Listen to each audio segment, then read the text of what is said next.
Okay, hello everybody. How you doing? This is me, Jacob, as always. Man, I have no idea how to open these. We are continuing the development of Astortion, which is a 2D puzzle platformer, in case you don't know. So I just woke up, and I need a second to like comprehend what we're doing. And what were we doing the last time? Okay, so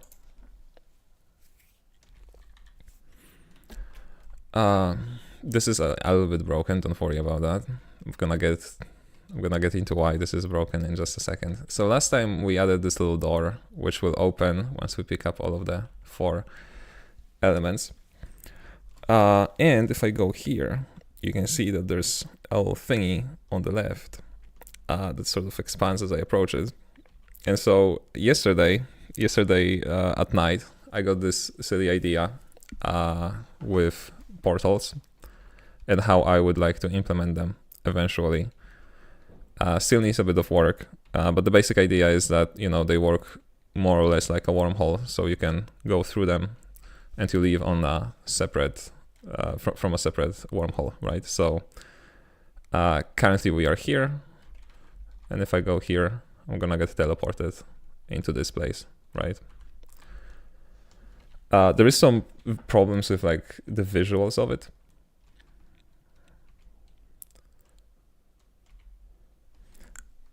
Give me a second.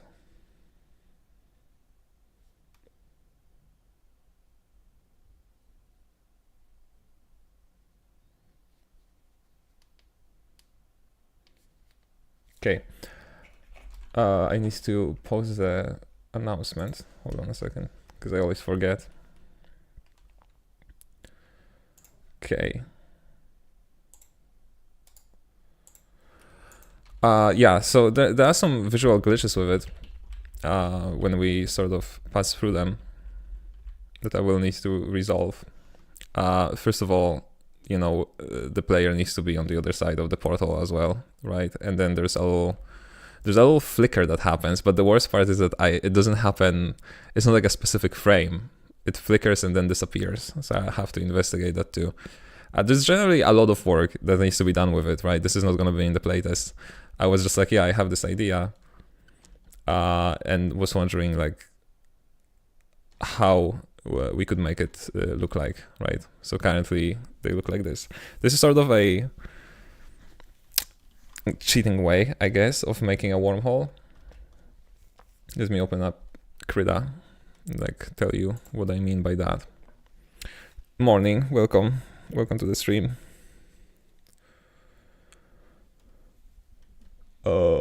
What the heck did you do? I did a quick like prototype of portals from one place to another, right? So there's one portal here and another here, and I can traverse through it, and it looks like this. Because we've been discussing this a few streams ago, and people were like, well, but how would you make it so that the camera passes through the portal, right? Because I feel like the default idea when implementing portals into D would be making them work like in Portal, right? So, you know, you have your wall and your floor, and then you're like, okay, I want one portal here, and then I want another portal here, right? And then as I pass through it, I get ejected on the other side. But I was like, yeah, Portal did that, right? We don't need to copy Portal. So what about making it work like an actual wormhole would, right? So a wormhole in our space-time would be a sphere. In 2D, it would be a circle. And then, you know, entering it from this side ejects you from like the opposite side of the opposite wormhole. I don't think this would be like a... First frame that I saw, it looked like something very broken. Yeah, because it is very broken. Yeah. Maybe limit the size and give it an outline on the edge or something. I don't know. Brother, this is not time for visual advice. It's not what we care about.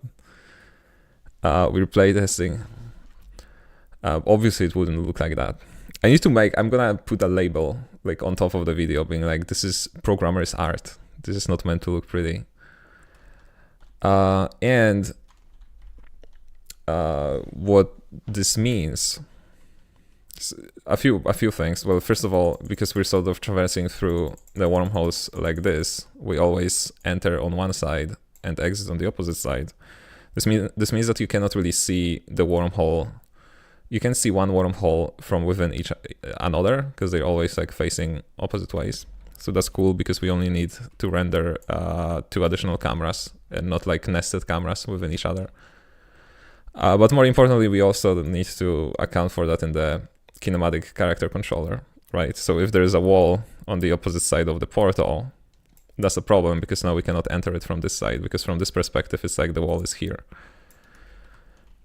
And the current implementation checks for the center of the player. The moment it crosses the event horizon, I guess, it pops out on the other side. But I'm also thinking, because this is a bit counterintuitive, right? Because if you enter it from this side, obviously you're gonna leave on like the opposite side here, right? So I've been thinking of making it just suck in the player to the center and then perform teleportation. But I would need to experiment with it. Yeah, I'm telling you all of this because it's something that we need to sort of clean up after my last night's experimentations. But we'll probably not be working on this today. All right, this is just something that I put in just to see if the math behind it works. And it really doesn't want to work in like a way that's nice. But I managed to make it somewhat working because the ideally we would like, you know, when passing through portals, we would teleport the player into like the same spot in the opposite circle. This is a bit less confusing than the current behavior, but this is not symmetrical, and that's the problem, right? Because if you enter the wormhole on this side and then you get ejected on this side, you are sort of in the same situation here and here. Like you are entering the wormhole here and then you end up also entering the wormhole on the opposite side. That's why you need to be like ejected on the other side of this axis. Does any of it make any sense? Probably not. Regardless, we need to fix the game so that it works. So the plan for today is clean up my mess from yesterday, then implement some checkpoints for the game, and then I don't know. Oh, I also have another idea for a gameplay mechanic that could be worth experimenting with on these live streams. Which is sort of like a launch, but instead of launching you in a specific direction, you get like a few seconds of zero gravity and you get to like go wherever you want. So you sort of start hovering and then you can just like go somewhere and then it ends up and you fall down. I don't know how good this would be or how useful, but it should be pretty quick to prototype. And it would be fun to have some more non-environmental mechanics, because most of them rely on the presence of something in the environment, which can get a little bit boring because then you see something and you immediately know like, oh, this is something that I need to interact with. Whereas an ability that you can activate anywhere, you know, is a bit different because you can activate it anywhere. Kind of like walking or jumping or what would be the name for that? When you like jump off the edge and then you like have a parachute or something in platformers. This is, you know, often can be found in platformers. Right, so these are the things that you can do wherever they are not restricted to a specific environmental element. Anyway, hi, hello everybody, welcome to the stream. Unsolicited advice, best advice. Okay, shut up now. Yeah, that's what I thought.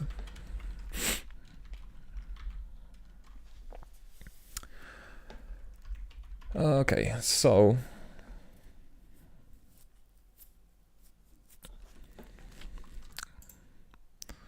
Let me see, what are we even doing here in the portal? First of all, my reformatter doesn't want to, it just stopped grouping imports together.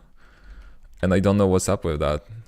This is criminal. If you like, especially if you look at something like this. Like half the pages are imports from like the same prefix.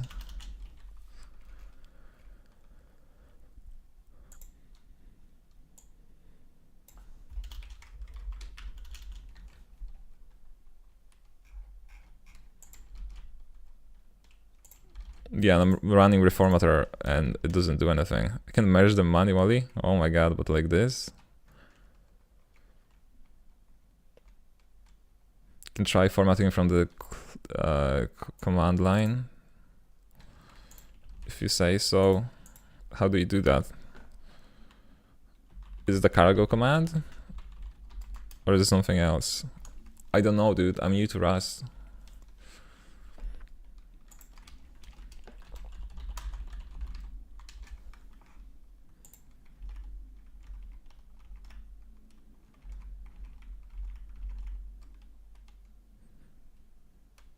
Have you configured Clippy in VS Code? No, I didn't have the time to do that. But I do remember about it. It's gonna destroy all of my work. Wait, is that it? Oh, it ran. Okay. I don't think it worked. It didn't do anything.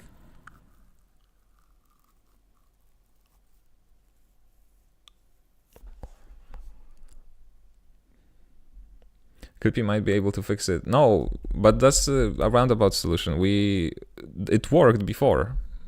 It stopped working like yesterday when I added new files. I'm not sure what's up with that. The only thing I did was adding a WGSL support through an extension. I don't know if that could mess it up. Refresh the page or something. I don't know if, since it persisted after restarting my computer, I think we'll be beyond that. I have a feeling the import grouping stops when you have too many. No, because it also doesn't work. Oh, it does work here. Okay. Hold on. Let's figure this out. Yeah, it also doesn't work here. What's up with that? So if I just remove all of them. No.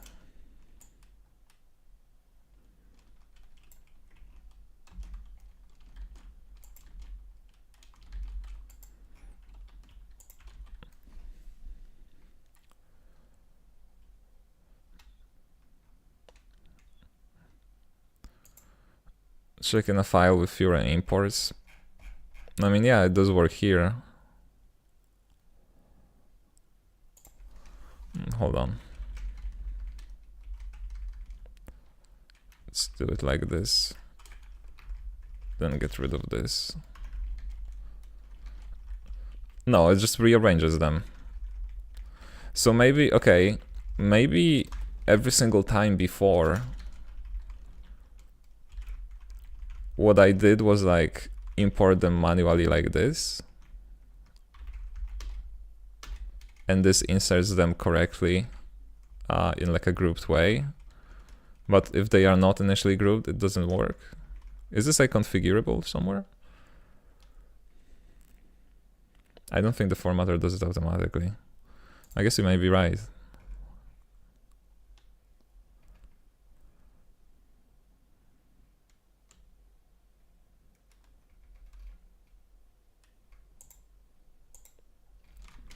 Well, that's a bummer. Okay. I'll look into configuring Clippy then. Eventually.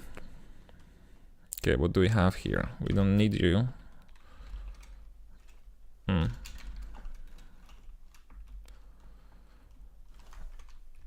We don't need the graph.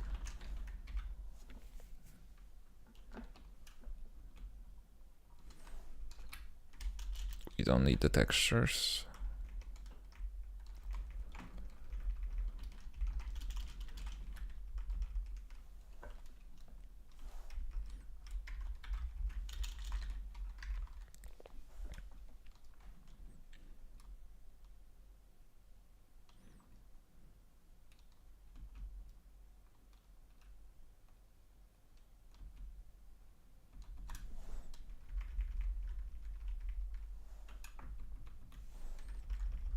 Okay.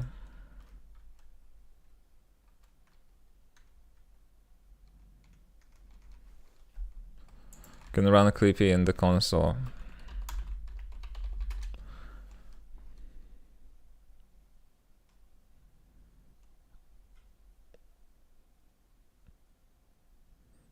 Yeah, and now how can I make it fix them?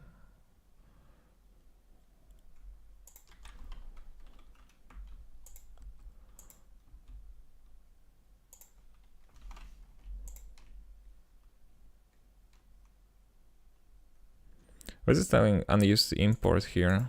GLTF extras. Okay, so it needs to be configured because clearly it doesn't understand what features are enabled right now. So I'm not gonna run fix because it's gonna break the code and I don't have it committed yet.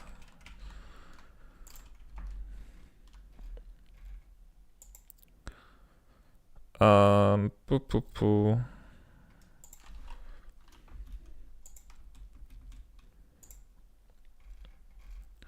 Okay, so the most important question, I think, is will this work if we remove the portals, right? Because like, if it starts crashing without the portals, then that's a problem. So let's just remove them for now and see what's gonna happen.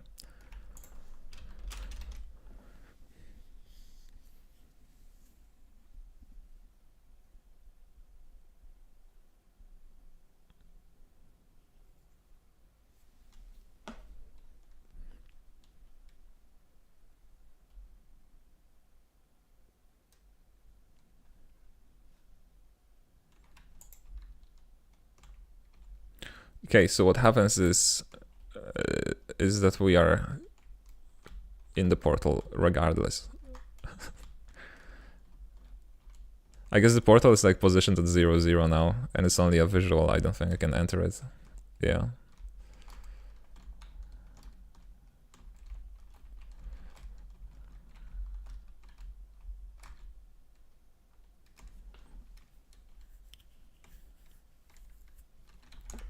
Okay. So how would we handle that?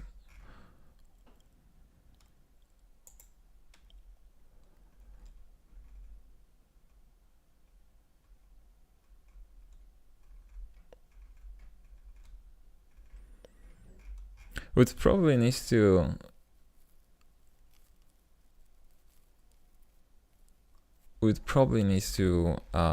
do something to make the render node understand that there are no portals, right? That would probably be like the final solution would be something that extracts the portals in the scene into some sort of a resource, and then we check for that resource. See, but I don't think a view node can like actually access resources. Oh no, it can because it has access to the world. Okay.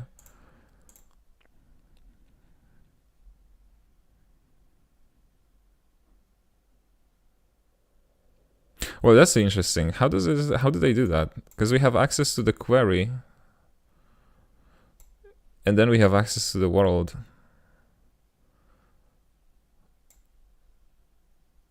Oh, it's not mutable. Okay, this makes sense. Makes complete sense. Yeah, so we could probably run another query here to see if the portals are even present.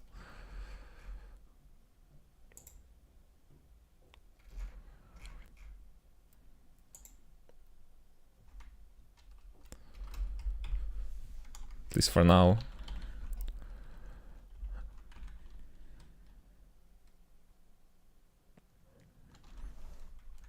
Query. What do you want from me? Query data.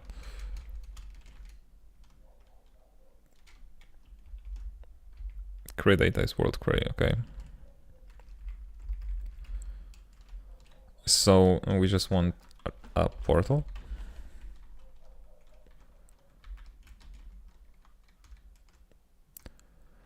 And then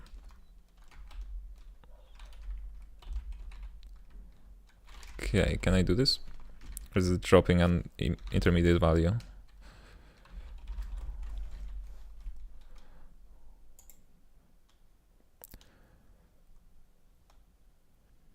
Cannot bar world as mutable as it is behind a reference. Ooh, but who needs... Oh no, query needs a mutable reference. Well, that's a bummer.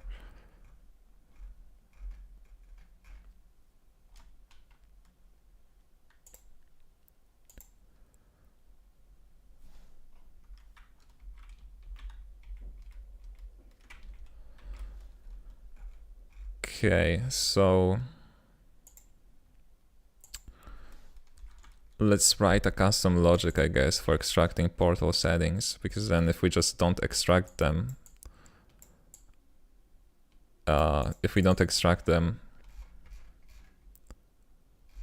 when there are no portals, there's gonna be this whole node is not gonna run for that specific camera.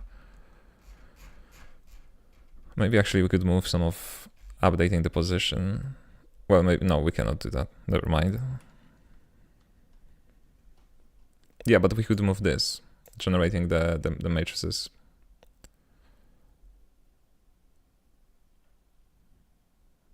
No, we also couldn't do that. Okay, never mind. We can't do much, but we can add an extraction system that's gonna handle this. So I have no idea how to do that. I don't remember. It's gonna be extract schedule, I guess. Actually, let me just see how an extract component does it and shamelessly steal it from it.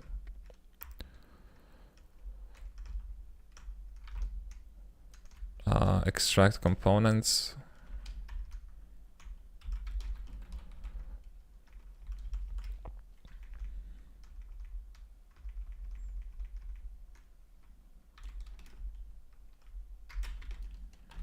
Okay, I guess that would be it. So we're not gonna need this, and this is gonna be extract portals. We're gonna add it here.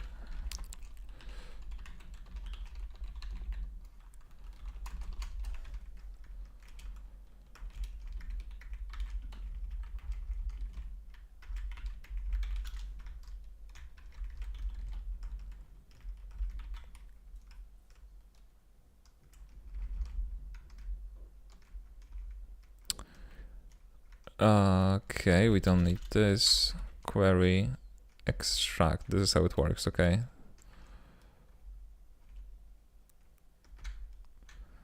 Entity, query data, query filter, okay. So that's like normal.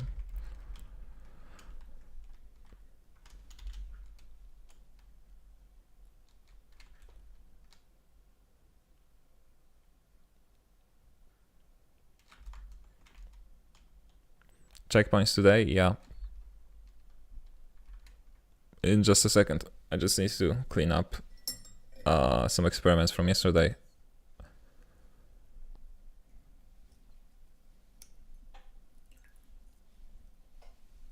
And then we're gonna move on to checkpoints. And then I have one gameplay mechanic that I wanna experiment with as well. Entity, what else do we need? This is the portal settings, extraction system.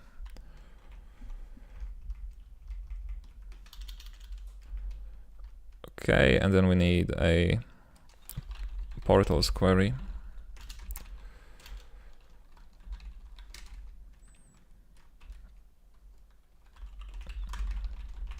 And that doesn't even have to access anything. We just need, you know, the amount of portals.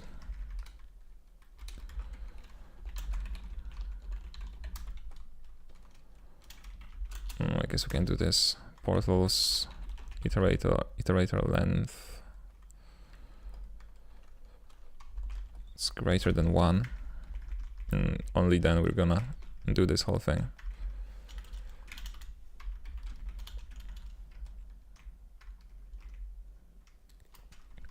Oh, that's interesting. I wonder if this is useful.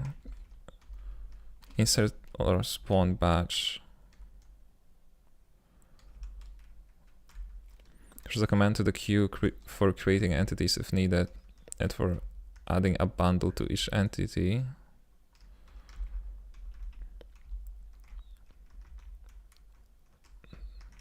This method is equivalent to iterating bundles iterator calling get or spawn for each bundle, but it is faster due to memory pre-allocation. Okay, so I guess we can keep that.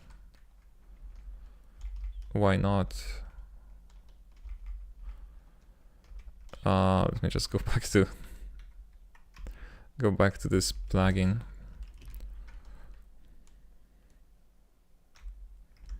Yeah, extract components. Previous length. That's interesting. It's interesting that it like reallocates the array each time. Couldn't they just store it here, or maybe extract systems don't have a state? I don't know.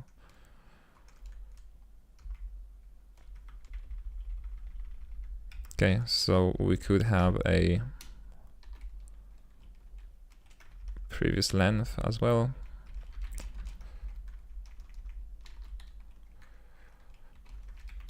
And then this.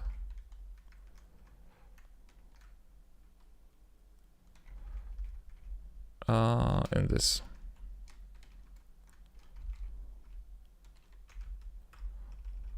Oh, we already have that. Okay.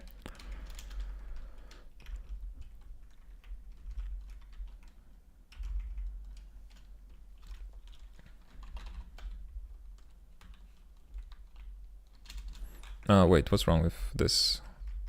Why is it highlighted? You might have mean to end the type parameters here. Oh, okay.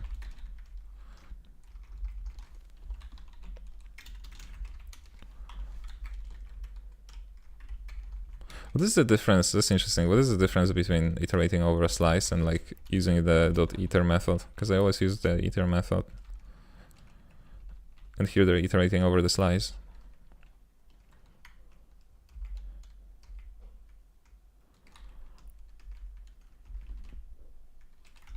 How would that work? Doesn't it like require a iterator implementation anyway?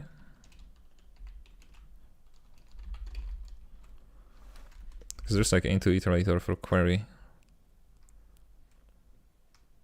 And it just calls self.iter. Right? I guess that's what would be called in this case, although I'm not sure.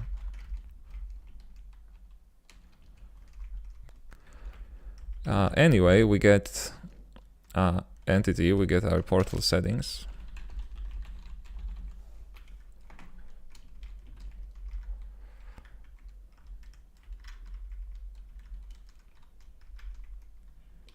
And then we just push them in here. Just like that. Or maybe not. Oh, we need to copy it, right? How is that working?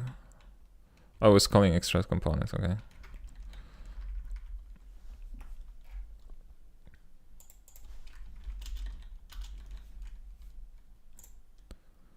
Okay, so extraction system. Now it should only work if there are any portals. So let's restart the task and see.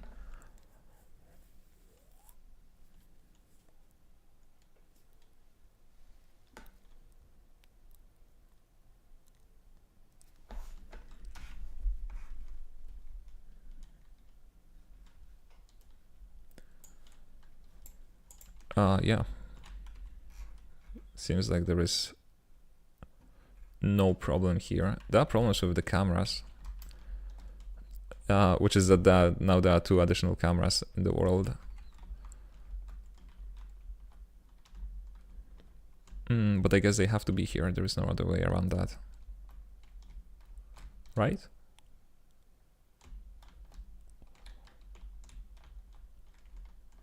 I guess we could try to spawn.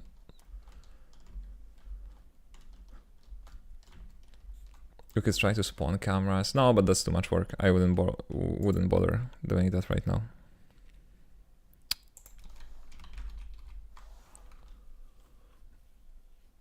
Hold on, let me reopen the game and actually re-add the portals and see if they're gonna correctly, you know, work when present.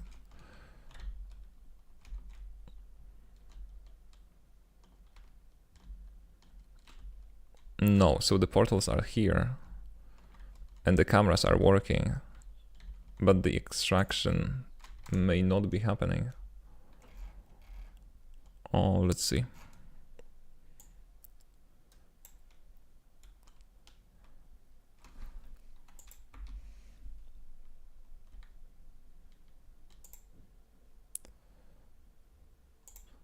Let's not pause it just yet.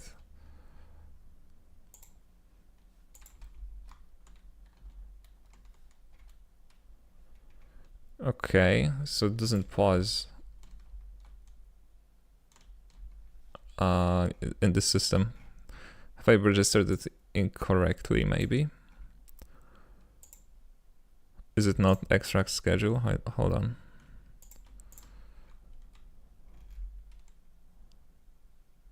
No, it is extract schedule. Oh, it needs to be added to the render app. I'm silly. Which I already have access to, I think. Yeah, I'm already accessing it here. Silly me.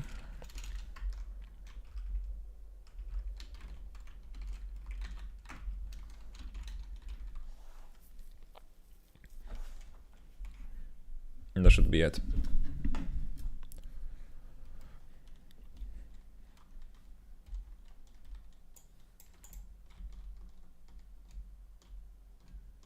Ooh, or maybe not. Maybe I spoke too soon.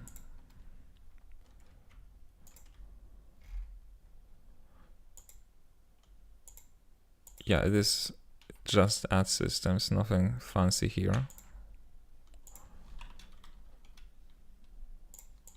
Let's debug this again.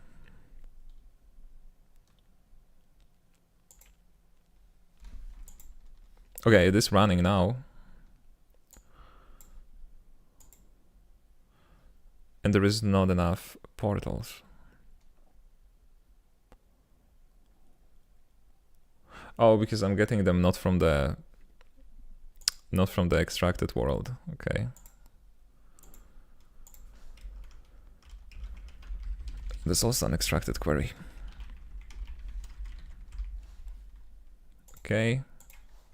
3 times a charm, I guess.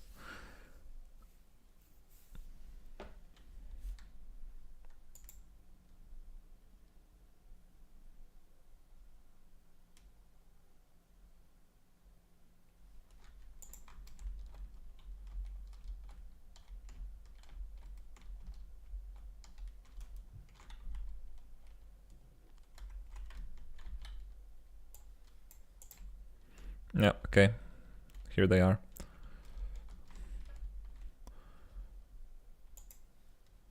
Okay, so what would be the quick way of getting rid of the cameras though?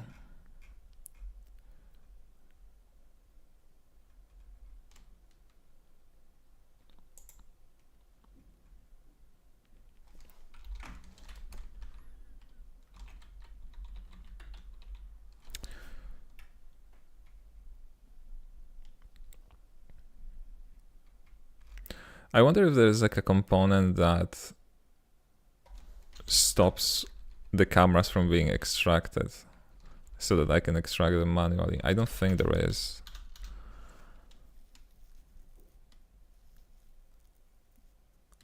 And also it wouldn't help because the problem with the dev tools is that the other cameras are rendering. So maybe you can fix that inside of DevTools. Because the current toggle is a bit naive, I think. Where is it?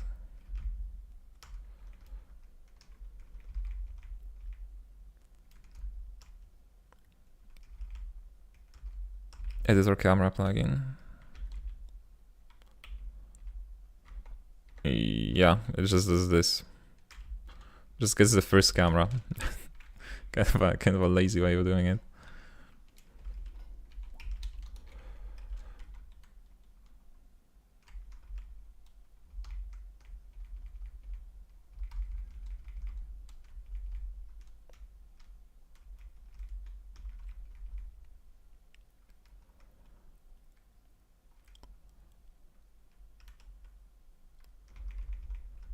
Okay, so instead of doing that, let's just rename this as other cameras. And we're gonna iterate over it for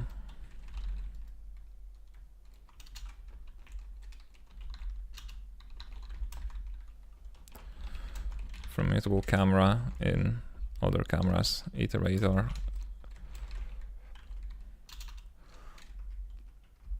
Oh, we don't need the entity, we're not even using it.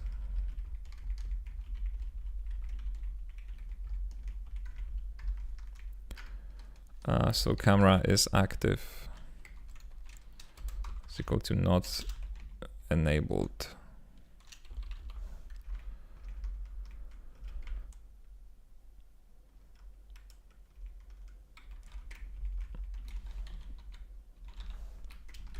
It is actually much simpler. I don't know. I don't know what I was trying to do here.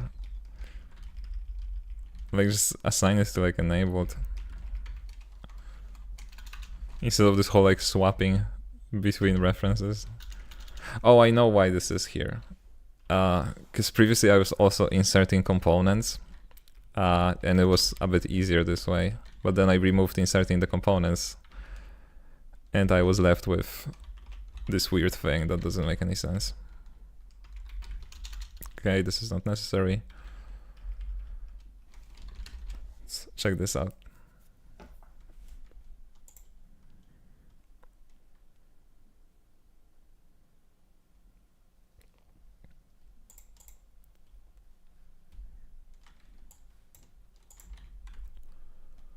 Oh yeah, we're back to working, and the last thing is maybe we can disable the cameras. I don't know, can we do that? Is there a way to do that?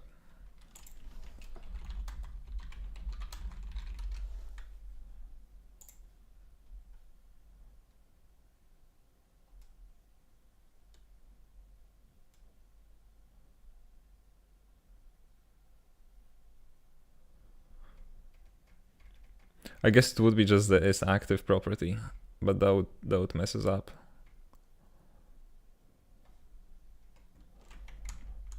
So we'd have two colliding logics. Oh well, we can keep it this way. Doesn't really matter. You stream? I had no idea. I do. For weeks now, actually. Okay, just see if the portals work now, because they should. Right, and now if I go back to Blender and remove them, yeah, they disappear correctly and the zooming out works. Okay. That's cleaned up. This is a silly name for the shader.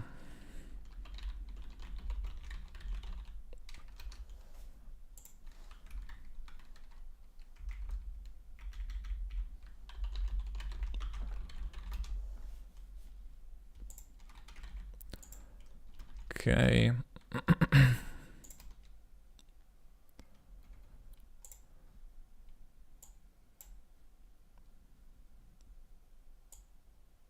This is interesting. VS Code switches between side by side and inlined diff. Ooh, what's happening? Where's my voice going? Nothing interesting here. No, we don't spawn the camera here anymore. Because it's spawned by the portals. That's just this. These are our portals. I'm just mostly looking for any like trash code that I left out. I guess there is one in the shader. Yeah, here's the old version of it. No longer necessary.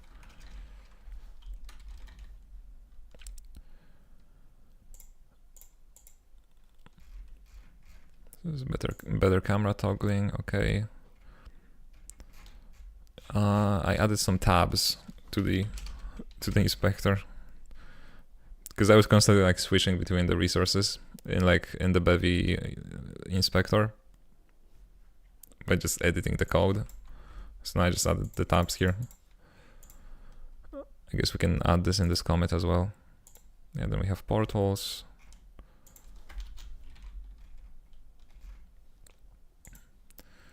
Nothing special here. Okay, looks good to me.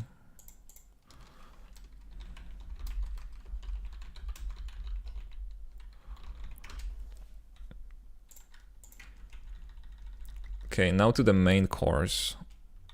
I mean, I guess, is it really a main course? I don't know. Checkpoints, right? We need to take care of the checkpoints. For playtesting, which should be relatively straightforward.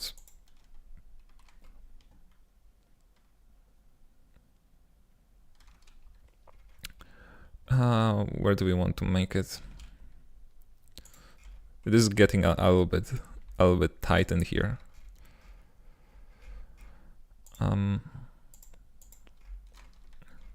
Say that we want to spawn in here. This is gonna be the collider for detecting that.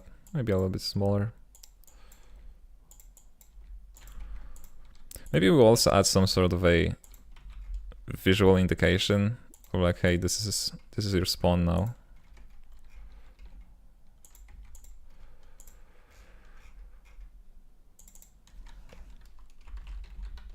Let's go at the checkpoint as usual, and let's add another one somewhere else. Maybe here. Okay.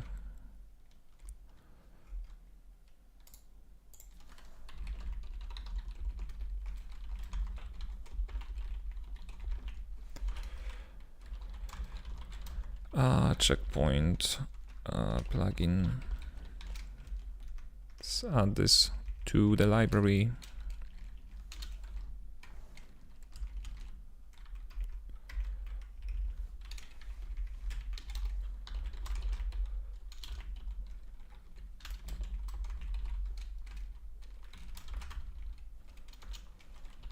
What are we gonna need here? Register type, I guess. Checkpoint.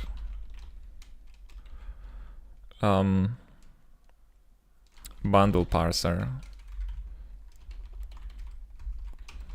See, no, maybe it wasn't a waste of time after all for checkpoint. Update checkpoints. No, add systems. Update. Should it be update? No, it's probably fixed post update after the kinematic player controller is finished. You can update checkpoints.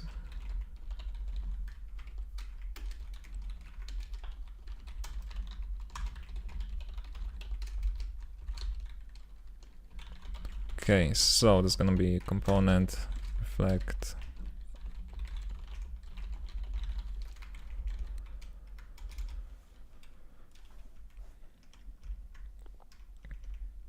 What's wrong here? Oh, it's not a trait, it's a struct. Silly me. Okay, and then function, update checkpoints.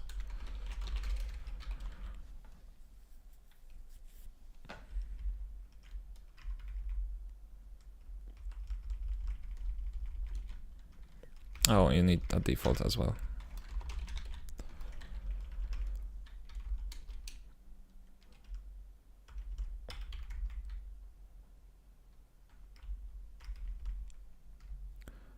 So checkpoints will need some more things, right? And I guess we can get rid of the custom properties for them with like area trigger, and we can just use the parser bundles now. It's much simpler. So area trigger.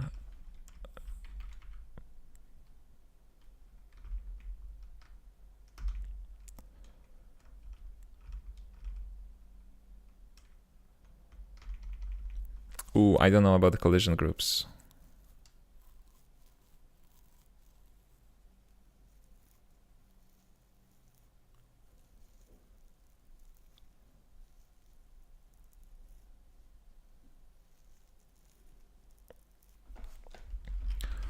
because this is chill, we can use that completely.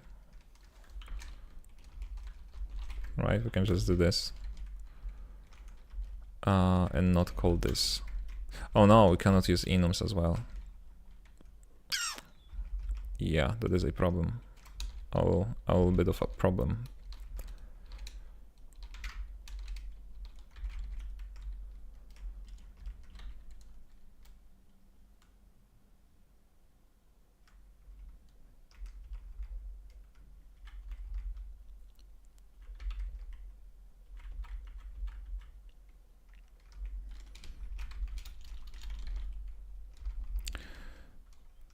But you know what we could do? Upgrade our area trigger a little bit.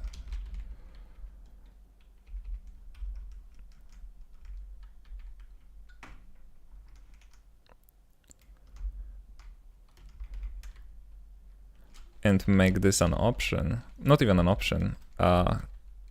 We can add has area trigger here.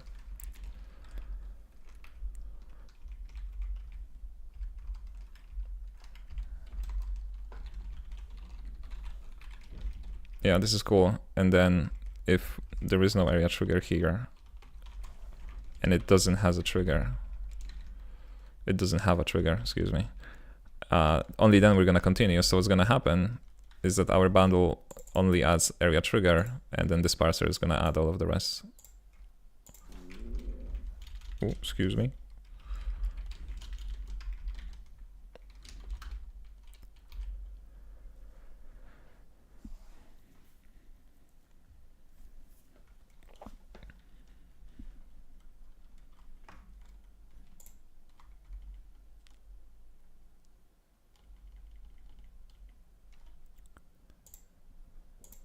I'm thinking, how would we even how would we test for that? We probably need some collision events as well. Yeah, so now we should have our checkpoints wherever they are. Oh wait, I need to save the thing.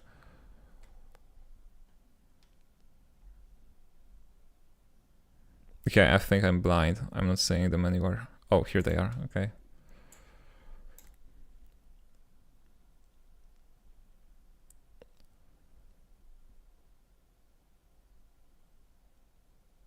Okay, they didn't get the bundle. That's worrying.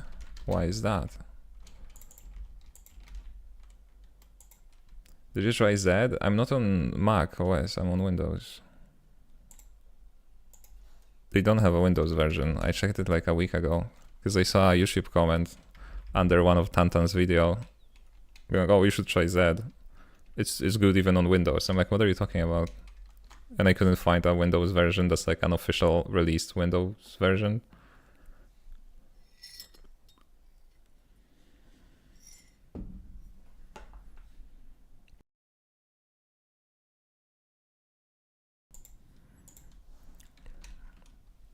I'm also not heavy on like editors when it comes to things that I enjoy doing.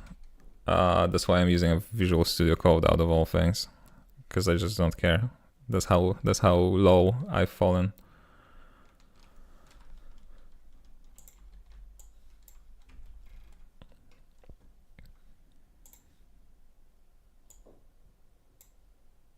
Okay, so silly. As always, forgot to register the plugin.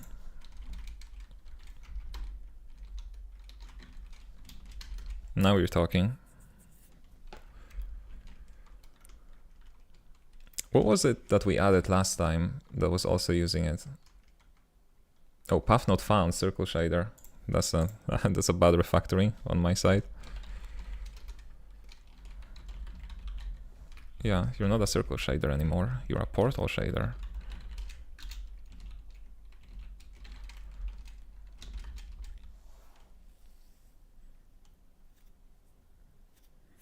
Oh, okay.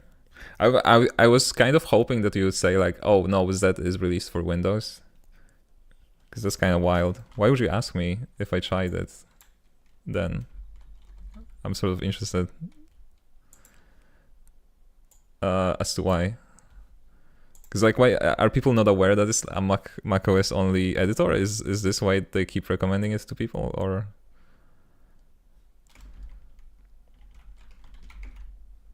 Now if we save, here we are. We have our colliders and our checkpoint flag. We're almost ready to go. Here they are, number 1, number 2.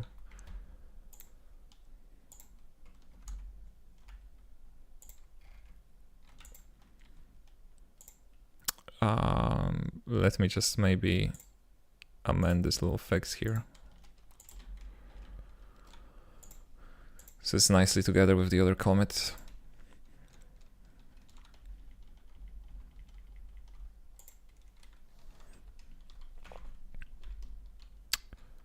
Okay. We added a feature last time that also uses like, oh, we added the collectibles, right? They use events.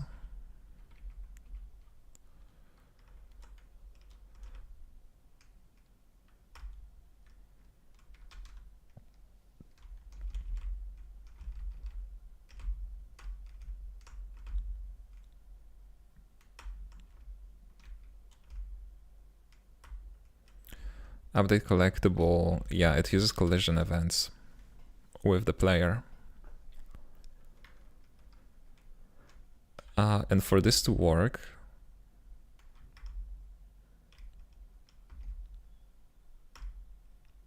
they need something.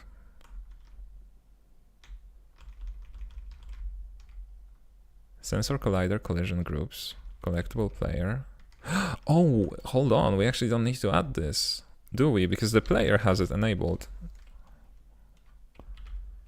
right? Let me see. Yep, the player has like active collision types set to kinematic static, so it will automatically generate these events. Yeah, and active events. Okay, that's easy. That's making it much easier. We just need to yank this one system and change it a bit.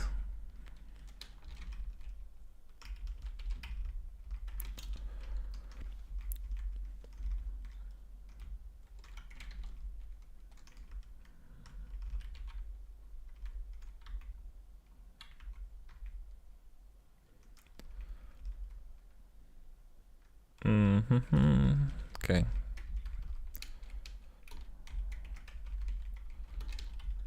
Let's import the missing things.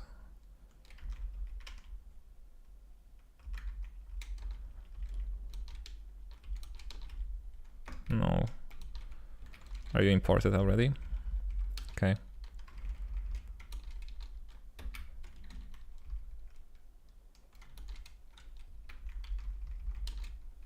We don't want collectible item though, we want our checkpoint now.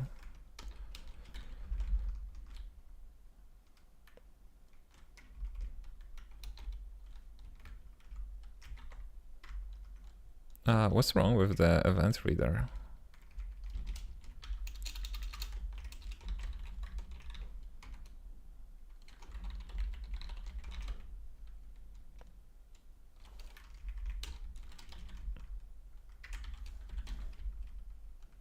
Okay, there are two different collision events.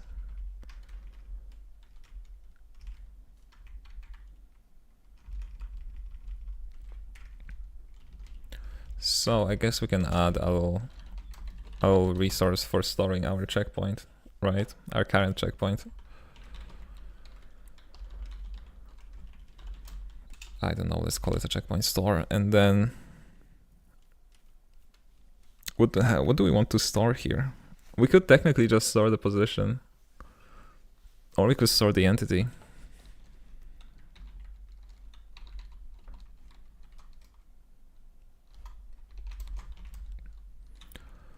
Would entity ever be needed? No, because if we hot reload the scene, entities change anyway. So I guess we can just store a position here.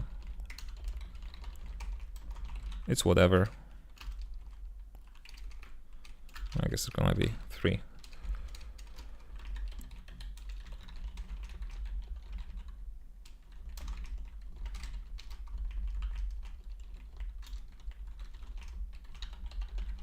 No, it's a resource. It's a resource, and it's also gonna need some default probably.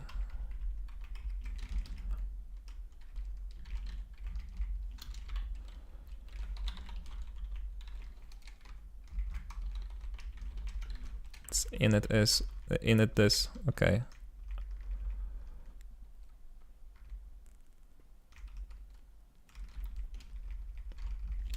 So we're accessing the checkpoint store and collision event.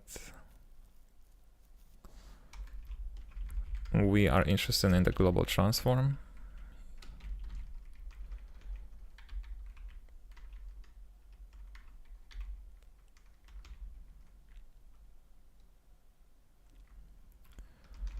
What were we doing here?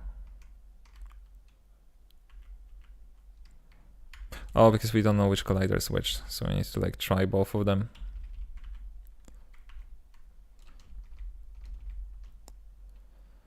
Okay, but we don't need entity at all. We only need this transform. So we're gonna get collider A. We don't need to map it, or else, and we also don't need to map this.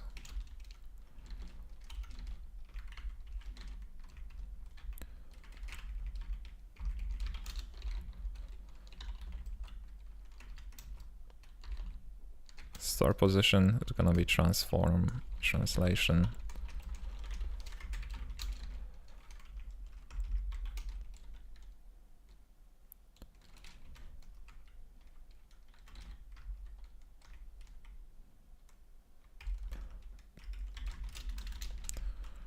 Okay, no commands necessary. Now I need a refresher as to how we actually handle spawning the player.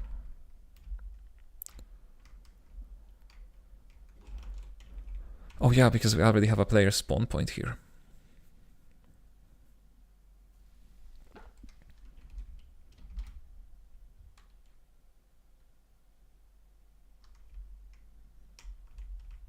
Handle reset, and it has a position. Okay, that's perfect. So we actually don't need this in checkpoint. We can just use player spawn point here. Name it to something like spawn, make it public, and we don't need this.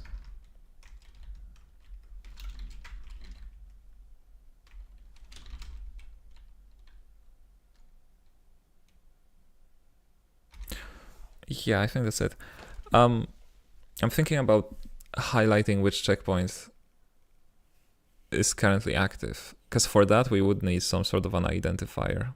I guess an entity could be used. No, it could not be used. I mean, for the sake of playtesting it could, because there is no save state during the playtest.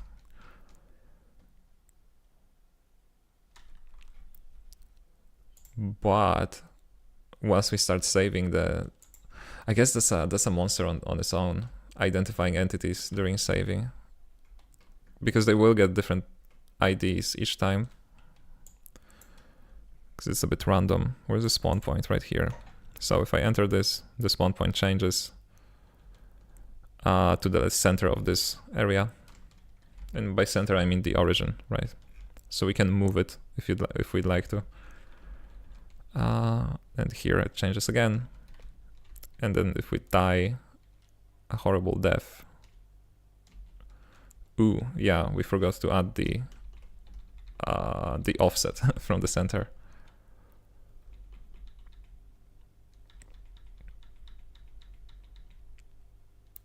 I don't know if I want to add an offset though. Maybe we can just keep this above the ground. Just in case we want to have the spawn point be on a slope, because then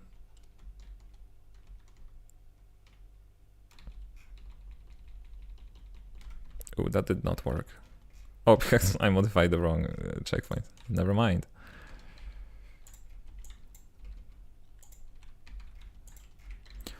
If we were to spawn on a slope like here, the offset would have to be a little bit bigger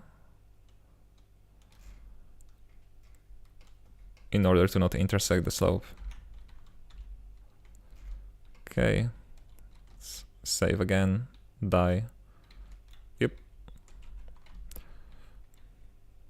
Here we are.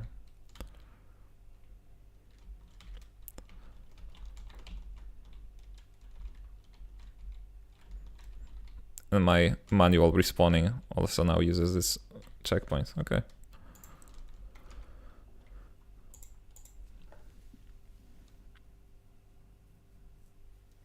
Right, but it's been an hour, so I will be taking a little break, a little longer than usual. It's gonna be 8 minutes. And I'll see you in 8 minutes.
just joined was the plan for today. So we started by fixing a mess I made yesterday when implementing some portals, and then we implemented quick checkpoints so that the player can, you know, can get respawned instead of having to replay the entire playtest. So now there's a checkpoint in here, for example, and now if I die, I spawn back here. And the plan for the rest of the day is, first of all, play around with this idea for a new ability, which is a bit like just flying in 0G. Yeah, and then I don't have a plan after that. So we'll see where we go from there. Where's my to-do? Oh, we could maybe we could take care of these things first before experimenting, actually. Circle sensors.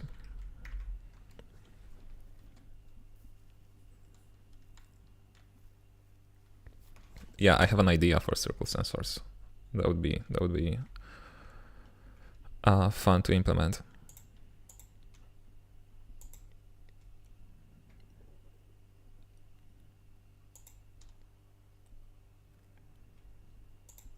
So here's the plan. We're making a null object, right? Which is a circle. But this time, instead of like modifying the radius, we're gonna modify the scale. And then we're just gonna read this scale in Bevy and use this to derive the radius.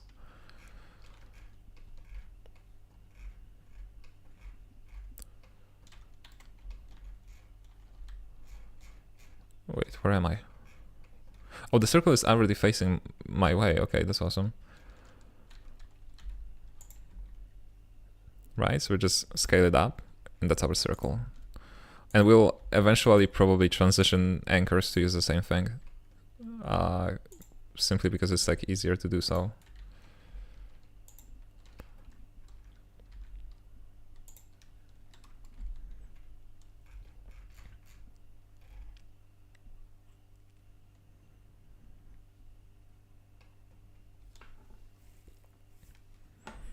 Heyo, hello, welcome to the stream.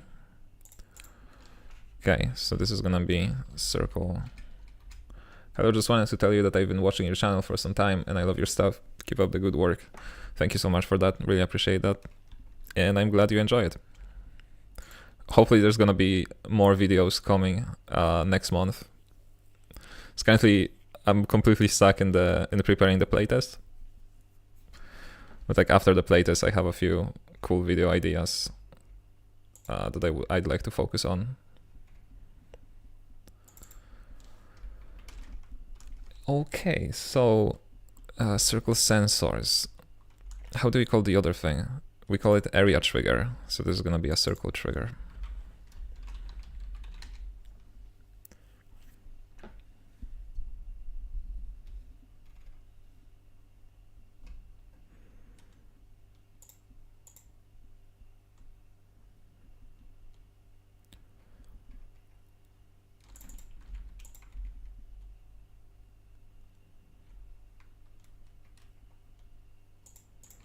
Just copy the area trigger.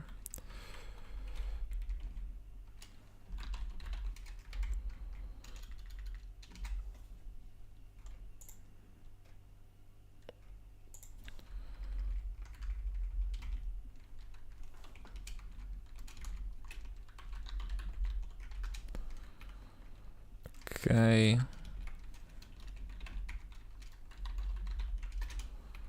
Okay.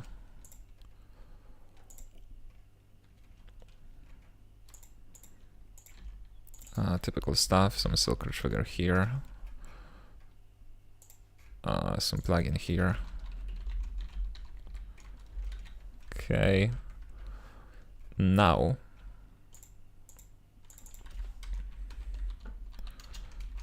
use our new parser bundles for circle triggers, and then we still need a parser system.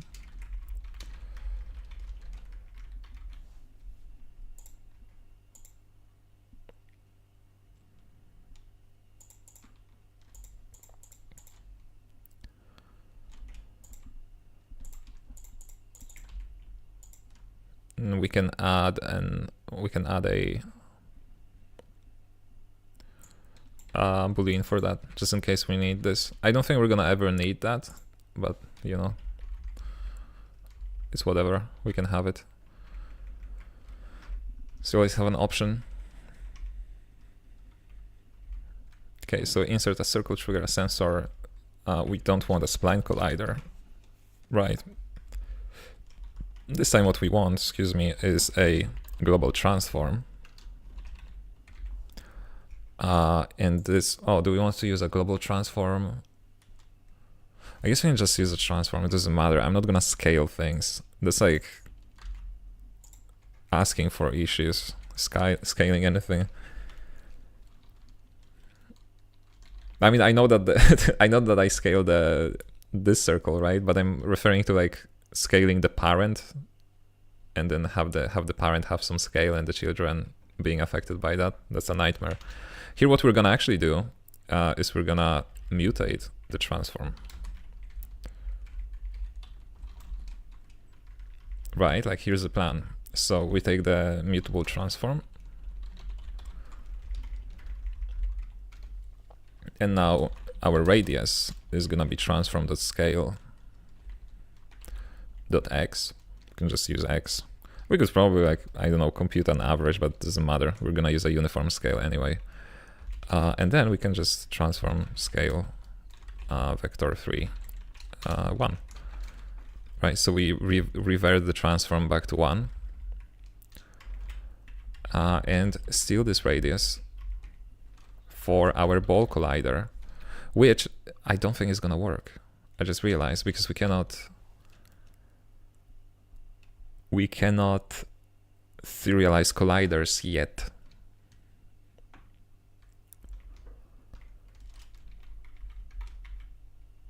That is a bummer, right? If I do collider ball, this is not gonna be serialized because there is a to-do for reflect, sadly.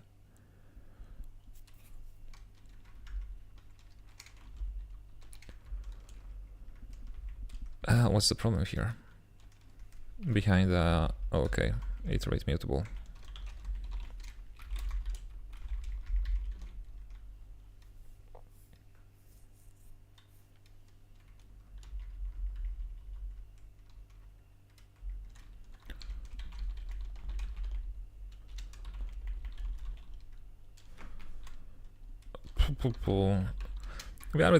We could probably reuse this. I already have a way to like define colliders in a serializable way for splines, like this, spline collider.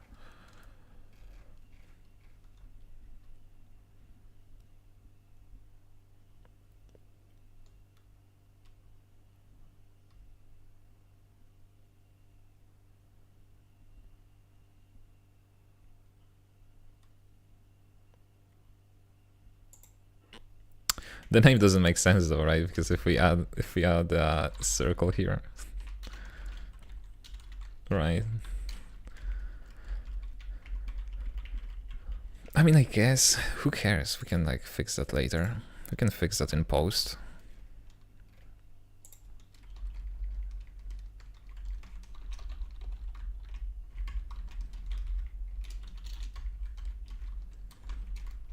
I don't think there's a point in like, you know, redoing all of this.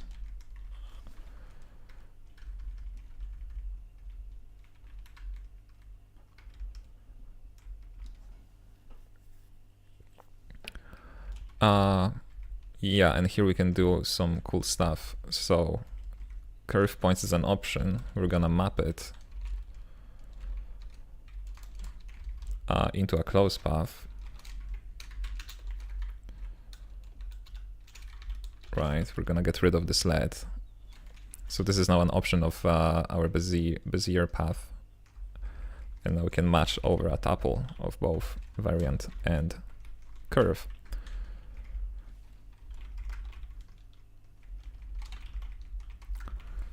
So here we need the curve. Do we need the curve? Hold on. No, we only need vertices. We can make it even better. So then we can, what do you return? You also return an option. So this could be, and then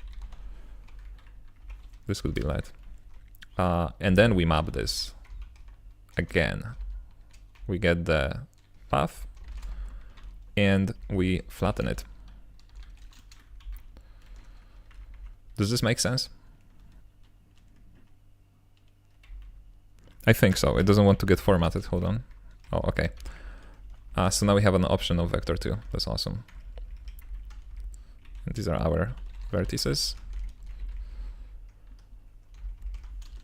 Oh, what's the problem here? Oh, that's an old error. Never mind. Yeah, and now we just check for vertices here. Check for some vertices here. Then for spline collider circle radius, we don't actually care about this.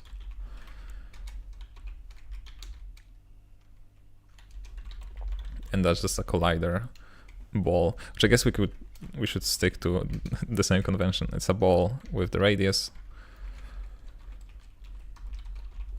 And then we don't do anything here. The reference, the radius. Oh wait, because we need to insert. I guess we can just panic here.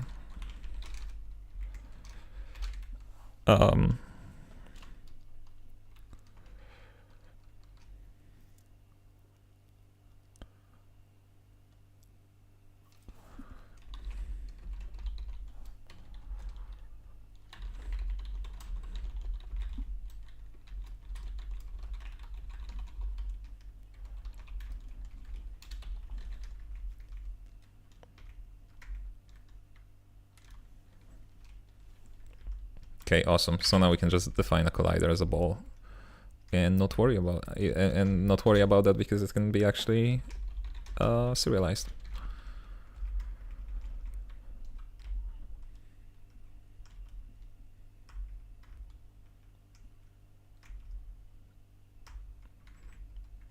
Update circle trigger.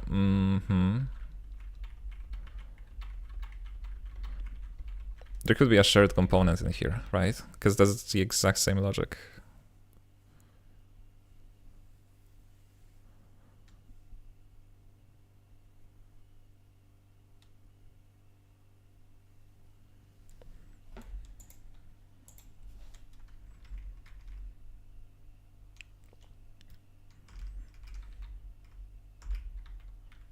We could also eventually switch that to events, I guess, because they would also make sense, because we have separate enter and exit events.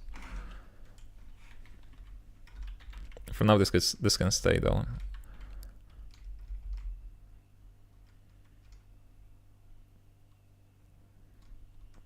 Yeah, I think we can make this generic.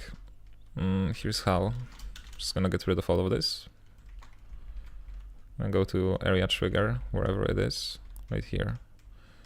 So update area trigger, it's gonna just look for entities with trigger status collider, global transform, collision groups. And instead of area trigger, we're just gonna make sure that it's a sensor, and that's it. And now it's gonna match both area triggers and circle triggers, and probably any other future triggers that we would want to have.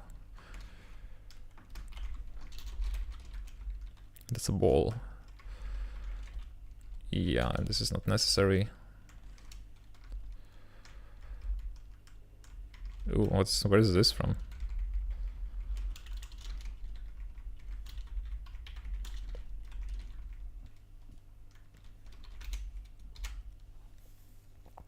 Real question though, does this compile? No. What's the problem here? Circle trigger. Oh, it's circle trigger plugin.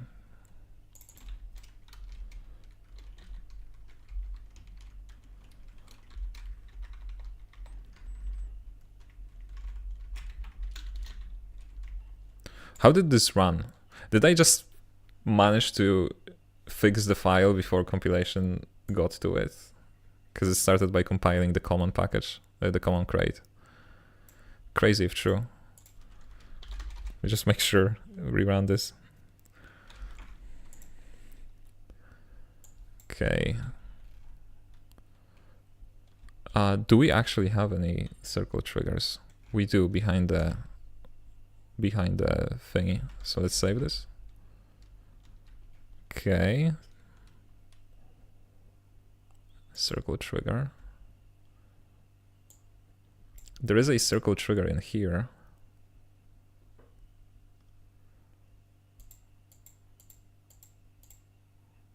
But nothing else. Why is that?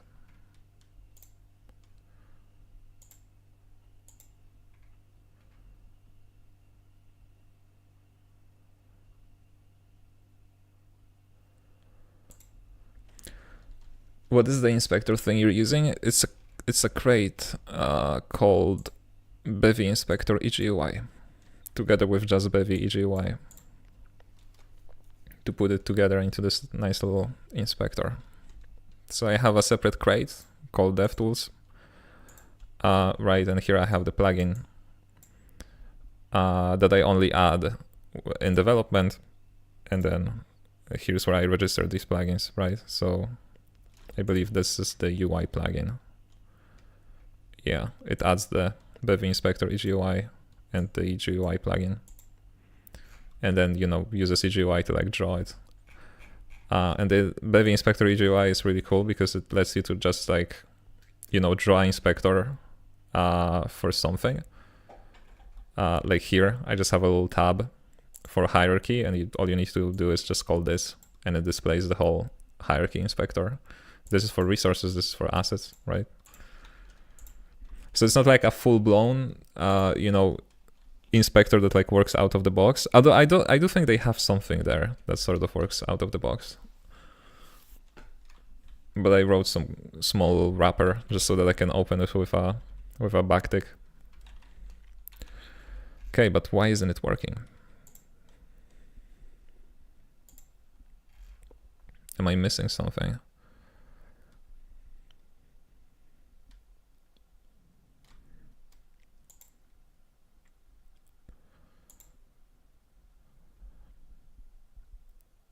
That's the area trigger parser, okay.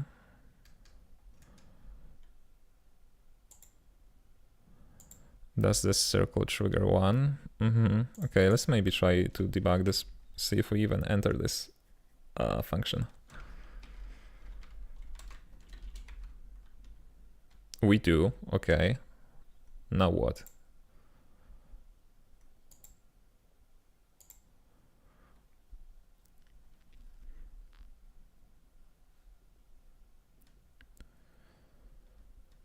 Oh, okay, but it's gonna iterate over every single entity that there is. So I guess let's see if we stop anywhere after that. We do not.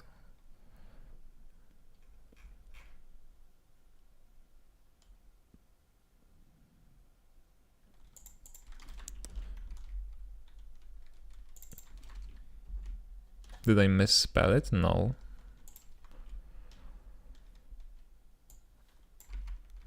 Interesting. Let's see if I add a new property here.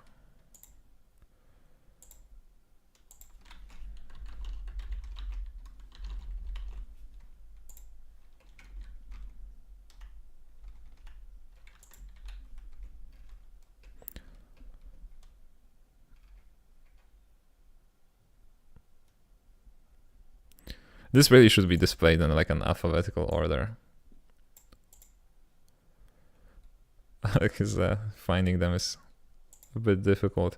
Okay, so there is a circle trigger with collision group, so that's cool. There's a spline collider as a ball, and it has a negative scale, okay? That explains some things. Wait, so does that mean that this is not necessary anymore? And I was just looking at it wrong? Well, no, it doesn't. Okay, so if the custom property works, but not the circle trigger component.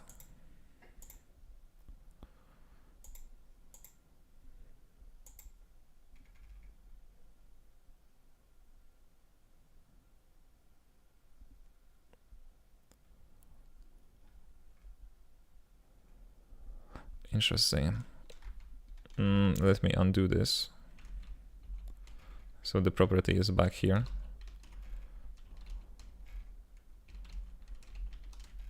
Oh, it didn't remember the change the name. Interesting. Circle trigger. Crazy that you cannot undo that. Or maybe I did something wrong.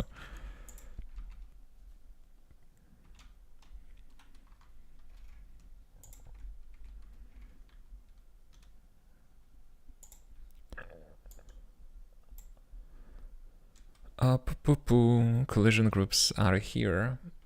Now let's add a breakpoint in here. Just to make sure. Save this. Okay, so we are here and has trigger is true.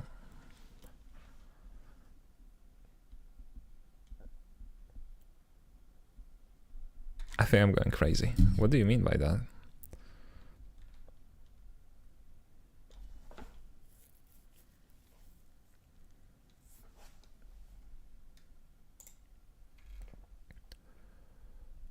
Circle trigger is set to true and has trigger is also true.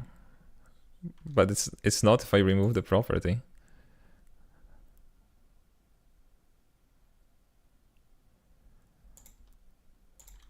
Right? It's not gonna if I get rid of this.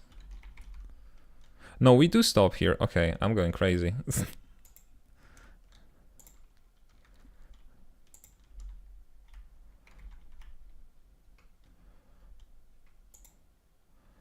And now the collision groups are here.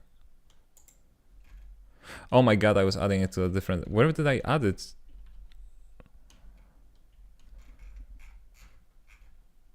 Bezier circle 06. What is this? Where is this? Okay, let me just undo until I added the circle trigger. Yeah, okay. Here we go.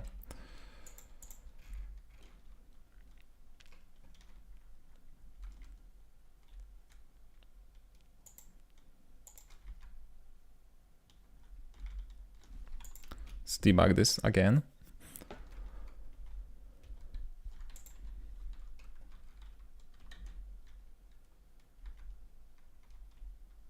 Okay, now it doesn't stop.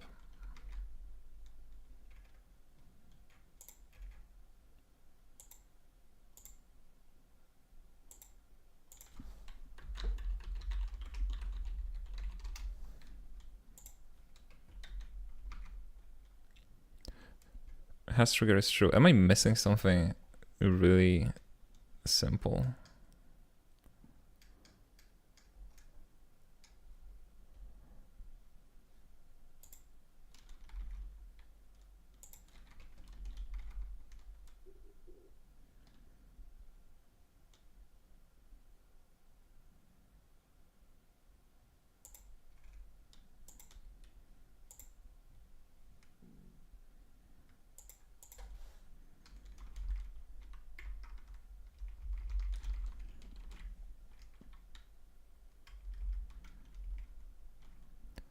Component reflect default clone copy. We have everything we need.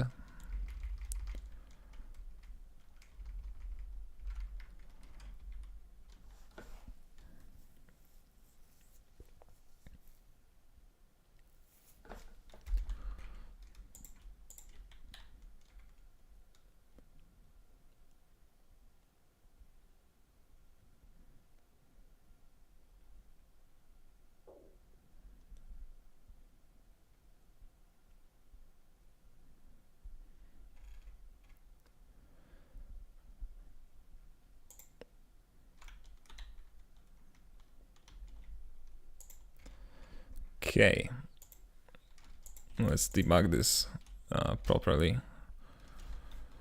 I'm gonna save this as circle.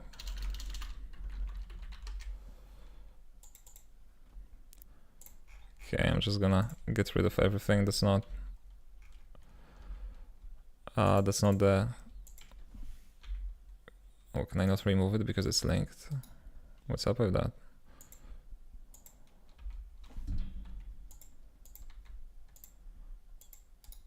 Ooh, how do I remove it? Unlink? Okay.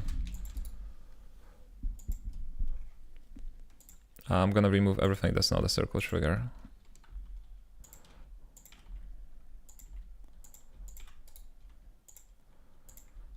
Just have a simple scene with a circle trigger, and also maybe let's fix the scale so it's not negative. Okay.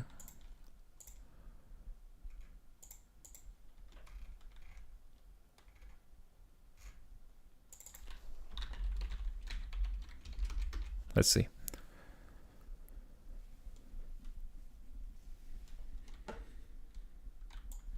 We're falling into the bottomless void, but now we have the circle trigger. Yeah, it doesn't have anything. Okay, now we can test it easily because there's gonna be, you know, no other entities interfering with us.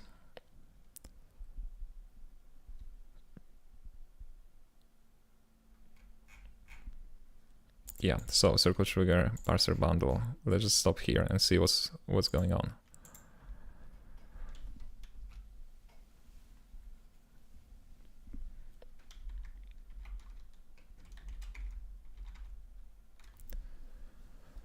Okay, yeah, that's circle trigger.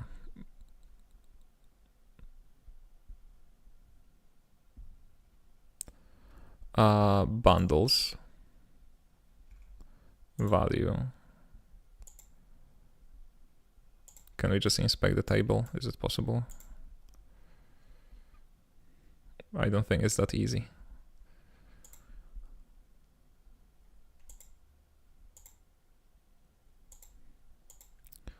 Yeah.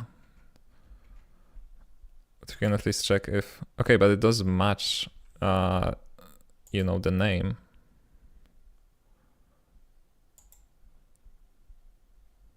Okay, we cannot enter that any further, because then what happens is that it calls a lambda function, or a closure, I guess, is how you'd call it.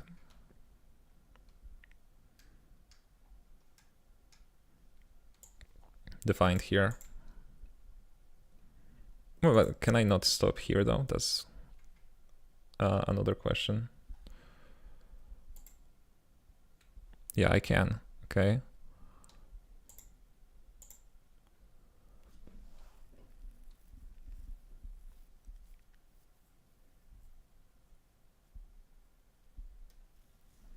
This is really weird. Oh no, I don't want to do that. I want to continue.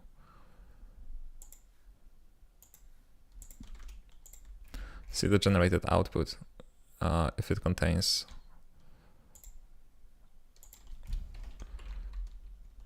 a circle trigger. Okay, it does contain the circle trigger. It doesn't contain anything else.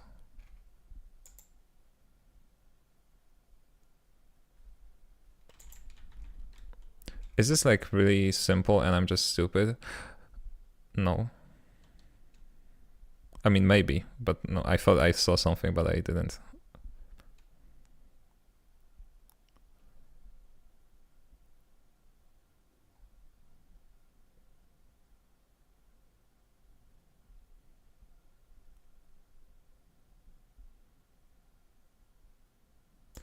Could it be, okay, that's my running theory.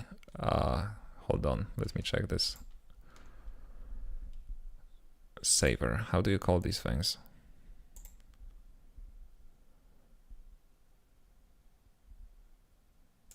No, everything is run after propagating the transforms. Because I was thinking maybe it's because we want this here, right? Let's actually try that out. Try to take this as an option.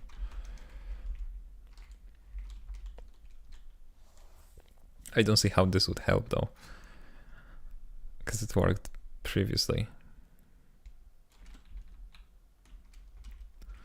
But yeah, let me recompile this. And now that we have only one scene with one entity, I'm gonna try to see what's happening in this loop.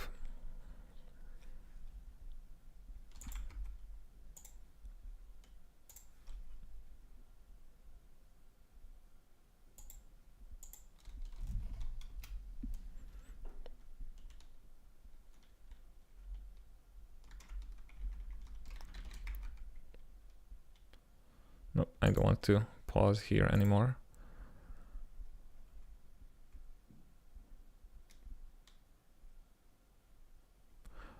Oh, okay, it's not even running.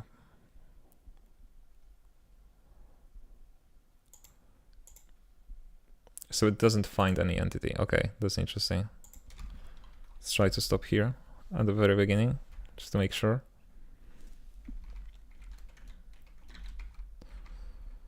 Okay, pauses here, but there is nothing in the query.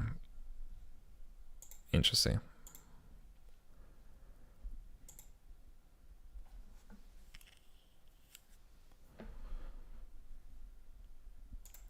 It really does feel like it's because of the transform here. Let me just try to do this.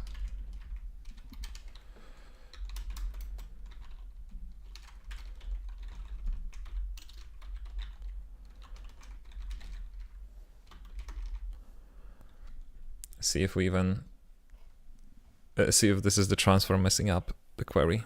And for some reason it has no transform. I don't know why that would be the case.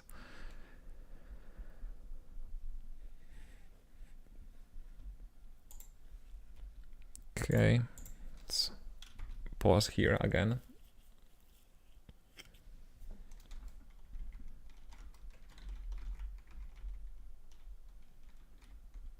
No, A is still 0. Why is that?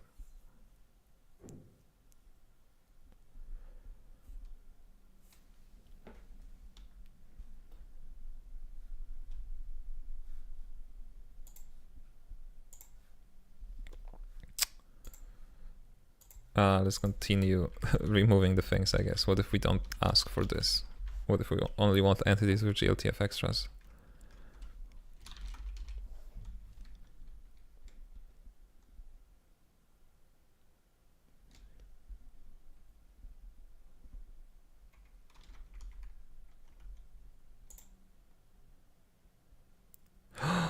Oh, wait.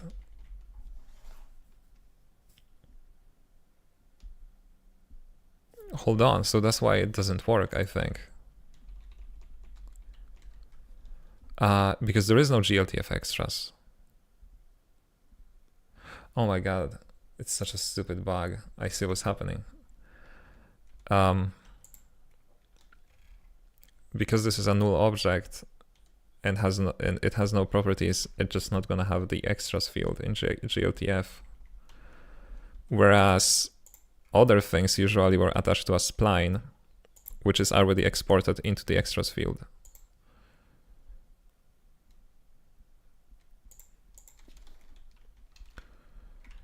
Okay.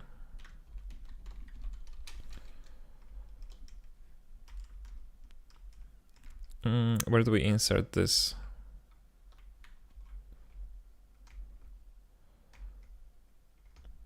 Extras. Is this does this have a default? It should have a default. It should be possible for it to have a default, right?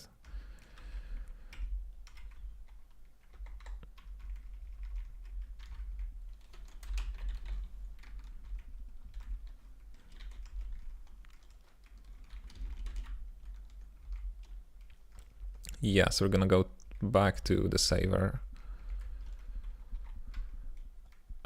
And now extras also it needs a lot of things. It's gonna need a default as well.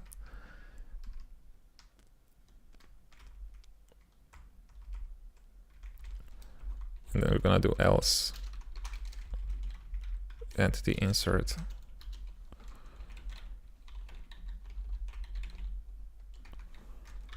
Extras default.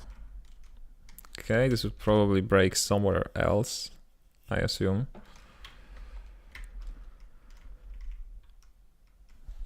Yeah, where is this?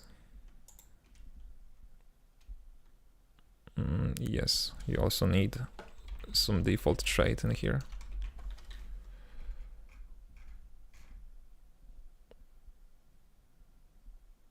Okay.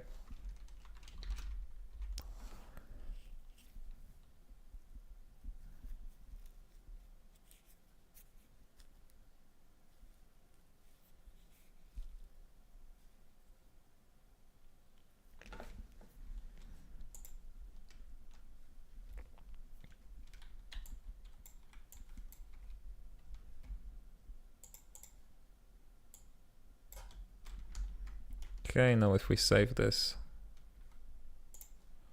here we go. Okay. Well, that's a silly little error, I guess. Okay, we don't need any of this anymore.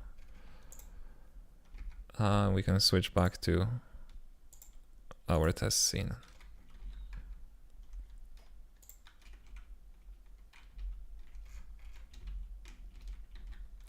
Okay.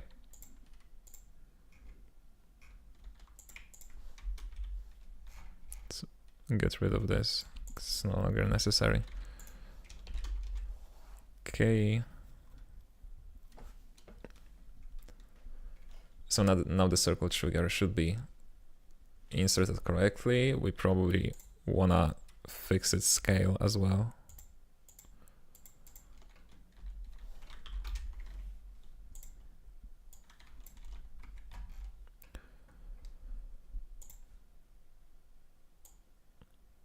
Okay, it has everything we need.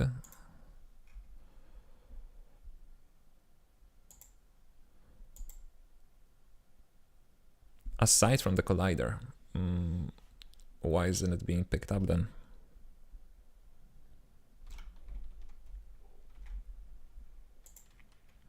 Area trigger wants entity trigger status collider, global transform and collision groups with sensor.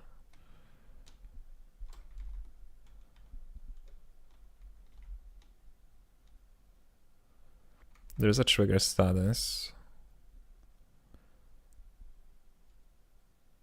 Oh, there is no collider.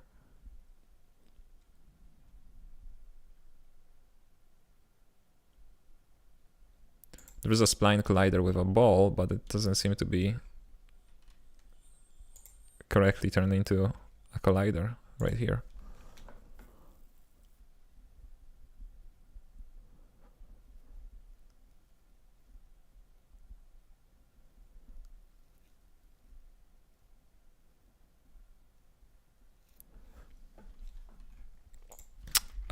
Yeah, because this requires changed curve points, which doesn't always happen. So I'm gonna use an OR.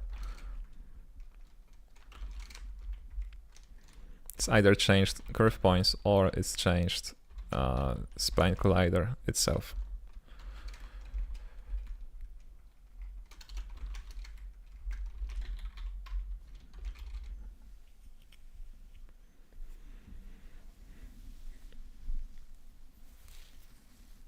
That's even a bit more robust because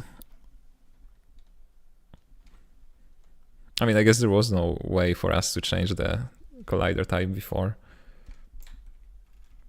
Here it is, our circle.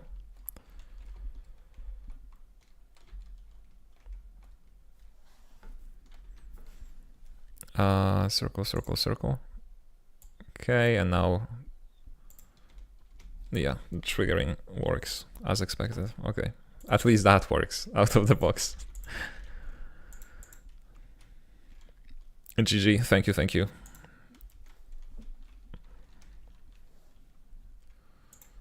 So I realized I'm reading chat messages that haven't shown on the screen yet because there's a little bit of a delay. I swear I'm not making this up. Somebody actually typed that in the chat.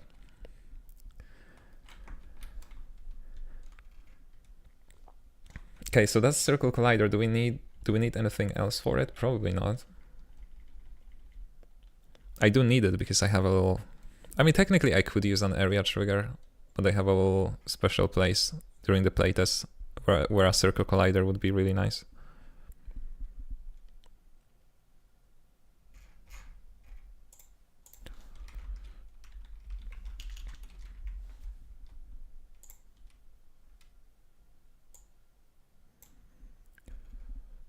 Any errors? Any warnings? EVNL, thank you for a tier 1 sub. This is like the first sub I got on Twitch. Thank you so much. A really special thing.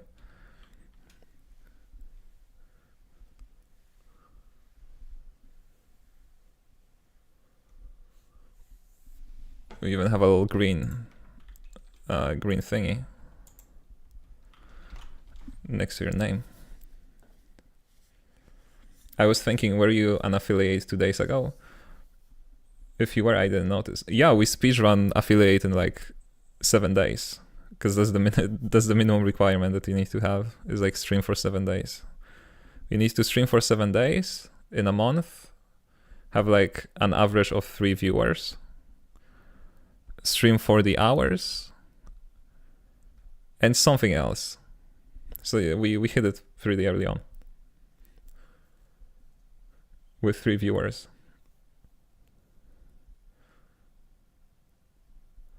I had my tablet, laptop, and PC and 3 viewers. Yeah. It's all thanks to you. And now we can have a tier sub. Did you look at that?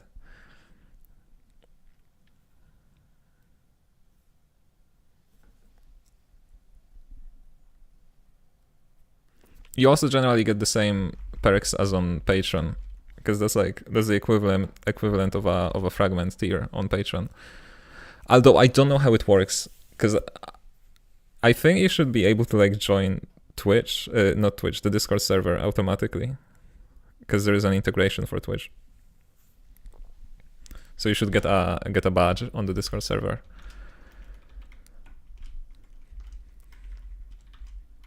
Okay, I guess we can add joysticks dead zones as well, since we're at the run in the flow, I guess. Thank you for the gifted sub as well.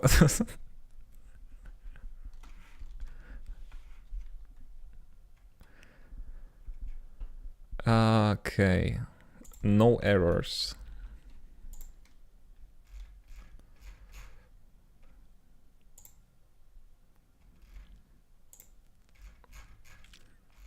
Some nice little improvements for the spawner. Yeah, it looks okay. I don't like this view actually. Give me this one, yeah.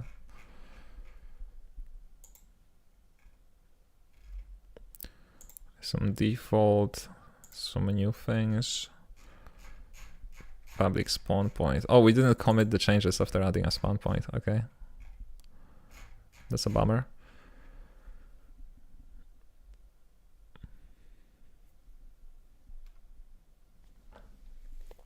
Would you prefer YouTube or Twitch viewers? What is this question? I don't have a preference. You can watch me where you prefer.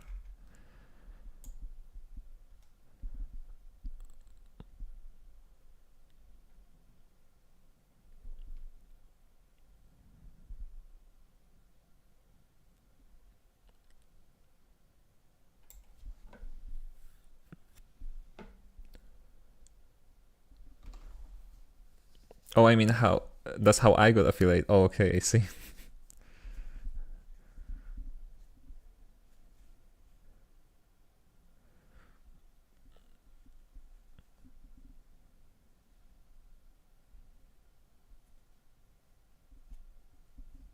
But if you were trying to hit another threshold on one platform, that would make sense.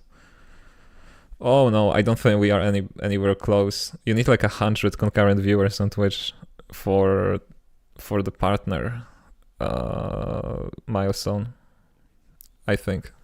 So yeah, no, that's not happening, like, ever.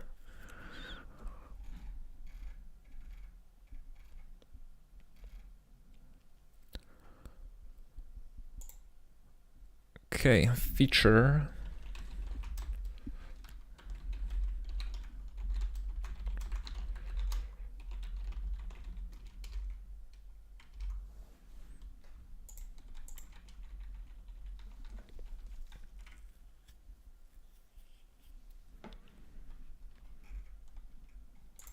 Dead zone should be like the easiest thing to implement in existence.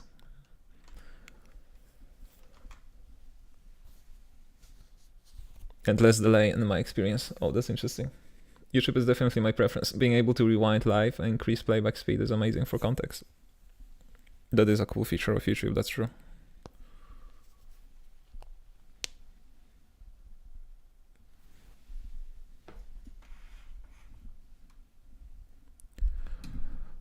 Okay. That's gonna be just in the input thing. We even have, this is perfect. We even have a function that's like read axis.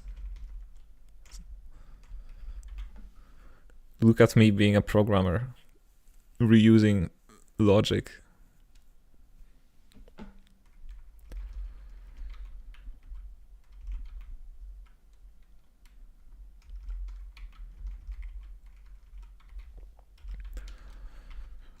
Yeah, so like somebody mentioned last time, this probably should be configurable, but we don't have any settings just yet, so we're probably just gonna use some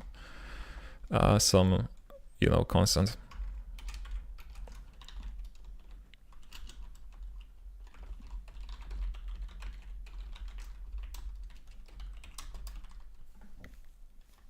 This is gonna be the equivalent of the length, I guess, of the joystick. It starts with something big, like 0.1.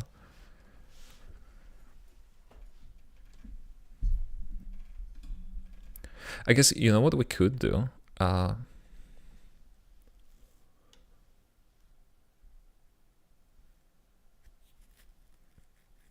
do make configurable. Yeah, what we could do, we could be a little bit smarter and put it here as well.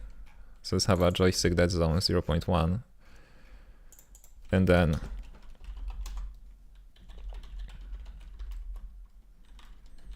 a little dead zone here.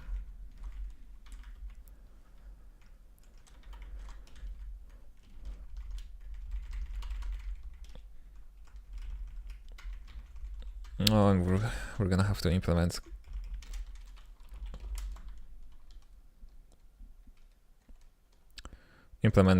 default manually for this. Can we cheat that a little bit? What if I implement from world? Right? Hear me out. If I implement from world for input state,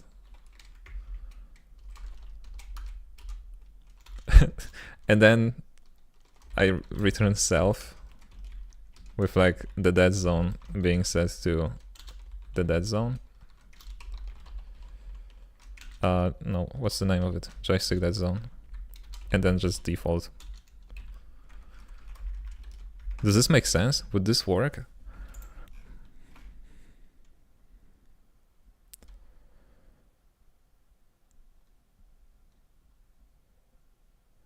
Oh, we cannot implement from world when... Ah, okay. That would be too perfect, wouldn't it?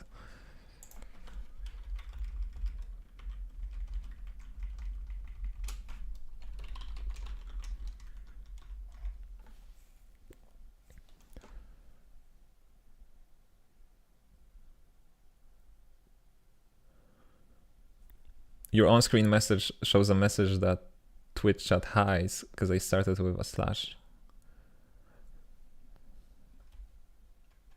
Oh, that's interesting. Hold on a second.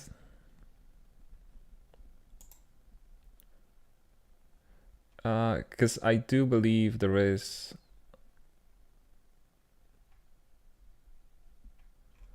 There is a setting in this tool for not displaying commands, because Twitch treats this as a command, right?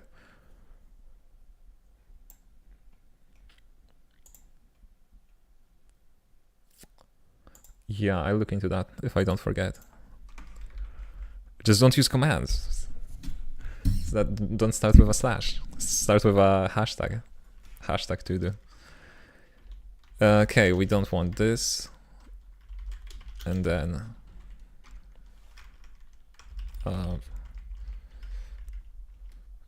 what if we cheat a little bit and do this?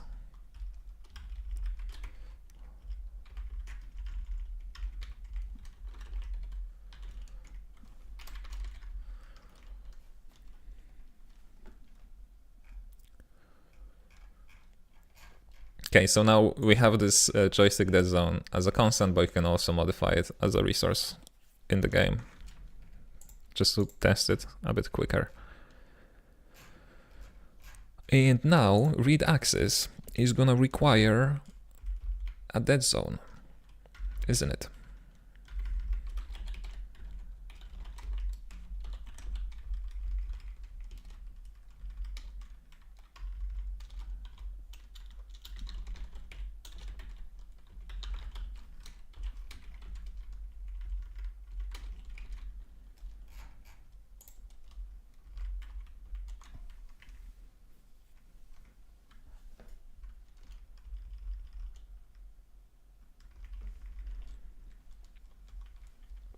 I guess this could be a function on the state.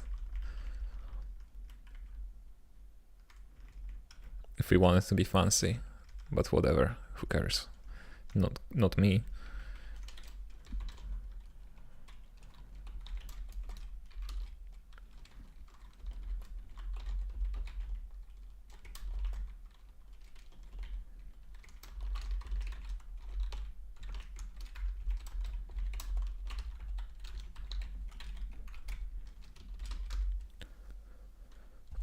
What's that? A missing column.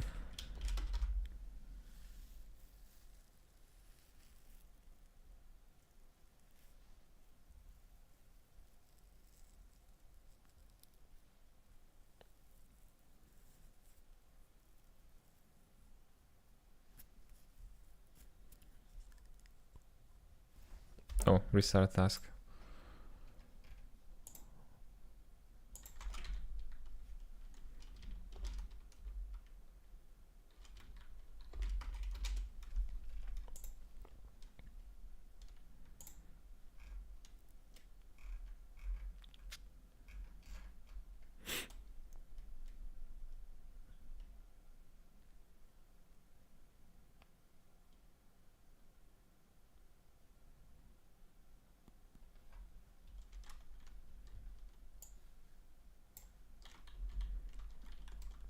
Okay, let me connect my joystick and see if this fixes the drift issue.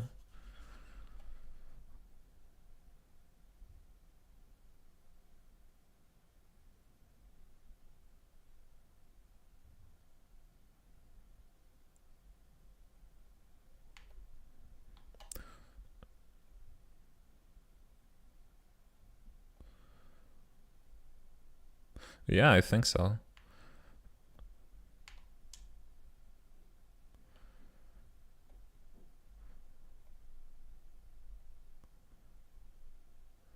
It even feels nice. And it's not really that limited. I thought that 0.1 would be quite a lot, given that, you know, it's like 10% of the way there. What if we make it like bigger, 0.5? Just out of curiosity.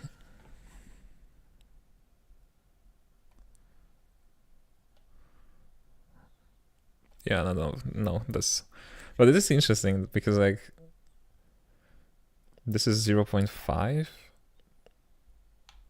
I wouldn't expect it to be 0.5. It feels more like 0.3 or something. Yeah, no, but 0.1, we just, I guess we landed on the perfect thing, at least for my gamepad. Which already has a horrendous drift.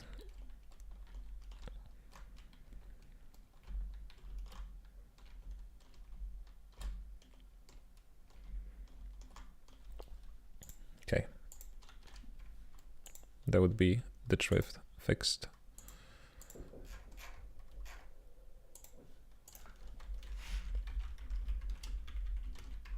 I guess there's nothing left for playtest, just me finishing the playtest level.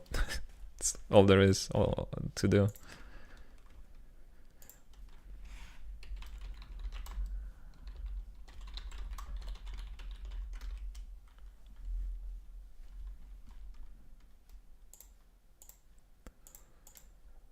Yes, so after the break, which is coming, that was a short stream, see you next time.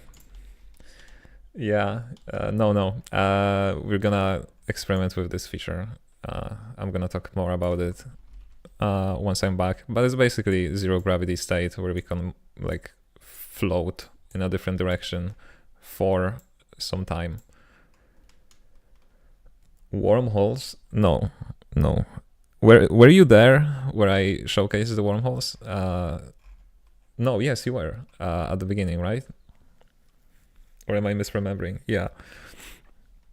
No, we're not gonna touch the wormholes until after the playtest, I guess. Because they're not even like a gameplay element. They're just a cool thing that would be nice to have in the game. But I don't think they would serve like the main gameplay purpose, because they're really confusing. The transition is really confusing, especially when you go through them fast. So it's more of a cool factor that they add rather than actual gameplay mechanic. No, this is, thought this was still related to that. No, this is just me thinking of a way to not have a jumping mechanic in my game desperately, and replacing it with something that has similar aspects, but it's not jumping. Could be an end of level, next level transition effect or something. True, but we're going in the Ori and the Blind Forest direction with the game, so there is no level transitions. The world is gonna, for better or for worse, is gonna load as you go. Because I was thinking about this, and I'm aiming for like a really spacious kind of vibe. And I feel like having levels like restricted to these boxes where you like exit them isn't really playing well with that. Yeah, but transition or maybe fast travel, that's also an idea, right? Anywho, a little break, 6 minutes, and I'm back as always. See you then.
I like the randomization of boxes that you had back in Unity. Different experience every time. I don't know, procedural generation tickles me, I guess. I suppose that's still possible, even though it feels as one giant level.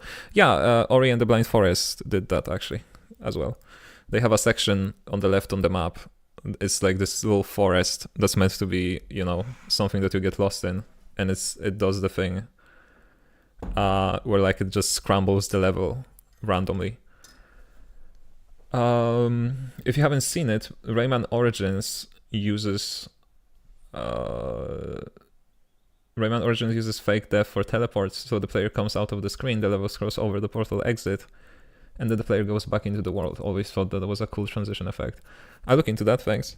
Although I'm really in love with the wormhole transition that I showcased at the beginning of the live stream. So I think I would go in that direction. But I'll check it out.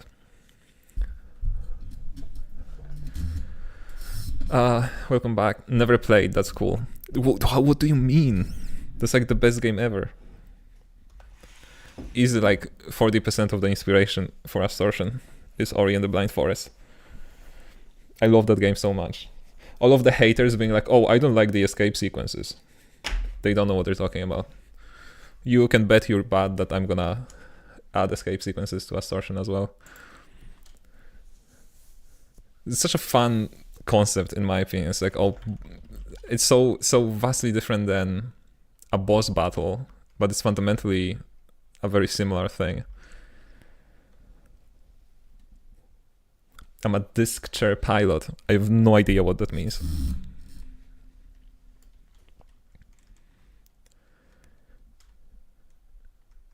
What is a desk chair pilot? Explain this to me. Please, I need to know. I fly simulation games. Oh, I see. Okay, that's understandable. You are excused then. DCS, BMS. I also don't know what it is.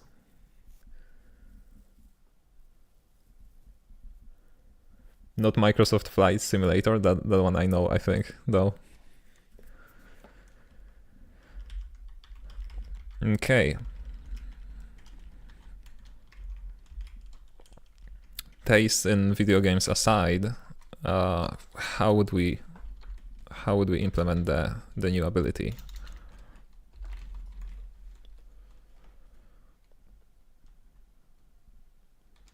Oh yeah, I just went back and watched the wormhole demo. That's an awesome sci-fi effect. Thank you very much. I definitely did not sleep only 4 hours today because I spent the entire night making it.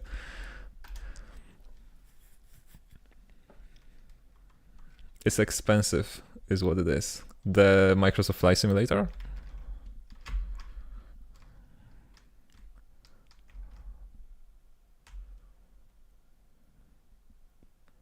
Flight simulation in general. Oh, I see.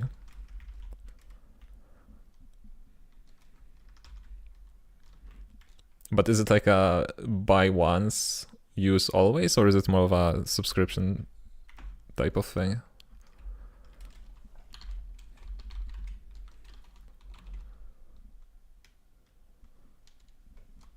€70 for a module, an aircraft, or a terrain. Oh my god, I see.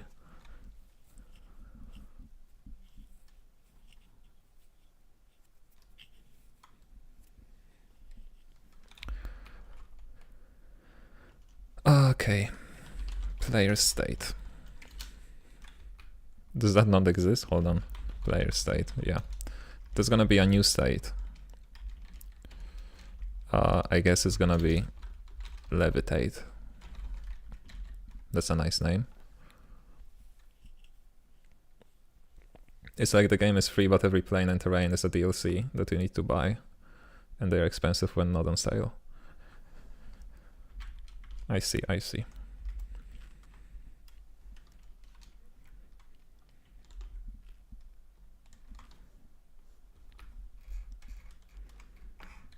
So let's just copy the free run state and make a little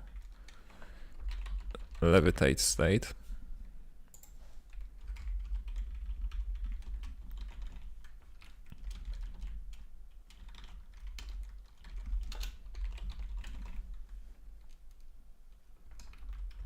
And then the hardware, don't get me started on the hardware.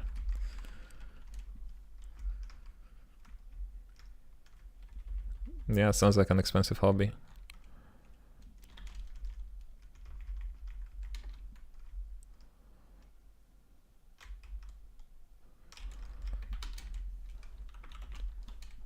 Let's add this state in here. And also here.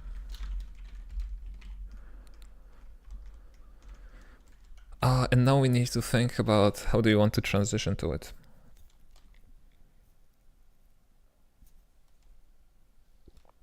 I guess some new button would be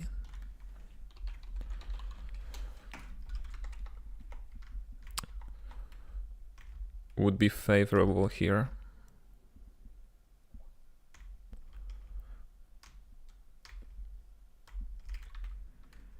Targetable, launch, interactable, levitate. I don't know what it would be though.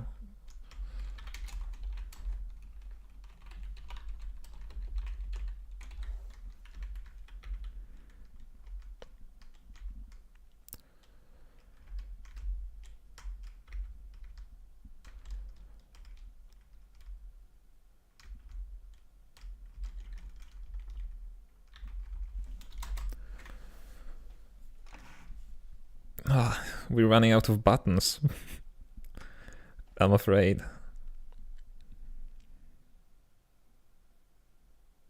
You know what? Actually, I think we can reuse the launch key. Because, at least for now, at least for the sake of testing, because if this ends up being in the game, I don't think the launch ability would be necessary as like a standalone thing that you do. Because this would practically replace it.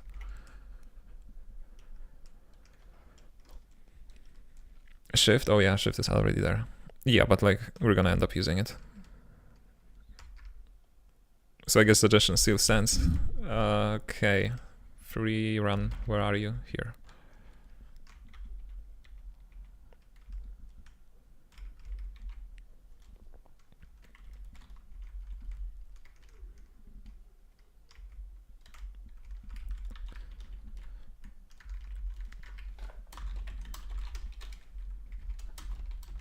So we're gonna only make it work if we are, you know, if you only have the launchpad ability. So we can only launch if we are near the jump pad, and then if we are near the jump pad, shift is gonna just use the jump pad, which is okay because it doesn't interfere with levitation. If what you're trying to do is levitate and you end up hitting a jump pad, you're practically achieving the same thing because jump pad also makes you levitate, and then it lets you choose the direction. So I don't think it would be annoying if something like that would happen, because like you sort of still achieve what you wanted to achieve. Oh, also, I don't think I talked about this, but I flattened out the state machine. So there is no player launch state nested inside of it, and now it's just charge launch and apply launch are just separate states on the player. Because it turns out that having it a nested state was not necessary to begin with. What are you? You are levitate.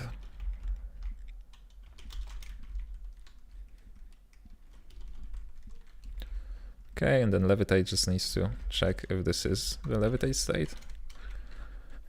And now it just needs to do everything that's necessary to be done.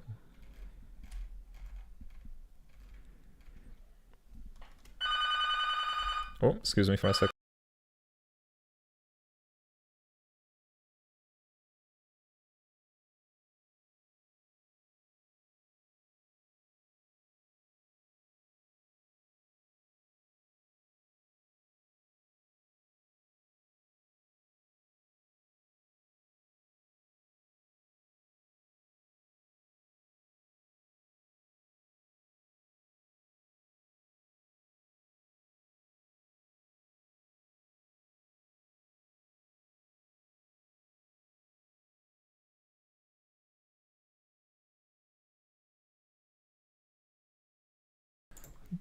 Okay, I am back.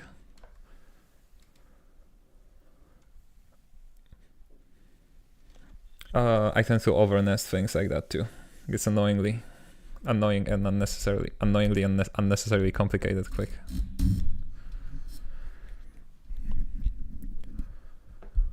Okay.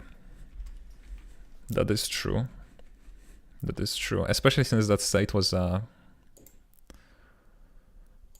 was like a state, and inside of this state it did nothing but handle like the nested state, so it could be flattened out without any problem. I actually haven't thought about this too much, so I don't know how we want it to work. We levitate, so we definitely disable gravity.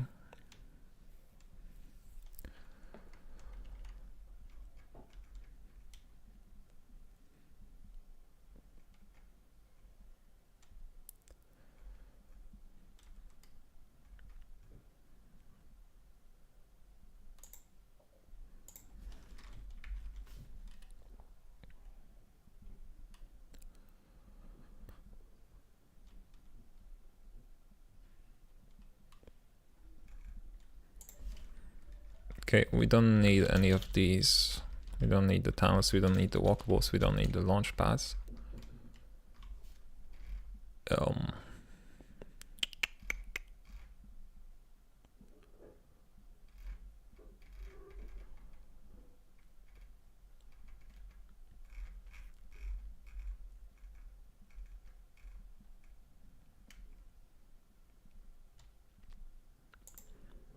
I guess the problem is that physics currently doesn't let us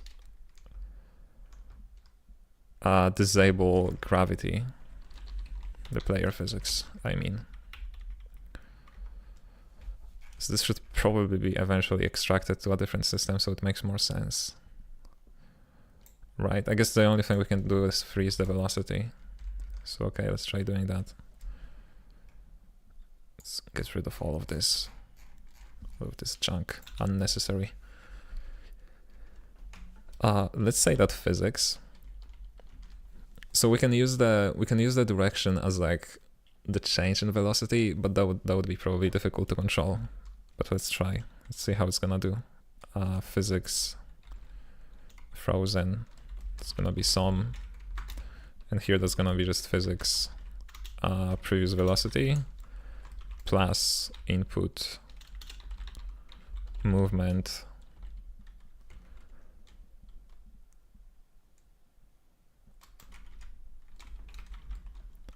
times time.delta time. Delta seconds. That's not unity, Jacob.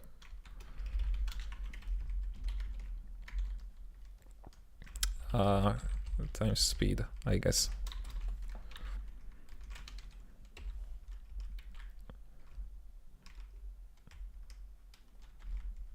And now I do believe that there is some damping applied regardless. Yeah, if we go faster than speed, there is damping being applied. So okay, so we shouldn't be able to accelerate, you know, towards infinity.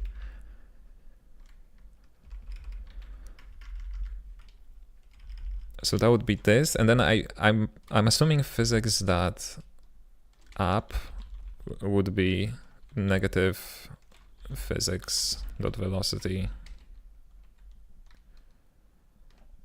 try normalize unwrap or vector to negative y. So we sort of, our feet are gonna facing in the direction that we go towards, I guess, at least for now. So we can technically like land on a surface and stand on it.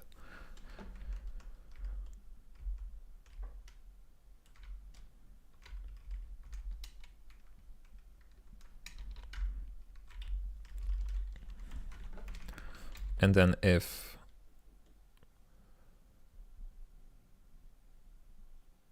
input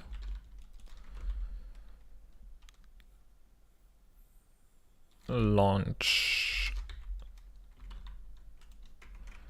is no longer active, we're gonna just go to the next state, go back to the free run state, in fact.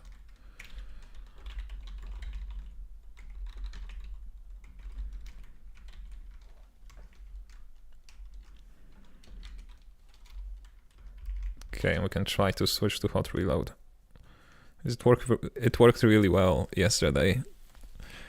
But knowing my luck is gonna break on the stream, as always.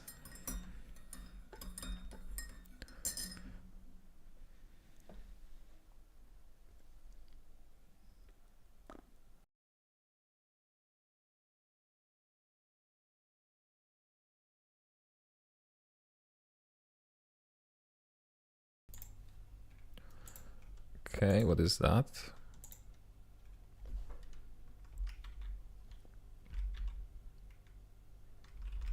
No.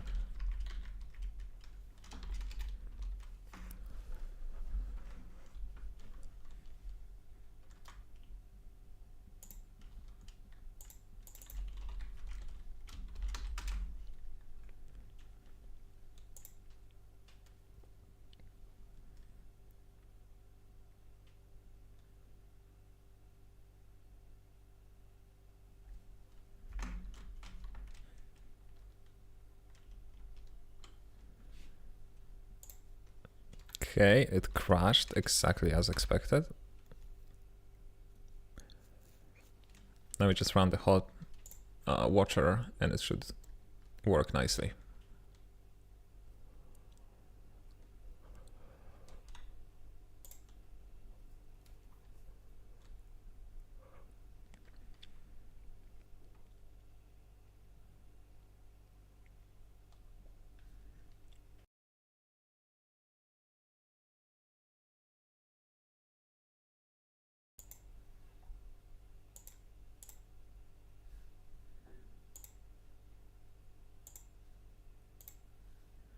Okay, now normal hot. Here's the game.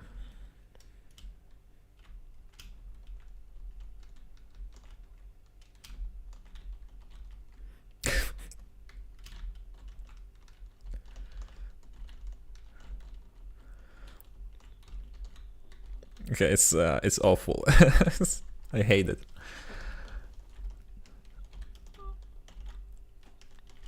Yeah, let me try on that gamepad actually. Sadly, I cannot make you feel the way it feels, but it feels awful. I mean, I don't think it feels awful. It feels a bit like I'm flying a spaceship or something, and I need to, you know, counter my velocity.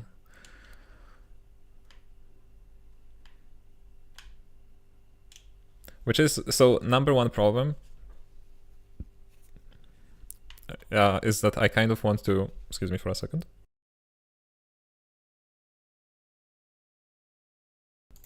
Is that I kind of want to be able to like pause when I fall, right? Using this ability, and now it's currently it's not possible. Because we have so much velocity going downward when we fall that it's like it's just not possible to stop before hitting the ground. No, it is possible. It's not easy to do. So I think the idea is to not use velocity and not use acceleration, and instead use our good old damping, and that we always use on this channel.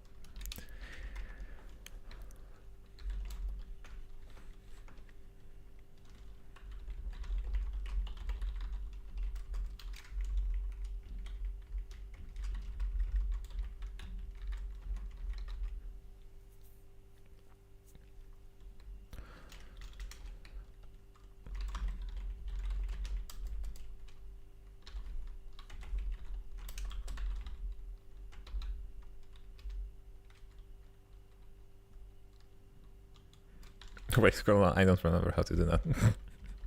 Need to check this.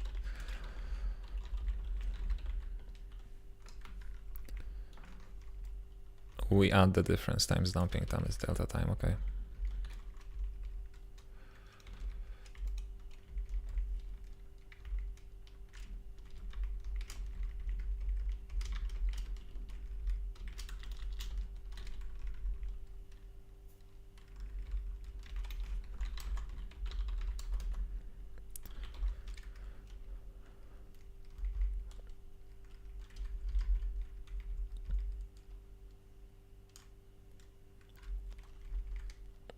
Okay, so damping of 2, I guess it may be a bit too small, but we'll see.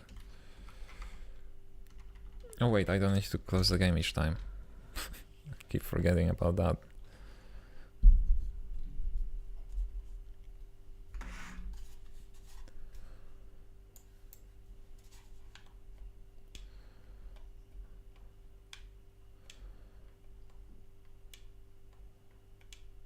Oh, okay.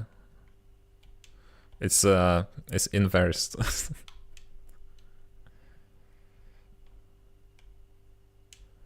And then it says like this forever. Okay, I'm pretty sure I did something wrong. Well, let me see.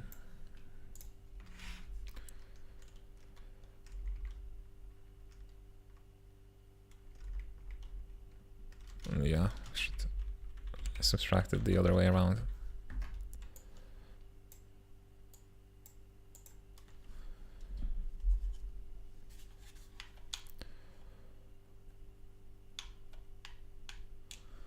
Okay.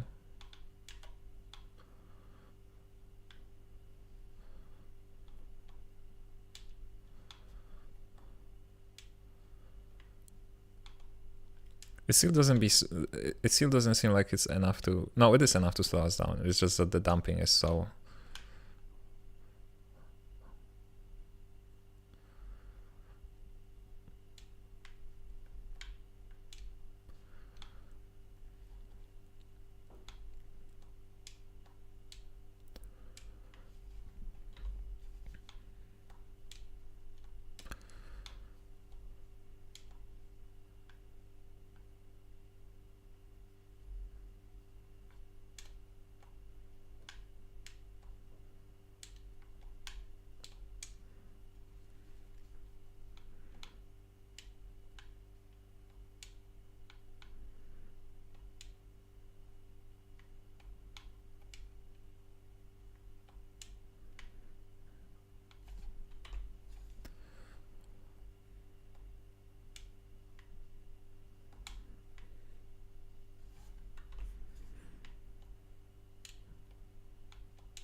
I don't know how I feel about that.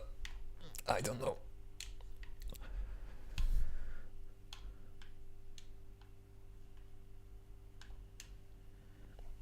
It should always point down unless there's a walkable surface closer, than take the thingy from that. No, it doesn't. No, you're back at the visual thingies. It doesn't matter. I'm thinking about the feel of it.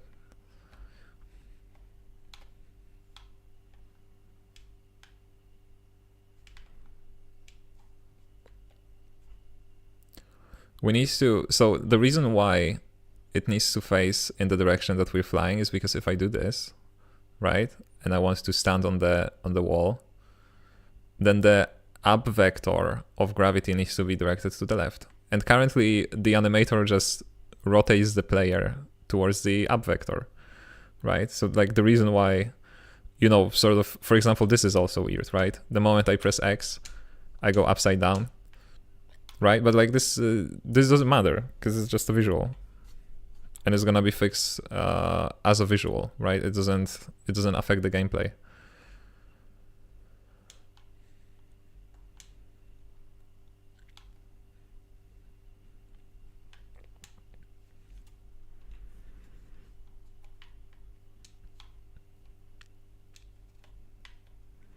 Like I could apply your suggestion, but this would require, you know, restructuring the entire animation controller, because currently it has no idea about the player and like what state it is in, stuff like that.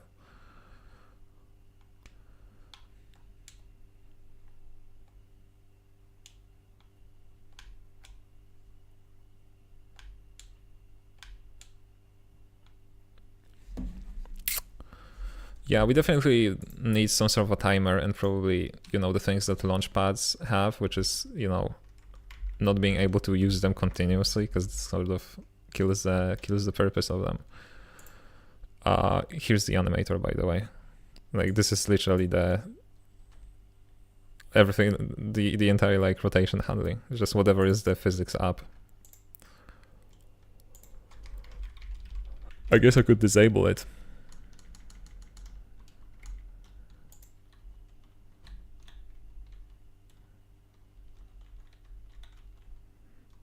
Okay, and now we're upside down. I haven't thought this through. Gonna be honest.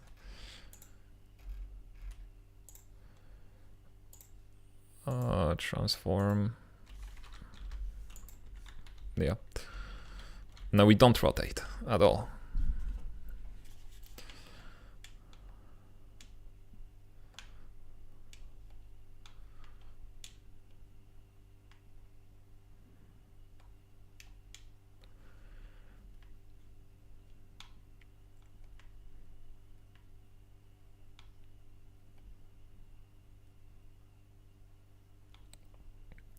Oh, this is interesting. Why is it doing this to me? Huh. It shouldn't be doing that. Is it doing it here as well? No, it's not doing it here.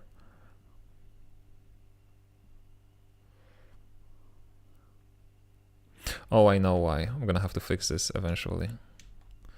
Because what's happening right now is that if I walk under this, I still get pushed by it, despite the fact that, you know, I'm walking. I shouldn't be affected by this. Just like it works here.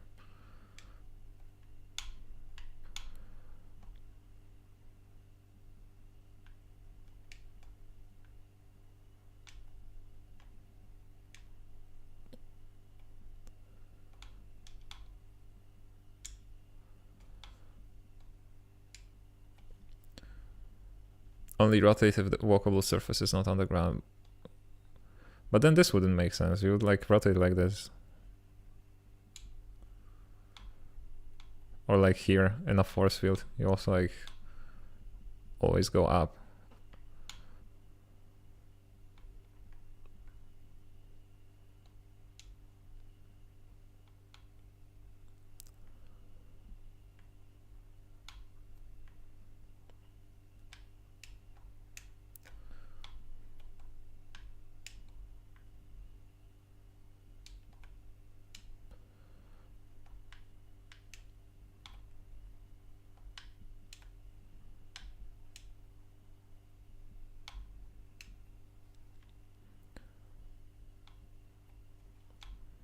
What are your references for these features? None.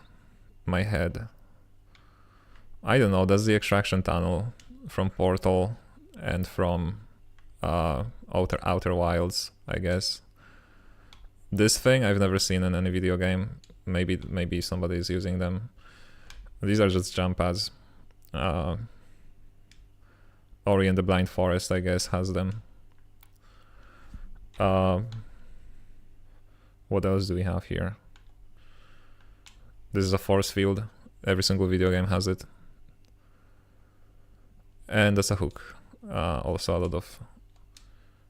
lot of video games have it. This one doesn't lead anywhere. What do you mean references? Though, I'm not sure if I understand correctly.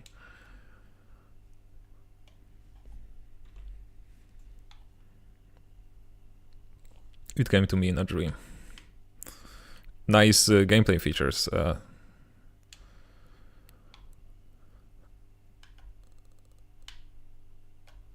I was trying to make a joke, but I couldn't. I'm sorry.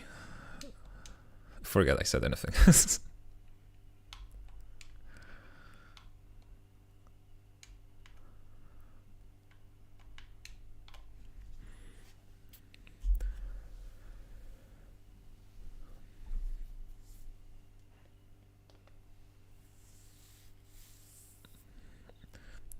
Feels more natural in my opinion, but then again, it's whatever vibe you wanna go for. If you want a surreal non-standard gravity sci-fi thing, yeah, but like that's the thing. What's the point of being natural? Surreal, like, you know, every single other game in existence. And then we end up with, you know, the remake of Resident Evil 4 playing exactly the same as every single game in existence. Because God forbid we have a different control scheme or something feels unnatural to people. That's sort of my, you know, my approach. I would like the player to be affected by the gravity, and eventually I would like the camera to rotate as well, depending on the situation. Which is why I sort of I'm trying to like always make it work as if the gravity was, if you were to like rotate the camera, it still makes sense. That's sort of what I'm thinking about.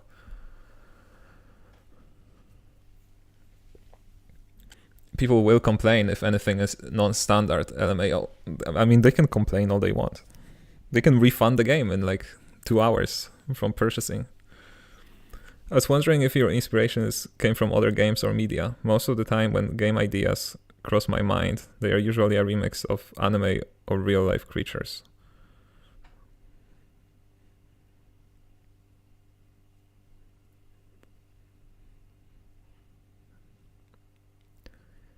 I don't understand that. Game ideas cross my mind, they are usually a remix of anime or real-life creatures? You mean like character ideas?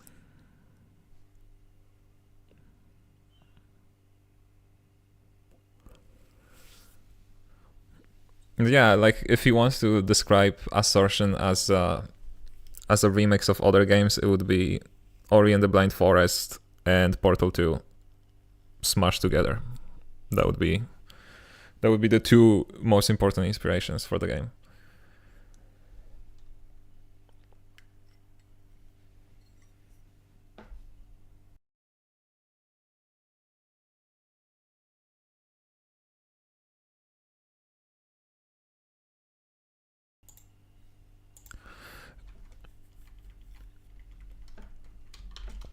But yeah, of course, experimenting is what makes it fun.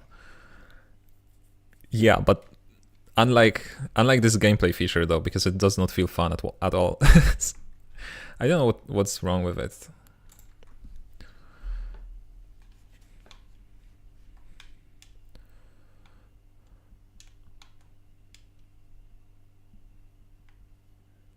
The levitate, yeah, that's what I'm referring to. Yeah, I'm trying to think like what would be the use case for it. Doesn't it defeat the purpose of everything that's already there? See, but here's the vision that I have for it. First of all, there's gonna be a timer, so it's really just a little boost for a while.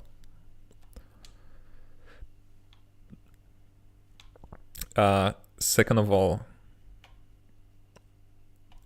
I'm thinking about when you can perform it, because maybe it should be something that you can only do mid-air once you're already in the air, so you cannot just like lift yourself up from the ground. Because that's true, I agree with you on this one, is that sort of most of our gameplay features here are like meant to lift you up from the ground, right? So this is what you need to use to like get some air. So having this, that's why we don't have jumping, right? And like having this ability to just lift yourself from the ground like this is defeating the purpose of the game. But being able to like levitate a bit in the air. Maybe we should turn it into like the classical parachute kind of thing where you just hold the button and then you like slowly fall down instead of speeding through it.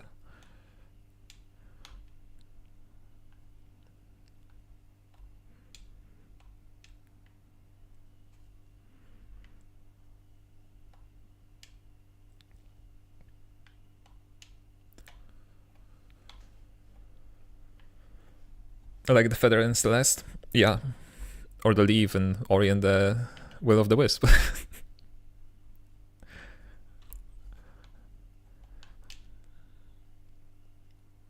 But yeah, that's exactly the thing.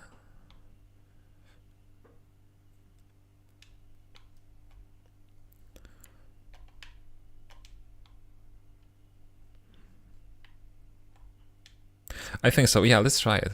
Because then that would just be, what would it be?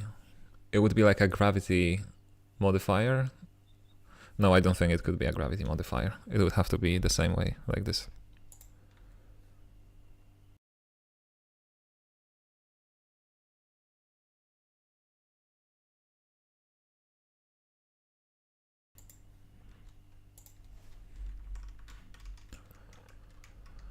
Let me see. We're gonna need some free run, some typical splitting into two vectors.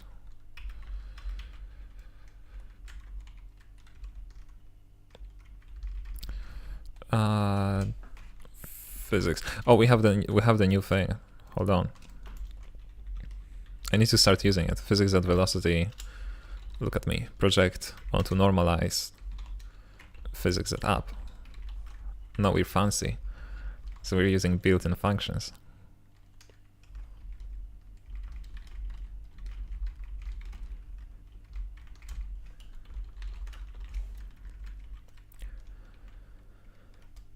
So x is gonna be left unchanged.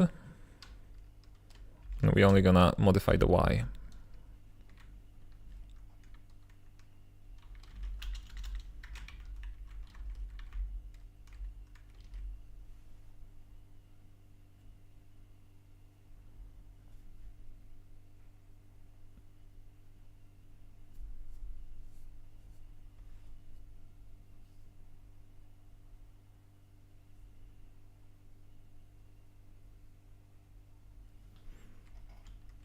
Bye, chat.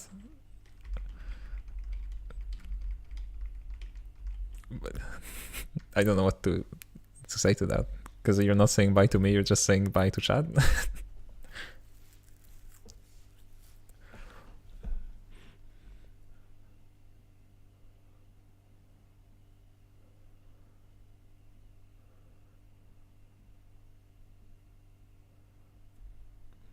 Will the world gravity ever change? Yes.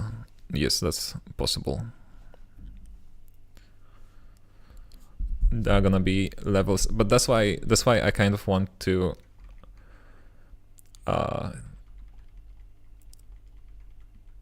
I kind of want to rotate the camera as well eventually, because there are gonna be places where like the entire gravity is gonna change.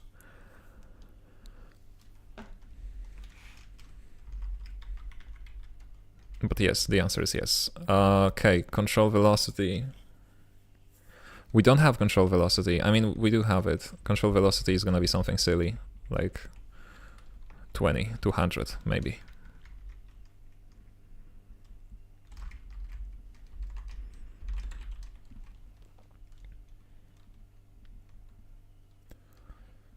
Ooh, I know. Wait, hold on.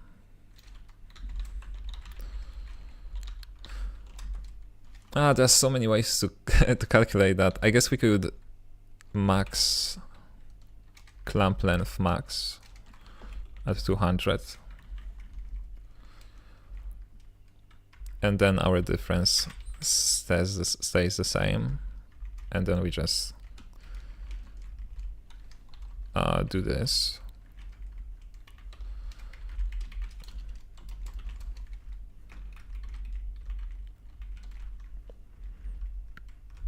So this is gonna limit our velocity.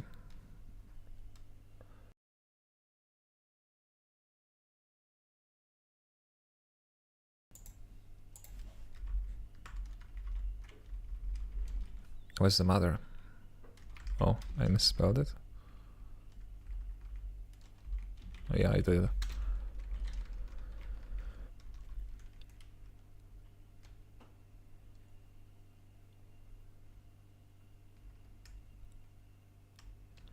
Okay, we could implement it this way, though it is a bad way of implementing it. I'll give myself that.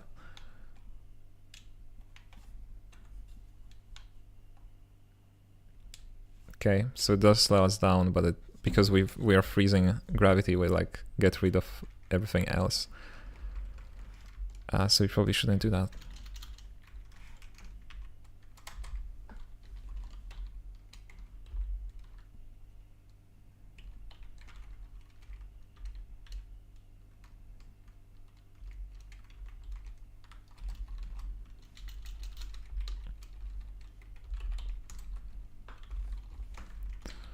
Let's write it out like this.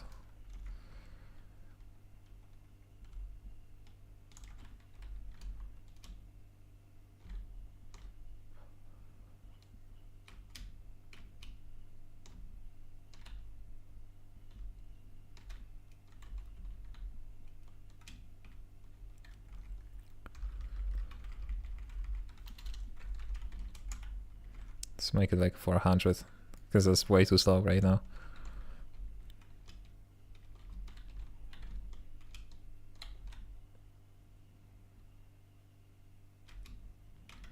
It's just 0. I feel like we're doing something wrong. Hold on.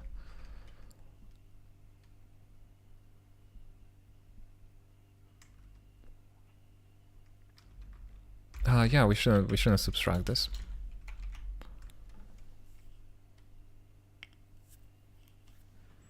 Excited for the playtest? Me too. Me too.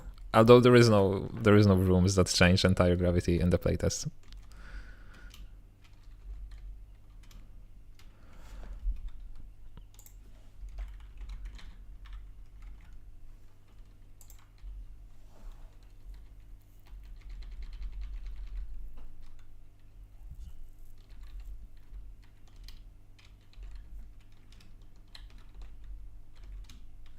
Okay, now this just doesn't work.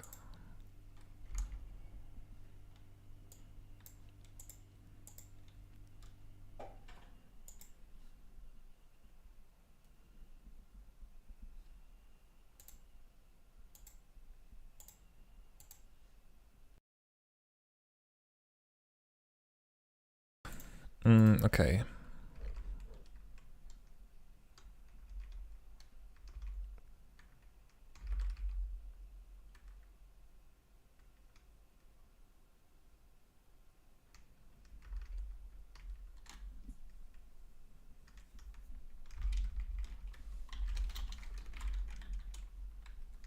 This should probably be Y.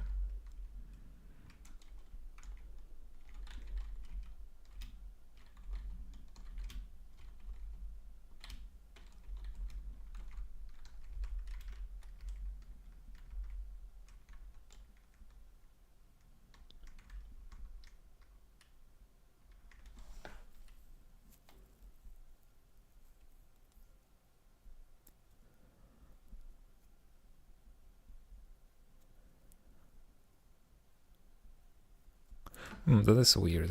What if we increase the damping and make this even smaller?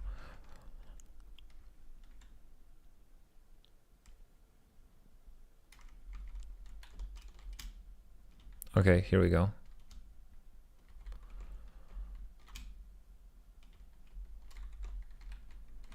Also, let me go to Blender really quick and just get rid of this save point because it messes me up. I want to restart here. Yeah.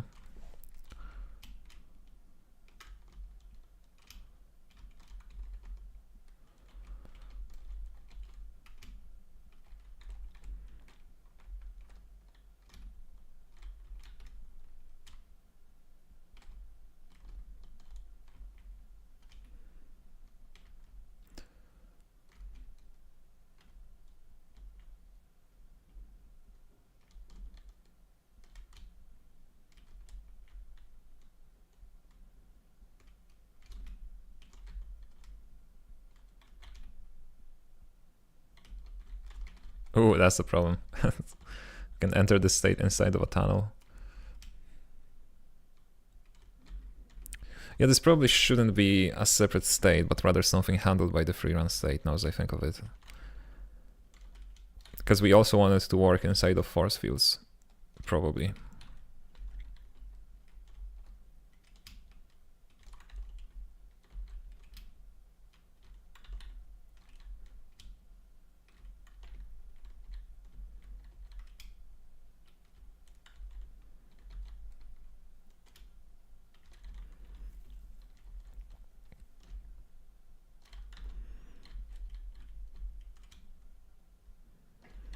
Yeah, it is cool. It is.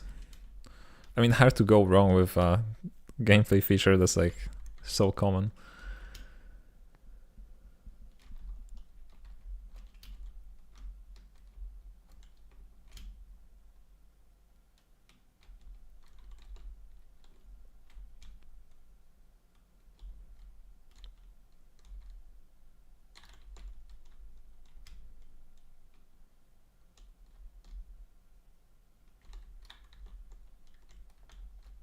I don't feel like it.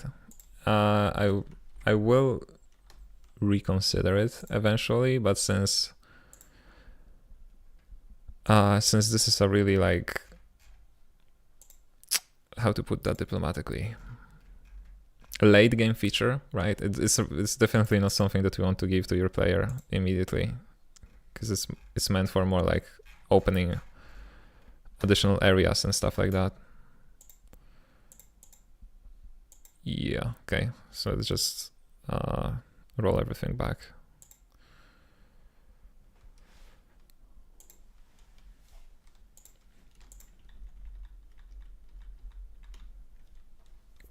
Okay, so I will be taking a quick little break, as always, and I think what we can do after a break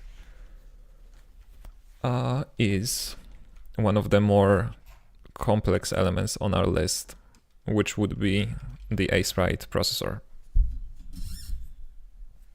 I've been thinking about this. I have most of the necessary things set up, I believe.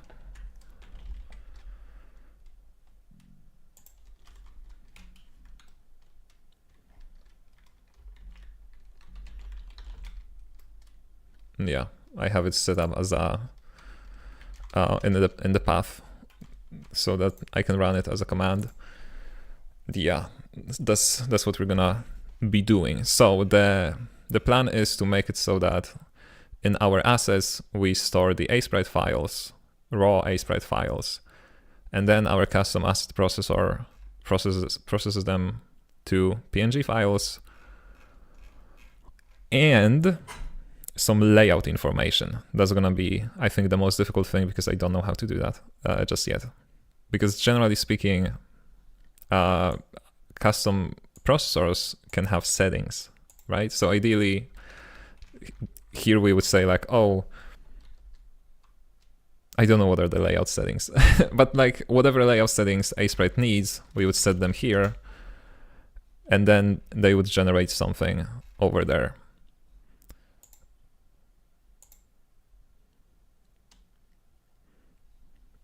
So they would generate a PNG and some other file, probably a RON, serialized information about the layout.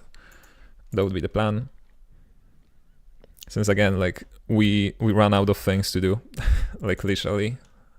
And yeah, I'm gonna see if we can manage to do it in like 3 hours.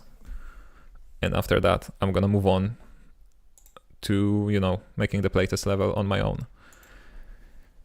Anyway, I'm gonna take a longer of a break, 8 minutes, and I'm gonna see you after that time.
Okay, took me a bit longer. Hello Ved, welcome to the stream. Okay,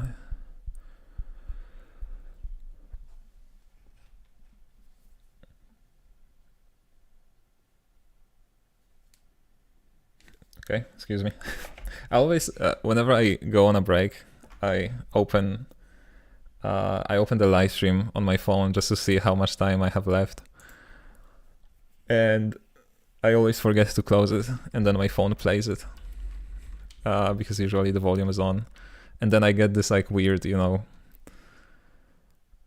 there's a name for that. It's like when you play yourself speaking, but with like a delay, and that prevents you from talking. Echo, yeah, it is the name for this, but there's like a specialized term for the specific. The Aprite command line interface docs don't look too bad, honestly. JSON plus an image. The idea of JS REPL is weird, but I get it.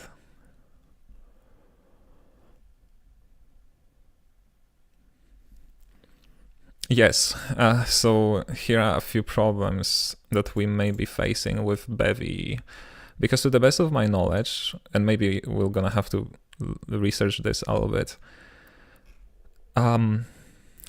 the assets here have a one-to-one relation to assets there. I don't think a processor can take like one asset from the source and produce two different assets in here, or at least I'm not sure how this would be structured, because with my Blender importer, for example, let me show you this.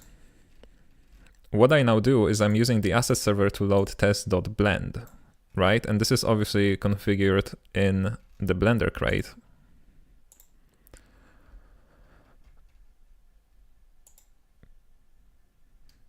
Right here, right? We set default asset processor for this blend file. Okay, but hold on. There is a default asset processor. So that would imply that you can use different asset processors for the same asset, but I'm not sure how this would work, because the saver doesn't get to decide what the output name is. The saver just writes bytes.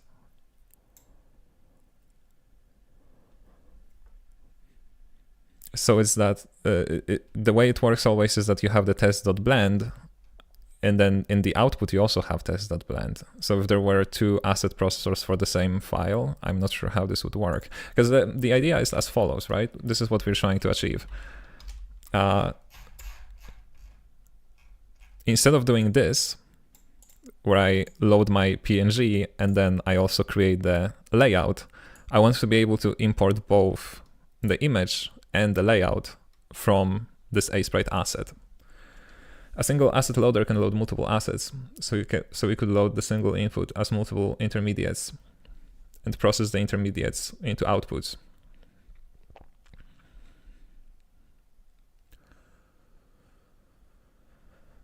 A single asset loader can load multiple assets. Do you mean this literally? You mean like the loader trait can load multiple assets from the same source?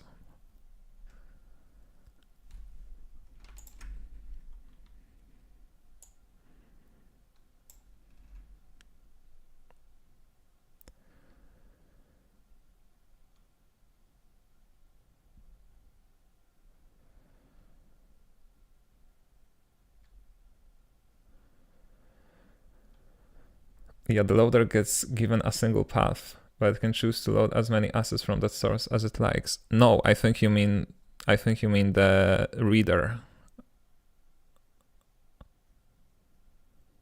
Load context is how? Oh, okay, hold on.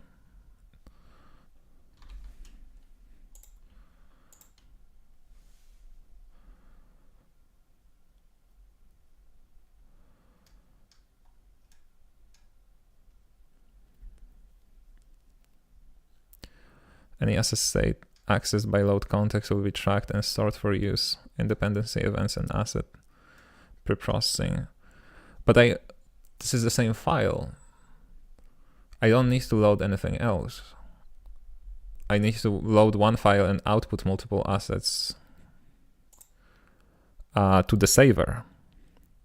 Ideally to like different savers.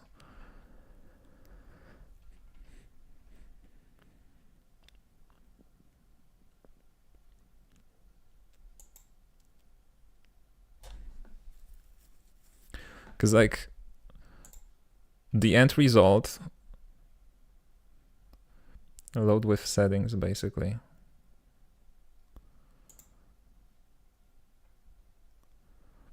No, but I don't think we're talking about the same thing, to be honest.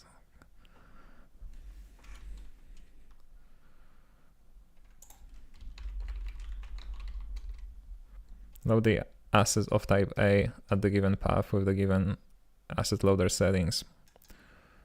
This is at the ferret. Okay, but where am I supposed to call it?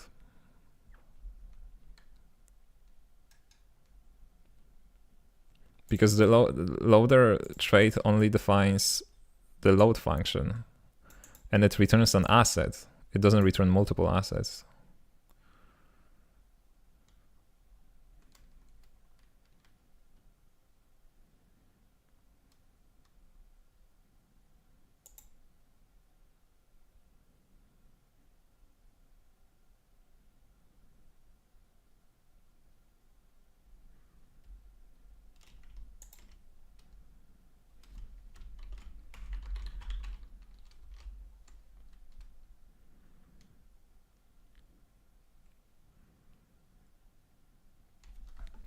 And it's still the same type of asset because it's generic to A.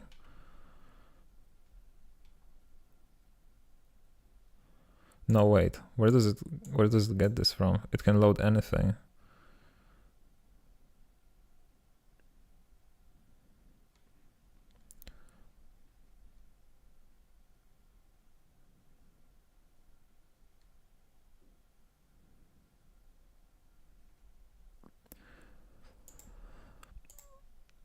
Okay, and how would I differentiate between loaders when loading? Because that's my main question. Right, I want to be able to do this.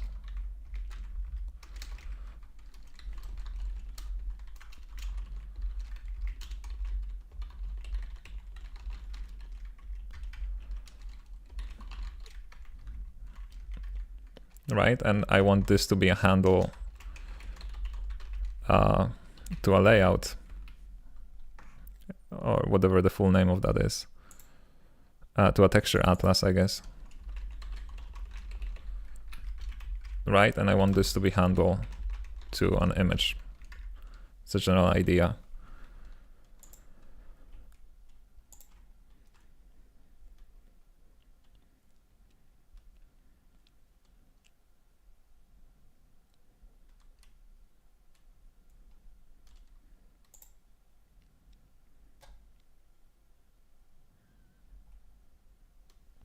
So an Aprite loader would load a sprite sheet which contains handles to many different sprites, for example. Have the Aprite loader return an Aprite manifest which contains your layout and sprite sheet.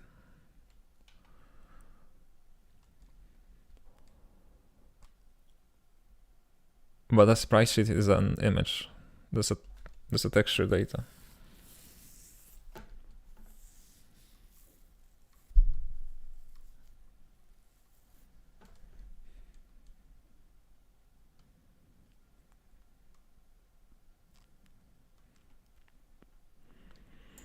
Again, like, what's wrong with this?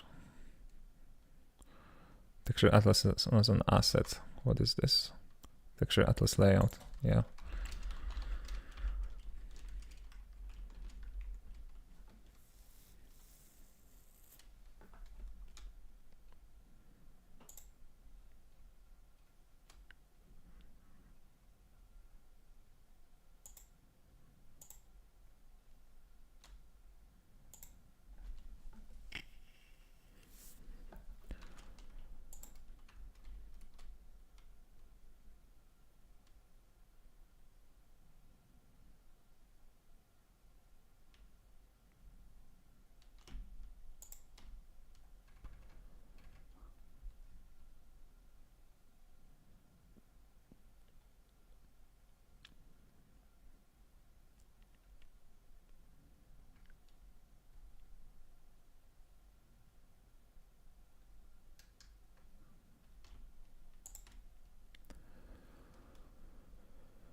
Oh, how to load the internal? No, what's to load?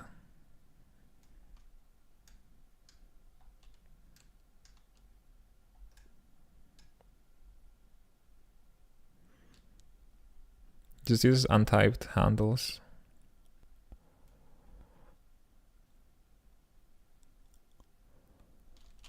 Oh, get or create path handle.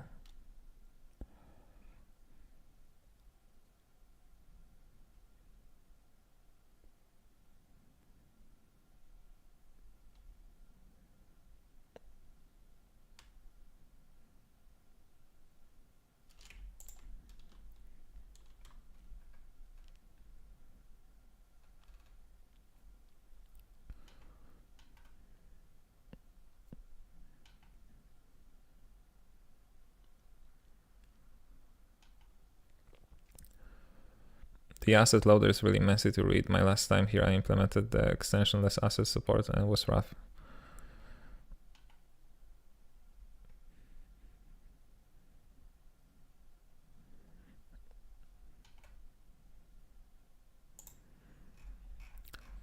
So I wonder if the load can infer the different type of loader that we want to use.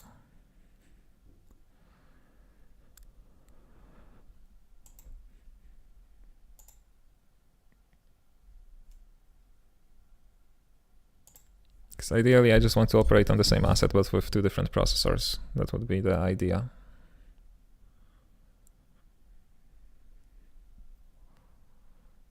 Yes, if you use a unique asset type. Okay, but then how is it gonna process them if the default saver uses the same name in outputted assets? Right? Like if I do this, how is it gonna store them here in imported assets if they both have the same name? That's my question. Is it gonna like magically solve that and I don't need to worry about this?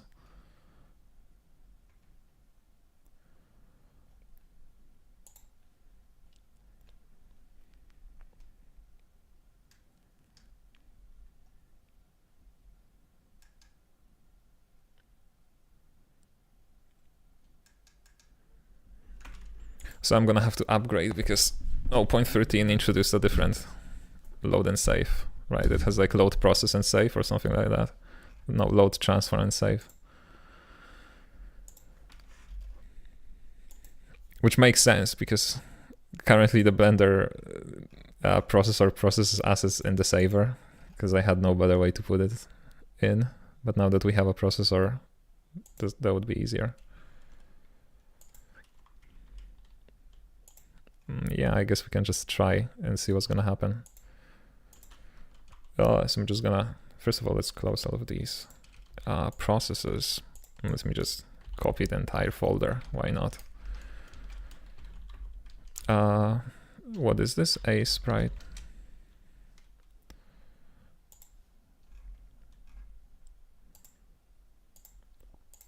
Just update the cargo.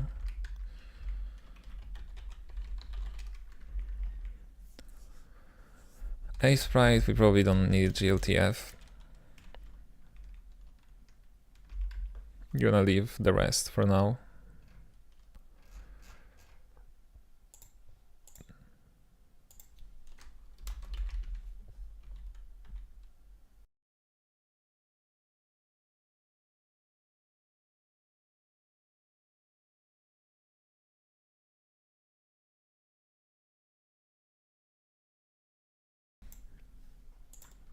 Okay.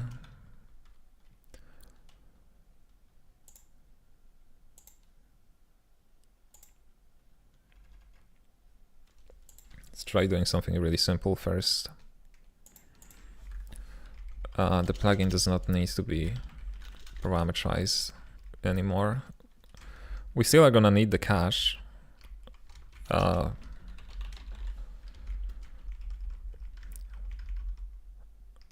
Because we need to save the file somewhere in order to process it.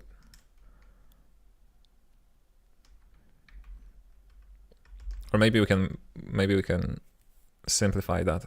I'm not sure. because when I implemented the Blender importer, the loader had no access to the actual underlying file system path because that's abstracted away behind a loader, behind an asset loader.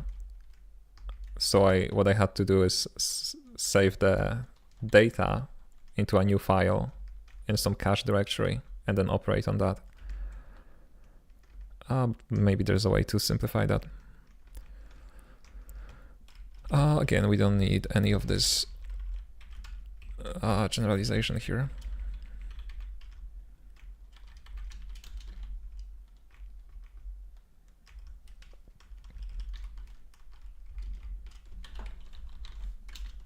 Use an Aprite cache for this.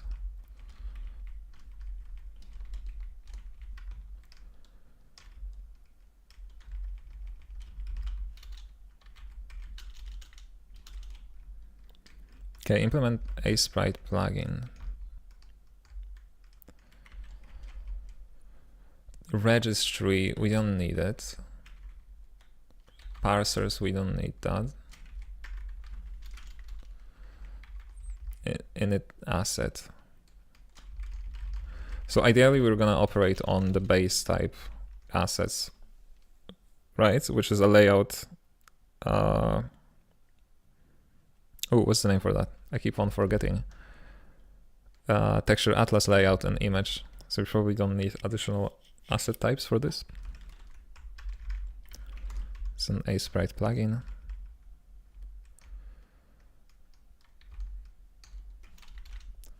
Okay, we don't need extras.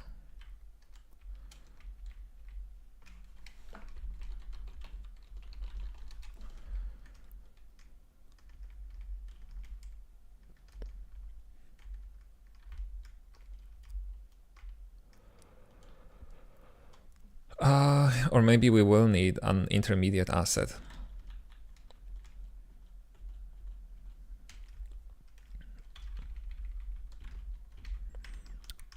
Because we need a place to store the cache path. So maybe that will be necessary as an intermediate thing.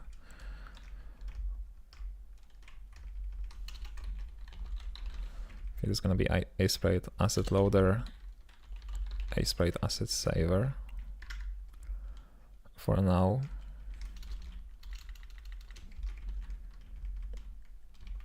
And this could probably be default.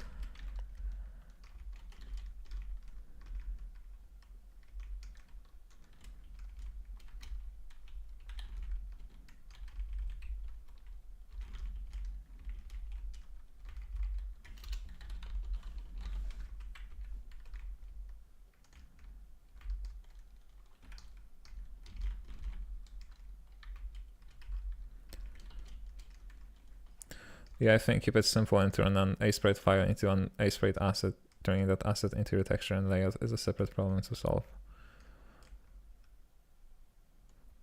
It's not even that I need to turn an Aprite file into an Aprite asset. I just need to store the path to that asset in my cache directory. Because I need to run the command with the path of the asset, and a loader has no idea where the asset is located. Not a loader. Oh yeah, the asset loader, because the asset reader is handling communication with the file system. So asset loader has no idea what the path is to pass it to a command. Although I could probably hard code it and like assume that it's gonna be there based on the name, right? If I get the name, I can guess that it's gonna be, located in the assets directory. I think the load context has the path. So it may have, but when I implemented Blender in 0.12, I could not find it to save my life. It shouldn't have a path though, because the asset reader doesn't have to operate on the file system, right? The asset reader can fetch data from a web server. So it wouldn't make sense for a loader to be aware of the existence of a path, I think. But let's see.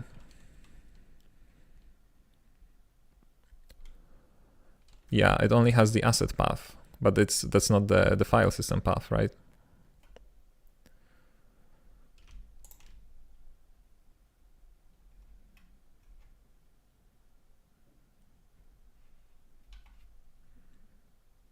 unless this path here actually contains the full path. But again, I don't think it does. We can check it though. Again, maybe something changed. I believe it's the file system path relative to the default directory. What is the default directory? You mean like the cargo workspace, or do you mean the default directory in imported assets? Which I don't think is the case because we're operating on these assets, right? Or do you just mean these assets? Assets slash. Yeah, so that is true. That's what I was talking about. So like we could assume that that path is gonna be relative to this and to use that instead. But another reason for like copying the data, at least for Blender, was that processing the GLTF takes a while, and I was a bit worried what's gonna happen if I save the file in the middle of that.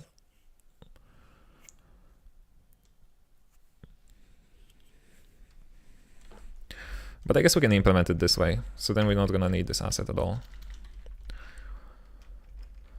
Just for fun, see how it compares to the Blender implementation.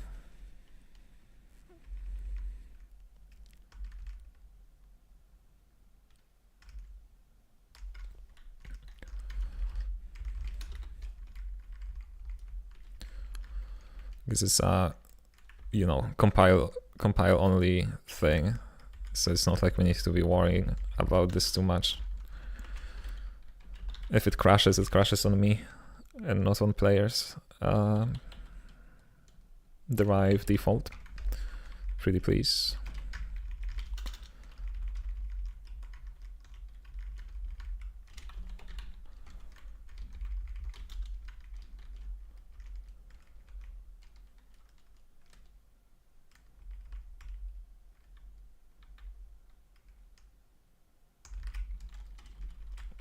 No, it's worth trying new things, yeah.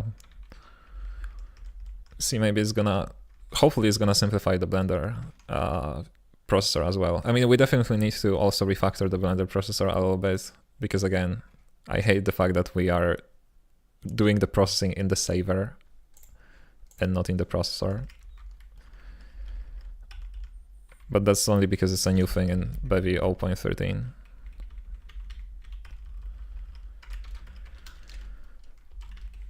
Okay, let's get rid of all of this. Yeah, and let's immediately use load, transform and save. Asset loader, asset transformer.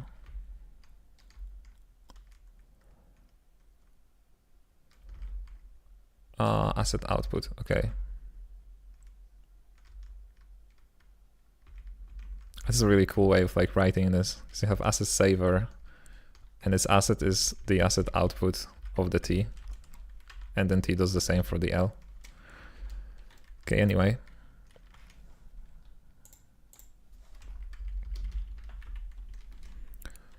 Loader, transformer, saver. We just call them Aprite loader and Aprite saver. Aprite transformer.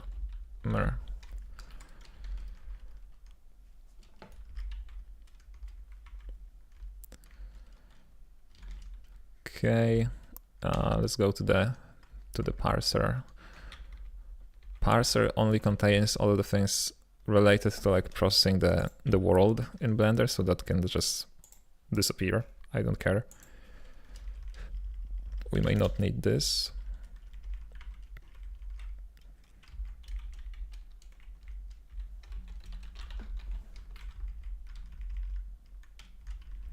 Aprite loader will need an Aprite process. That's still a necessity.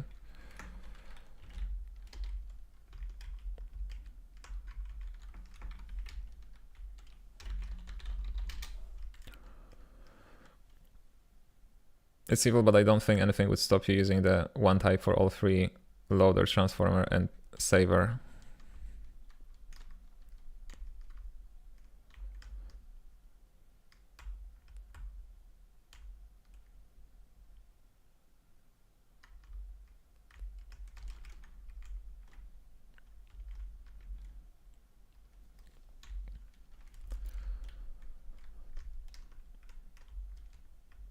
I think you're right.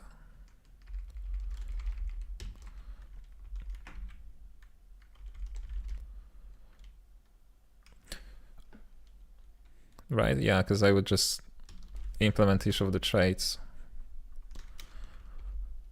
in its own implementation block. Yeah, but I'm gonna, you know, not be evil. Keep them in separate files for now at least. Okay, so we have the Aprite process in here. What was I doing? I was renaming it. Aprite process error. Yeah, okay. That can probably stay the same. Except we may not even need this. The reason this exists in a Blender is because the Blender is running continuously, because it's really slow to start it up. So I just run it continuously and I use the Python interface to do operations. With Aprite, I'm pretty sure we can just run it each time, just spawn a new process each time. So we probably don't even need this.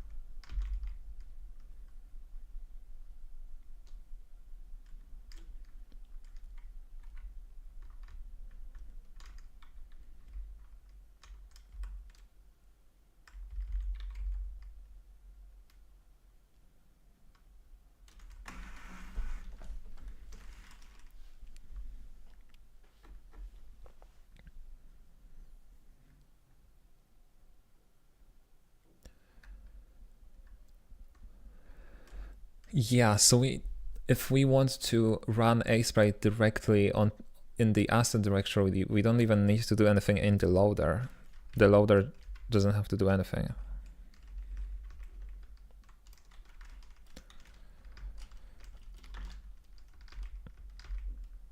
So the question is, let me make a new file actually.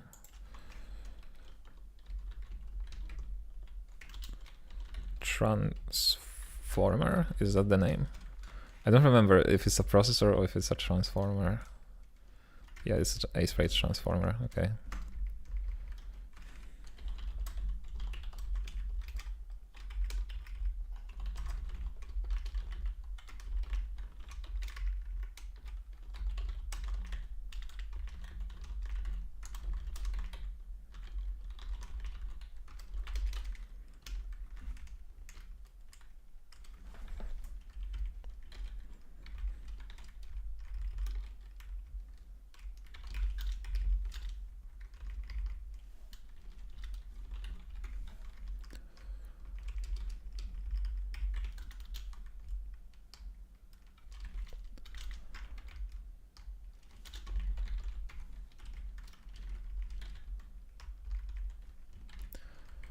Okay, what do you need?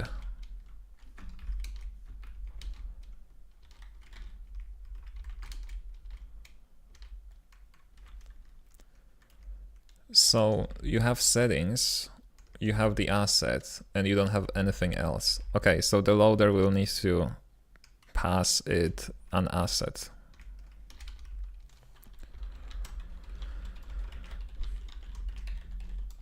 Aprite asset is actually necessary, turns out. Let's go to the Blender loader. Let's see.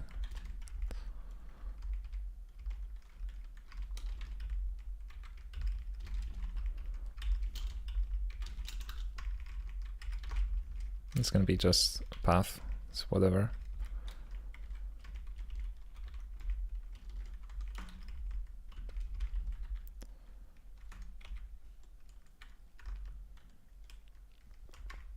Okay, so now asset is this. Settings, we're gonna have to figure this out later, because we do want some settings. Sprite loader error, okay. Box pin, does some bytes, which we don't care about.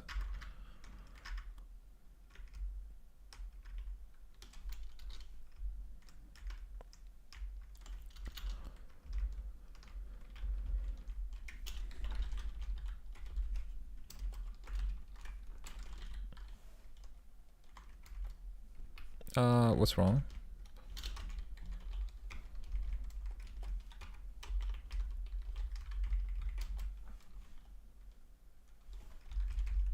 What are you? Because the source path for this load context.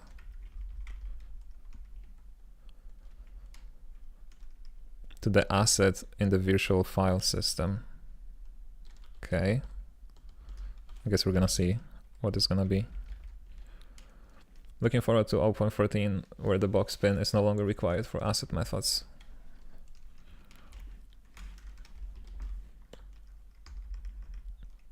How do they work then? I thought the whole point was to make them run in parallel.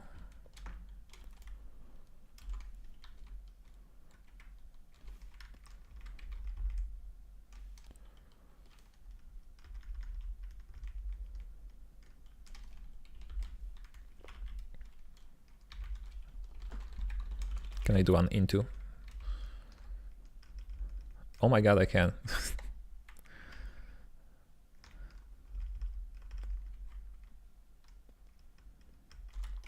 Okay, we don't have any of this. We just need the default derive. You'll declare them as async function instead of a function that returns a promise. Async function in trait. Okay.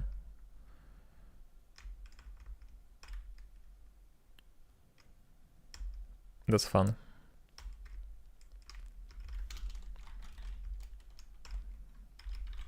Not gonna pretend that I understand async functions in Rust, at least not yet. But I do remember reading about this, about async function in trait, because this is like a newer feature, right? Oh, look at me! I even have a little command copied here for Aprite when I was experimenting with it. Yeah, so we just get the path. There is no error possible, actually. Can we define it as such? Can we define the error as like nothing? The error never happens. The trait bound is not satisfied. Can I do like this or something? No. Type is experimental. Okay, whatever.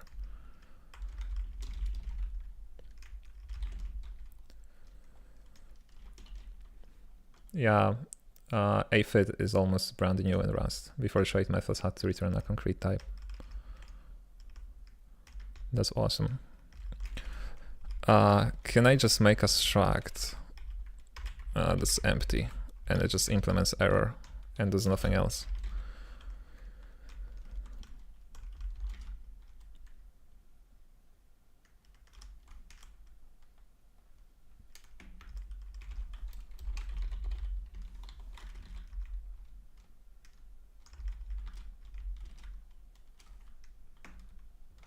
What do you mean?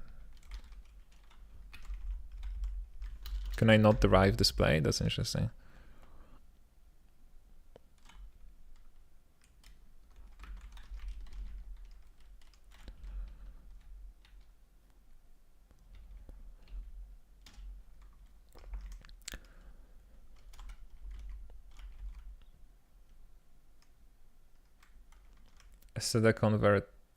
std convert infallible until, yeah, but can I use it here? I don't think so.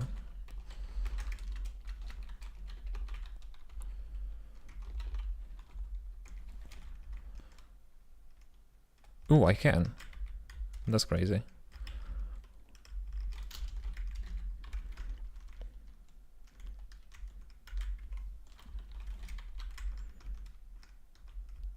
Look at my loader, that cannot possibly fail.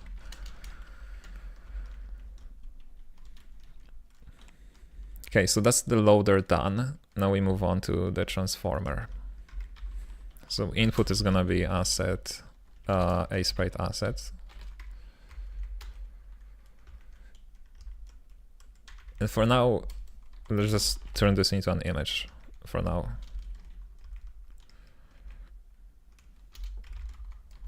There are no settings. And we're gonna take care of this in just a second.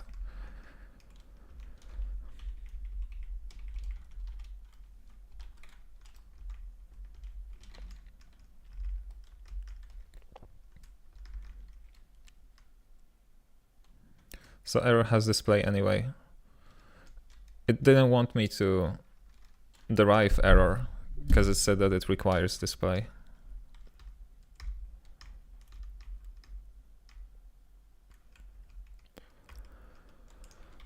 Let's get rid of all of these paths.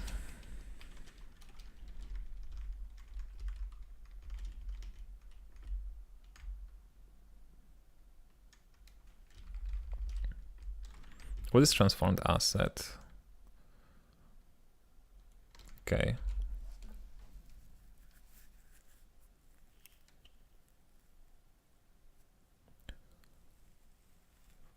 This error requires debug, not display. I don't know. I didn't want to accept that.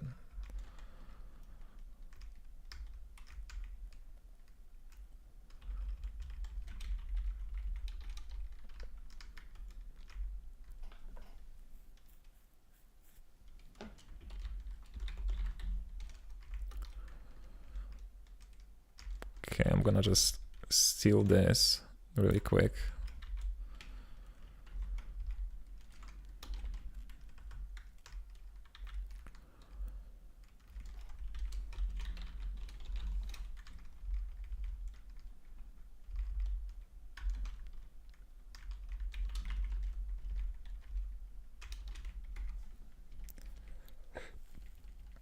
Now let me open the Aprite command line documentation.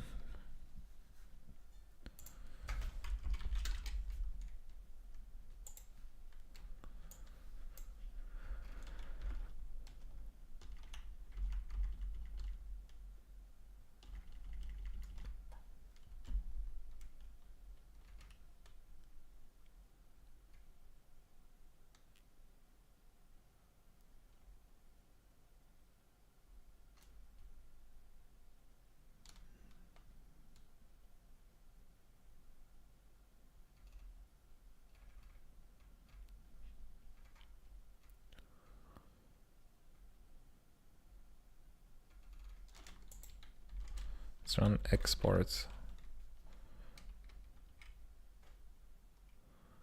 Information about the exported sprite sheet in a JSON format. Exports all images in the command line before sheet option in the sprite sheet PNG image. The file will be overwritten. Okay.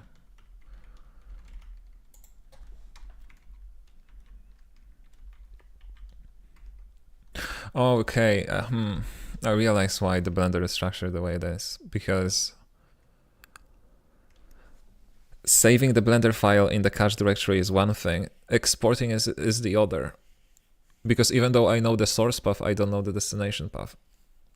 So now when I run the Aprite command, I need a place to make it output the file. I cannot output it here, because then Bevy will automatically pick it up and like transform it there, which is not what I want.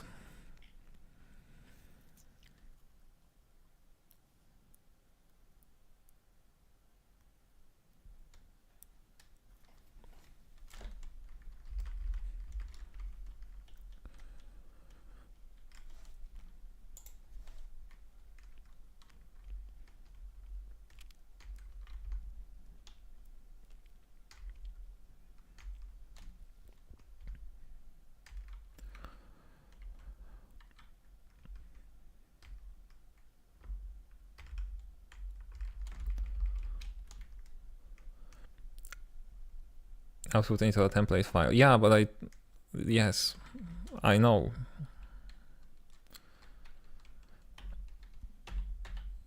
But I don't have a directory.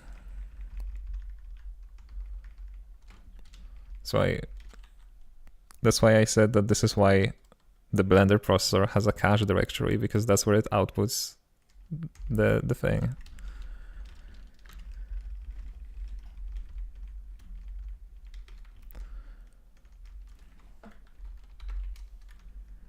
So I'm gonna have to revert these changes. This will eventually have to come from the settings for this asset, by the way. I know that, but for now, let's just copy them over here.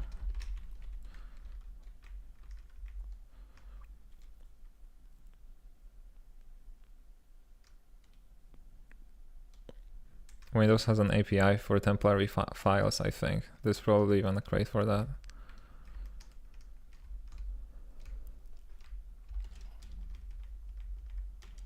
I think I looked into that when I was implementing the Blender processor.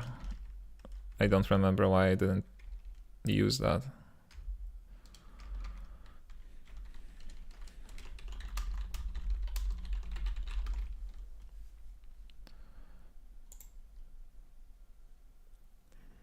There's a path of a temporary directory.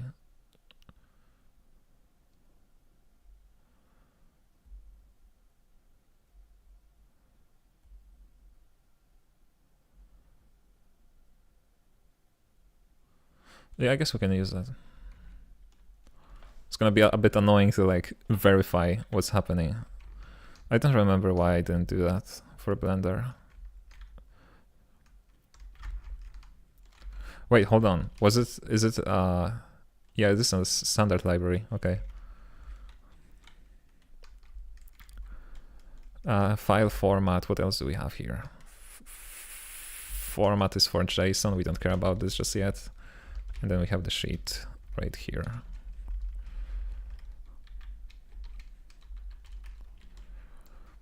Okay, hey, I can split this, right? I can do this like this, right?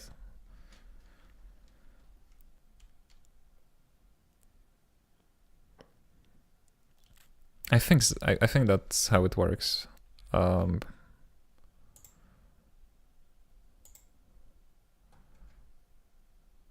Just let me check.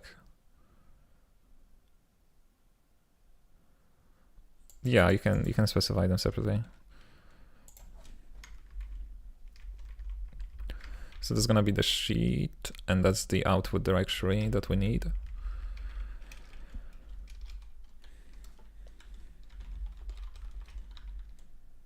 It's gonna be template directory. Gosh, how do you do that? I remember next to nothing about working with paths.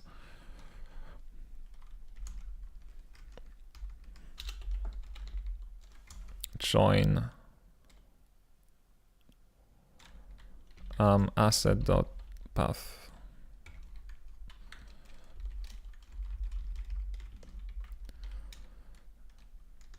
And then into, I guess.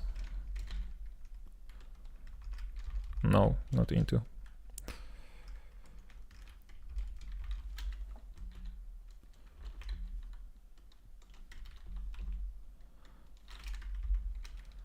To string.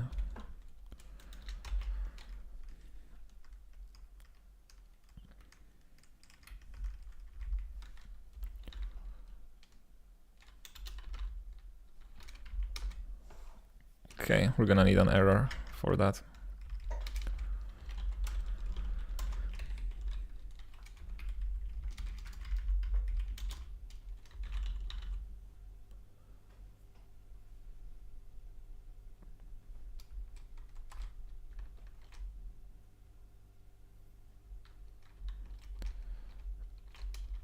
You just do a reference to path? No, because the conversion can fail, apparently.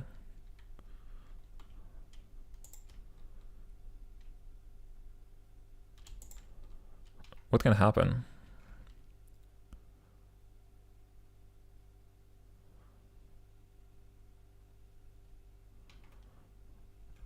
If it contains an invalid UTF-8 characters, is that the case? But you don't need a valid UTF-8 string.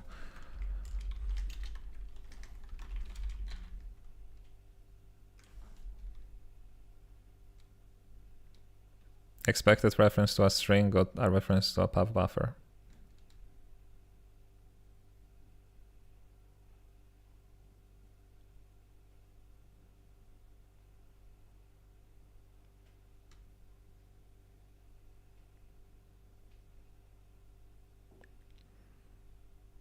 OS string is a valid path. I don't know what you're talking about. Like I need a reference to a string slice here to pass it to arguments. I think that's because you pass an array of... Yeah, what else am I supposed to do?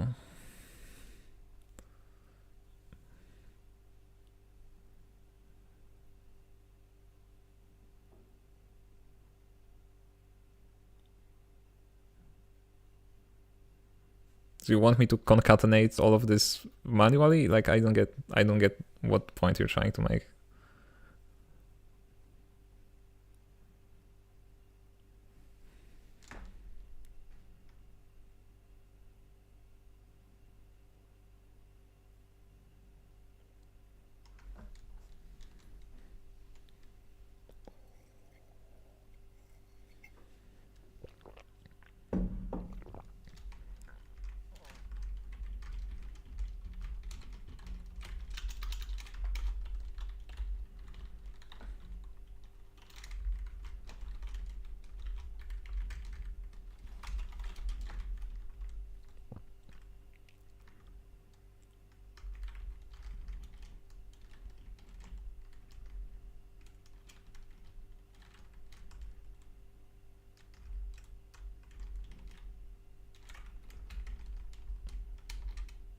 Or is it not imported? Hold on, maybe it actually works.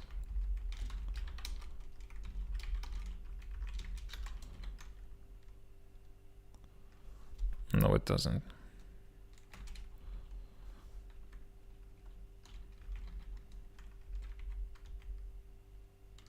So why does this work and the other thing does not? As reference OS string, okay. Interesting, okay. And then next thing is gonna be just the path.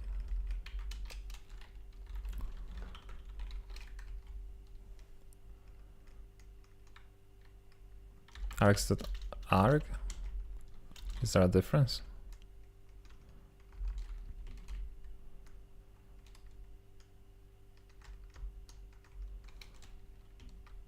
So then take an iterator, okay. So okay, so it does not make sense. Because this takes an into iterator whose items are... Oh, okay, because it expects the type to be the same among all of the other things. Okay, I get it. So because all of these are strings, it was expecting this thing to be also a string.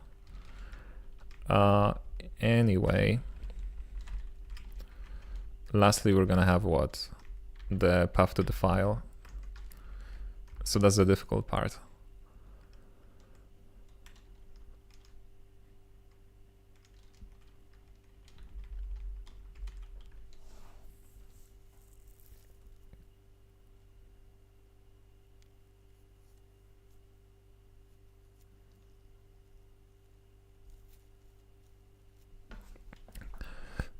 Because this path is relative to this folder.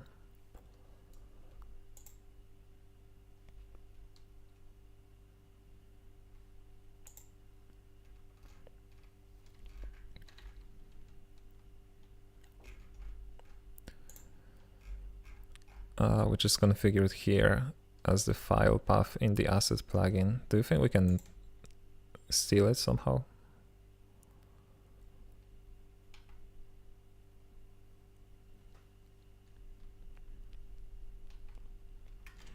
We cannot access a plugin,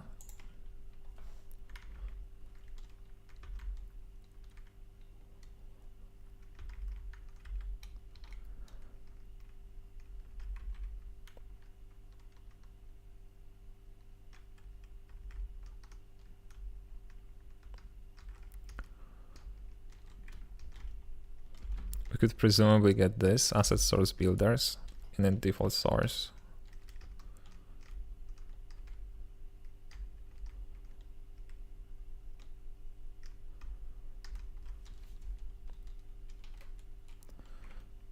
The default.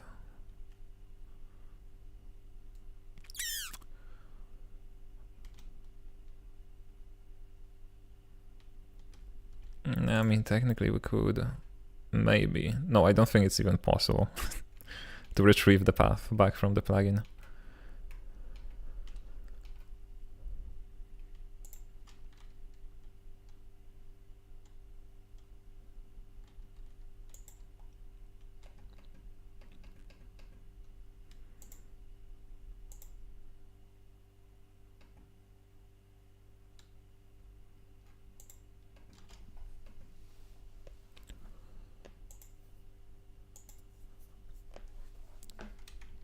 Maybe just hardcode the path for now.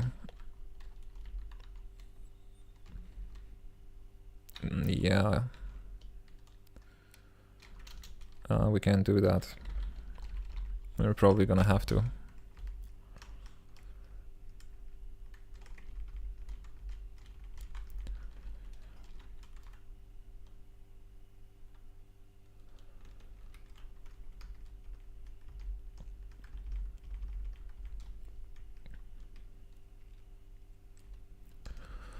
But I'm looking for some function, you know.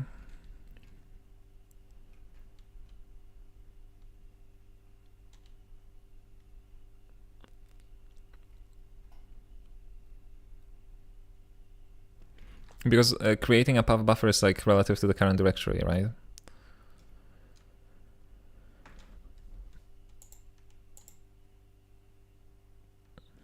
No, it's relative to the current workspace directory, right?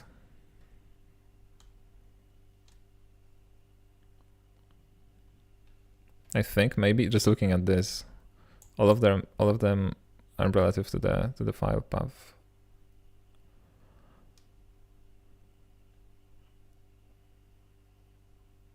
To like this folder. Path buffer isn't relative or absolute, it's just a string. Oh, so how does it do it then? Oh, this is it. This is what I was looking for. Get the base path. Exactly. Exactly. So now, where is it? The transformer right here.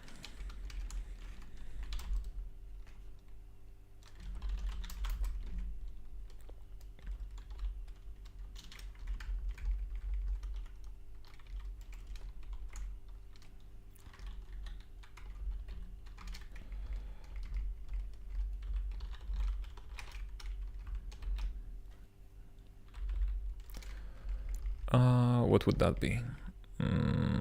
This thing right here.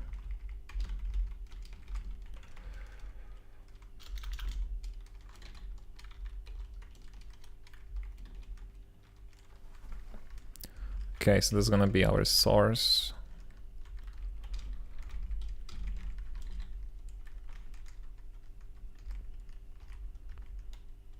I don't think we need to pipe anything.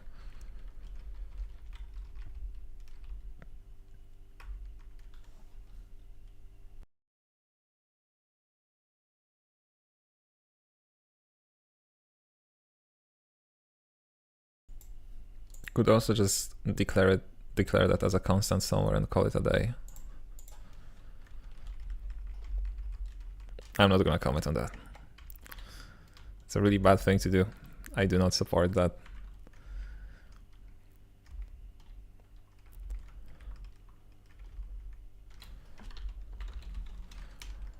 Okay, let me yeet the error, not yeet, yank the error from here. No, that's not the error. Where's the error?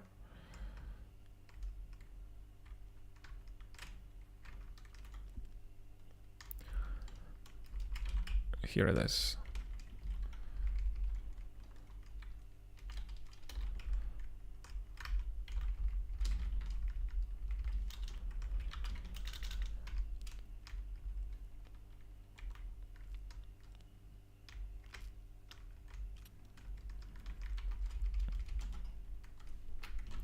What do you do when you fail? The error type for input-output operations of the read-write-seek and associated traits.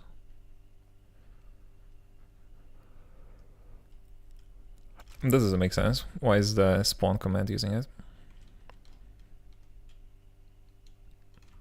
Oh, I guess it's only when the file is missing. Yeah, that's why this is here.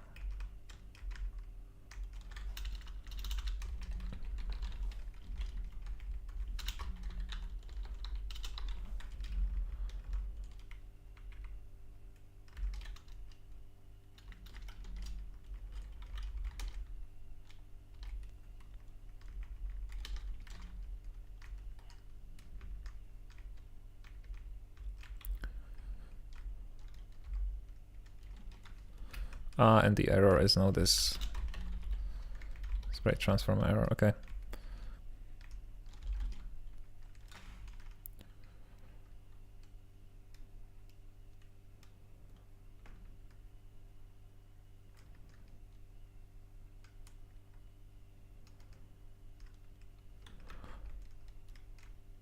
I do not understand. That question mark. Why is it like this? Oh wait, because I'm using a wrong thing. Hold on.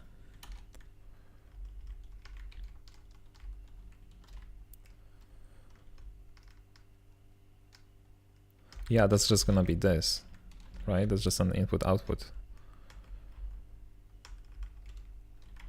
error. Yeah.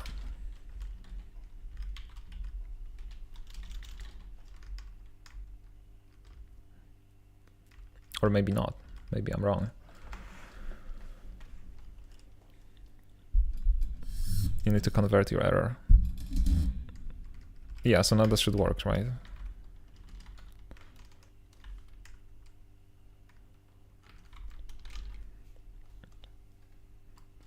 Okay, let me continue and go back to it in just a second. So we're gonna have to return the same thing here, right? I mean, not the same thing, but like a pinned move async block. And we want asset output here, and an asset output here is an image. Okay, how do we do that? Yeah, now we just need to do all the magic necessary to get the image somehow.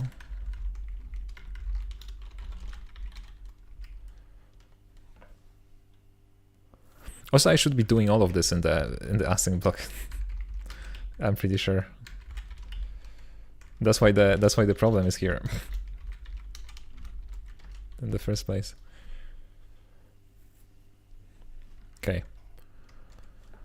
Now we're talking.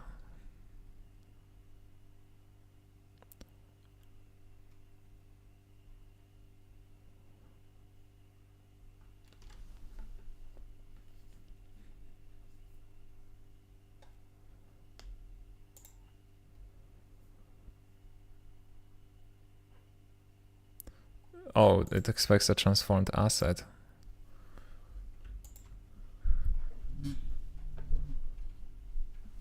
Can I make it?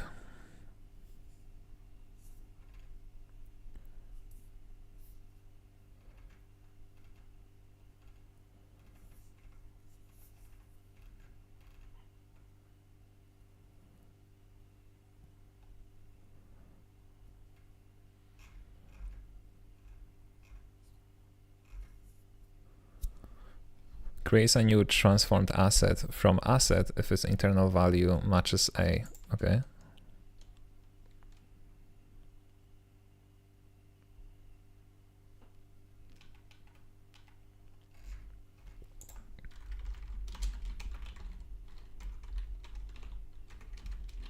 Would that be it?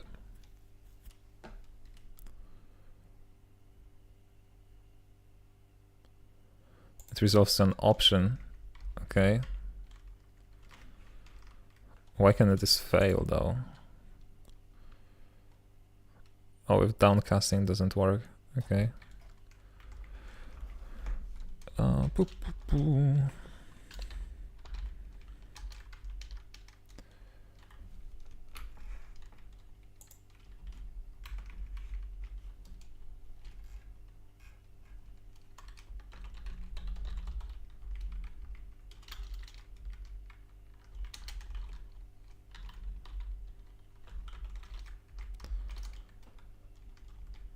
Is that how you do that? I don't remember. Yeah, you can just specify the text here. Error. I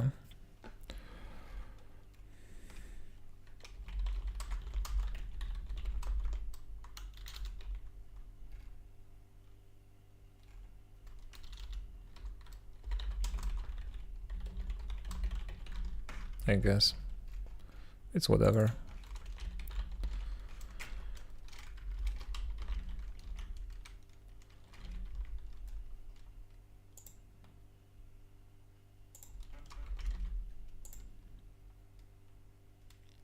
I guess we can just return this as such, right?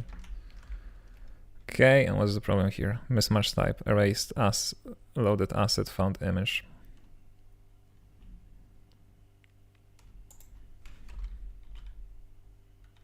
Can we erase its type? How does it work? From loaded asset. And what is unloaded asset? The successful result of an asset loader load call. This contains the loaded root asset.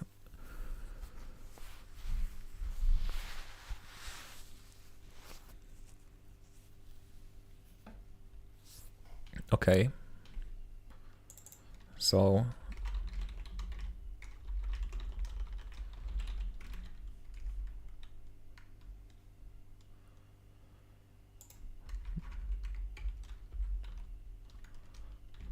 can I erase this? No.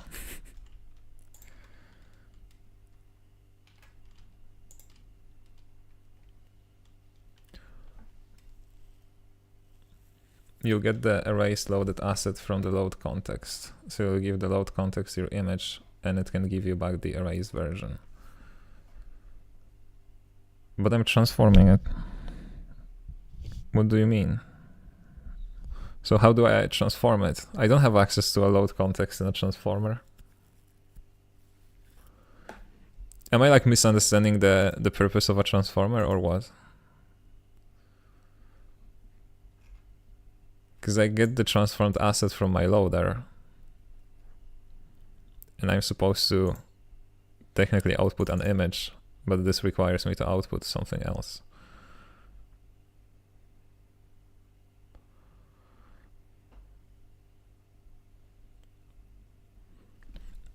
You know what would be smart?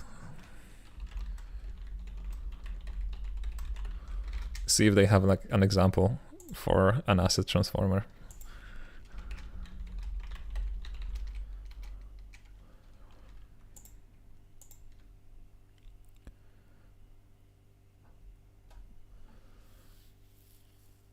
Yeah, okay, dude.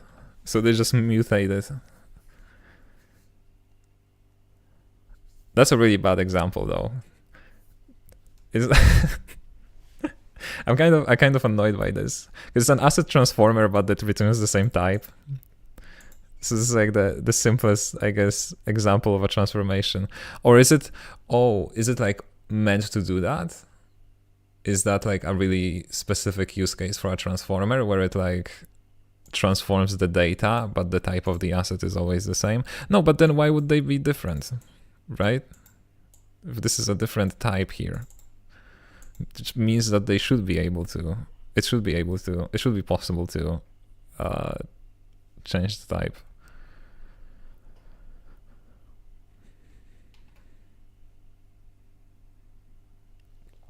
Ooh, transform sub-asset. A labeled sub-asset of transformed asset. What are sub-assets? Hold on.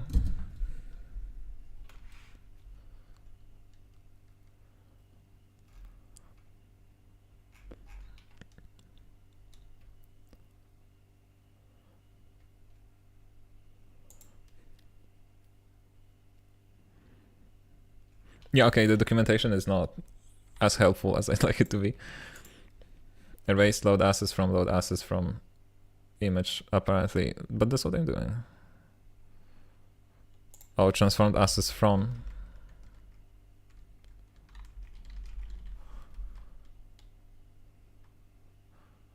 I don't know, Chief.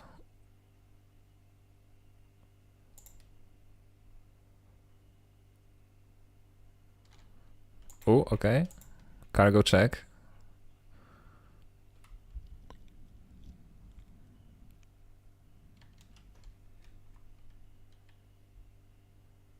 Oh, you mean erase loaded assets? Okay, hold on.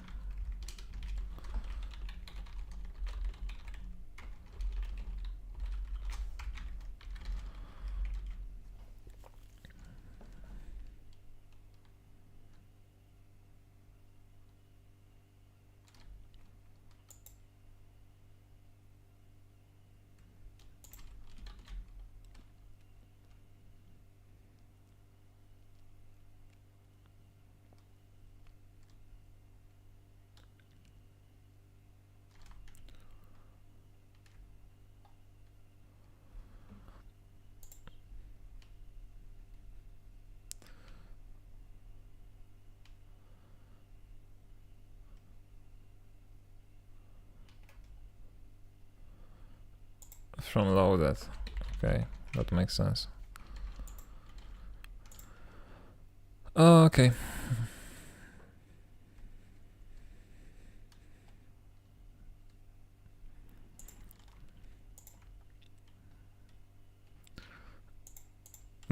That's the. No, never mind. I'm not gonna say anything. Okay, now we just need to magically.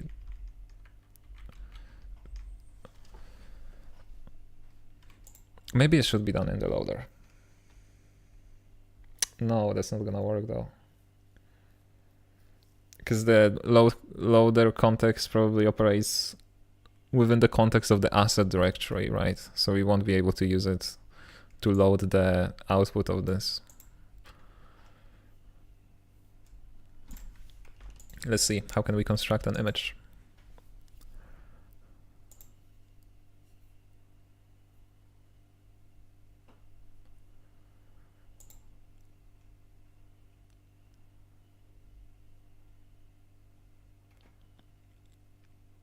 Unless we only load the bytes here.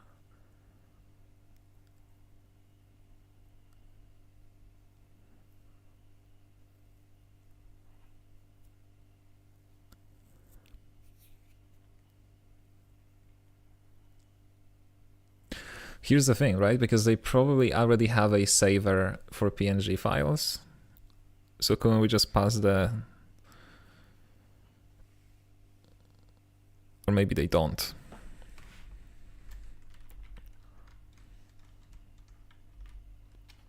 I wonder if there is...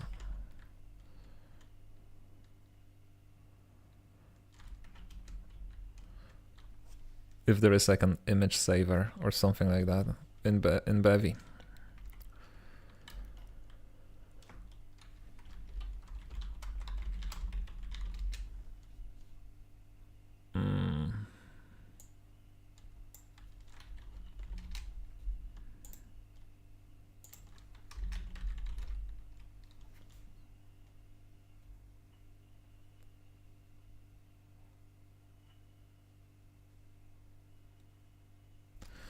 There may be, but it's just in the nested crates, right? Not being exposed publicly, maybe.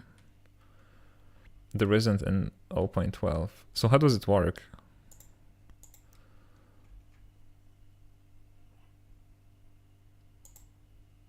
Oh wait, because it's not a saver, right? Hold on.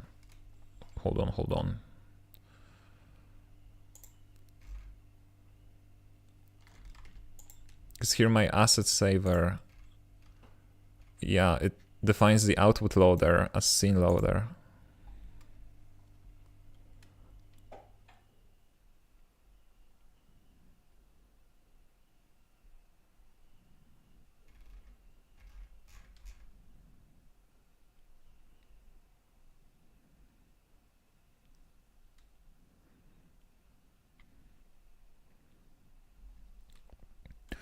Image new is a thing. Yeah, but why do we want to make it into an image, right? Think about this. Think about how roundabout of a solution that is. Because we're gonna load the bytes from the file, transform them into an in-memory representation of an image, wrap this in like three different structs, or like transform it through 3 different structs, and then it's gonna get written back to the drive as in this binary form. So I'm thinking we should just make a saver that takes the bytes, and that's it, and it just writes them down and defines the loader as the image loader, if that's a thing. The answer is always more abstraction. That's not what has been advertised to me, okay? They say, oh, come to Rust. It's a functional programming. It's no boilerplate, no messy abstractions. It's still like a ton of abstractions, it's just that they are 0 cost, I guess. Which makes them better. Makes me feel less bad when I abstract things. Okay. Yeah, I think that would be the idea. Maybe we don't even need a transformer. But I'm also afraid that they're gonna remove the save and load thing. I don't remember if they announced that they're gonna remove it, because I remember in the changelog they talked about switching to load, transform, and save. And I'm not sure if it means that they're gonna eventually remove load and save. Yeah, I agree. Just move the files into the right folder. Yeah, that would be the plan. So we need another asset.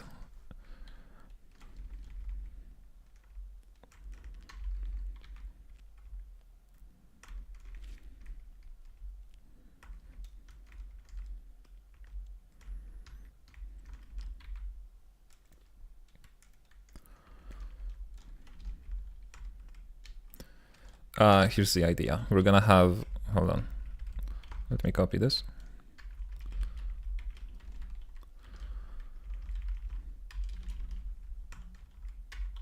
I feel like overall, the architecture they went for here is like really not well suited for what I'm trying to do, right? When you have like a software that wants to operate on the raw file and output a different raw file, because the best case scenario would be to just make Aprite immediately access the file from the asset directory and immediately output it into the imported assets directory, right? But I don't think it's well suited for the asset processor that we have going on here. So you're not gonna have path. You're not gonna have a path. You're gonna have a bytes, whatever type that is.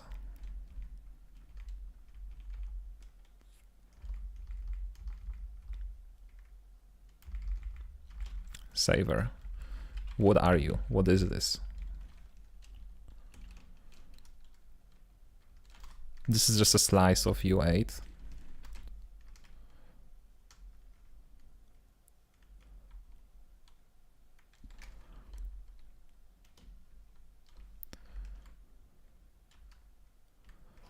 Okay. And then you read it to a vector. Do you need a vector to read it? Yes, you do. Okay, let me just steal all of this shamelessly. Go back to the transformer.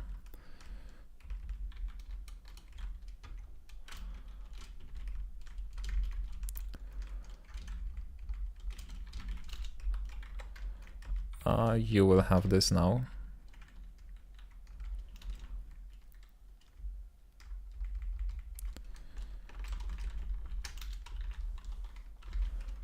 You're a vector of U8. You don't need any of this. Have some default. Aprite transformed asset.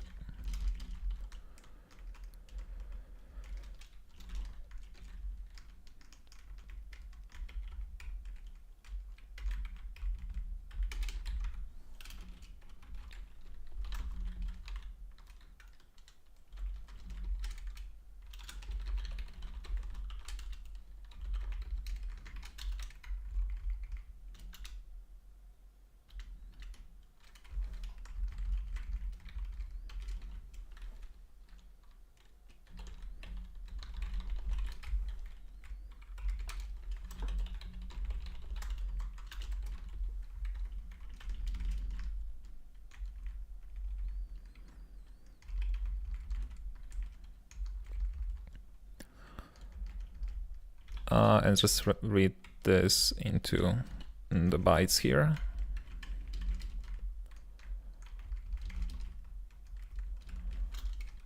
Okay, does this make sense? Almost. We need to import the file.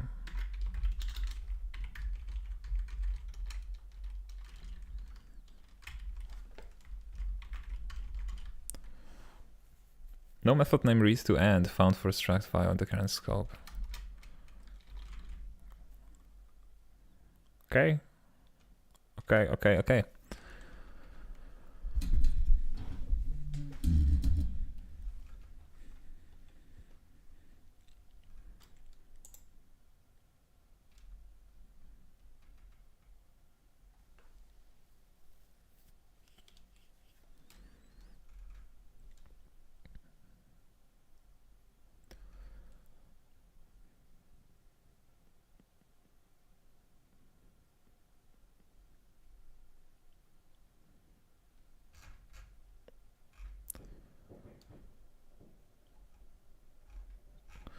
I think that's the transformer done, at least for now, and now the saver onto the saver, I suppose. Which is by far the most complex thing in the Blender exporter, but it should be pretty straightforward here. Yeah, let's get rid of all of this.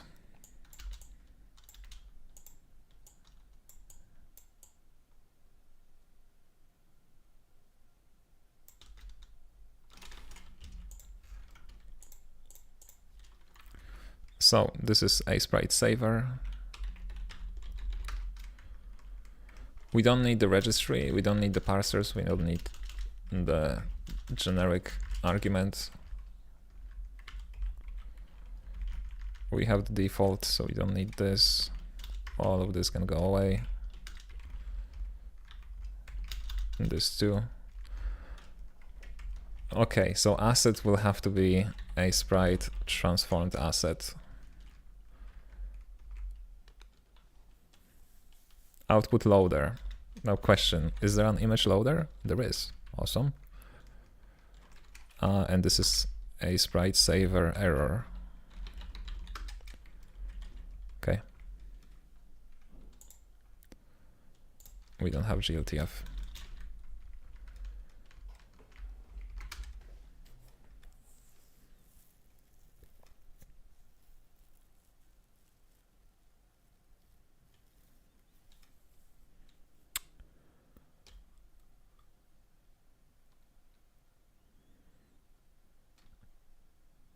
Now what? Is it just writer? Write all asset bytes.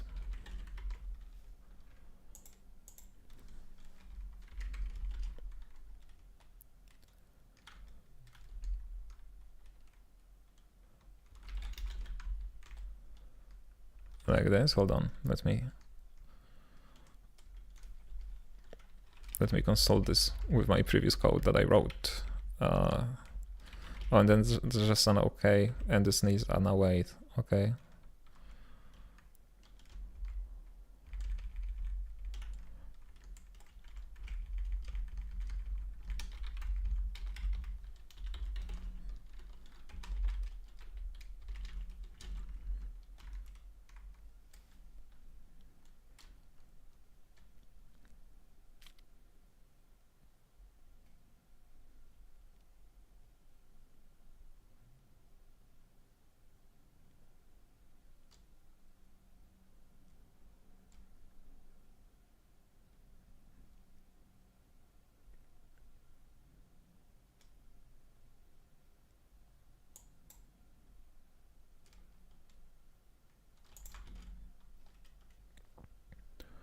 You need to provide image loader settings.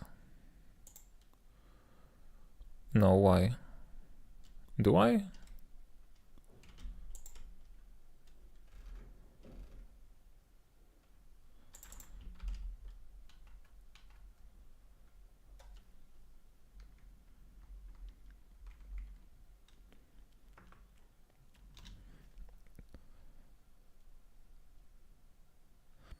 Expected image loader settings.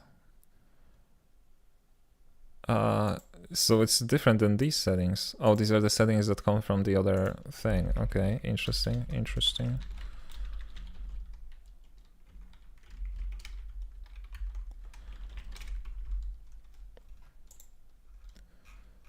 Okay.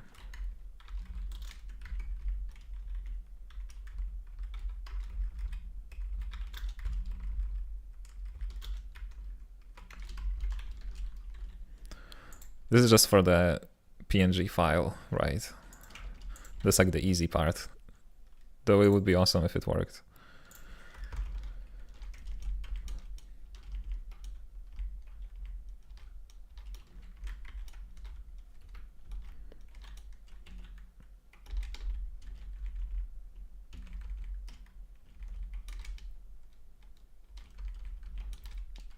This is a really nice fix. It's like abstract with a similar name exists, and it just changes the name.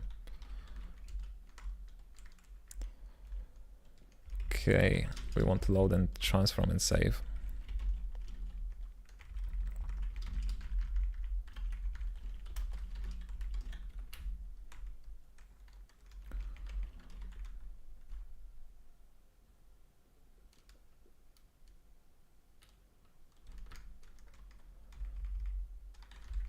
From what can you do? How can I construct you other in a different way then? New transformer and saver. Okay.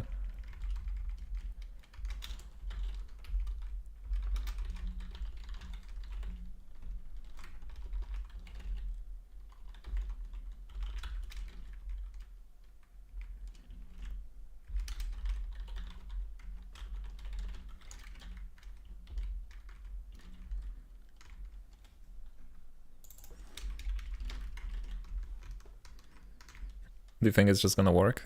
Crazy if that's the case. Okay, what's wrong here though?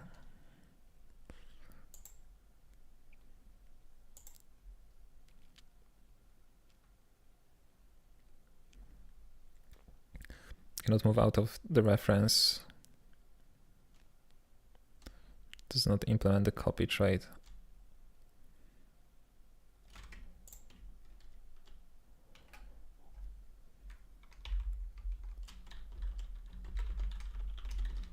Okay.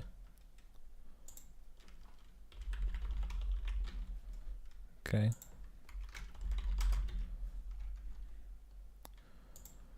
Okay, what about the process? We don't need it. We're not communicating with it. Settings, not necessary for now. You can pass a reference, you don't need a clone. Crazy if true.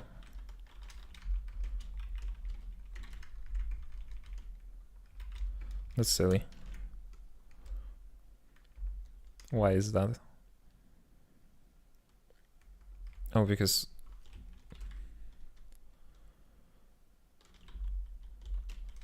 interesting, very interesting. That's cool though, that's cool. And that would be it, right? Everything is green, look at this.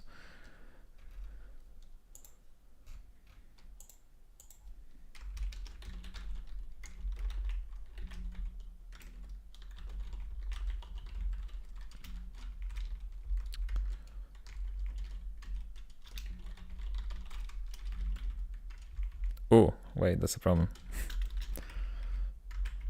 We're gonna have to look into that. Because we may need this crate. There's a cool crate called Aprite, which contains Saturday for the JSON returned by Aprite. But it has the same name as our crate, so that may be a problem. I'm gonna do the same in systems, because hot reload requires that. Otherwise something is messing up type IDs and it just crashes. I mean something, I'm assuming that just type IDs are deterministic only as long as you have the same dependencies. And they have to be the same between the main app and the hot reload.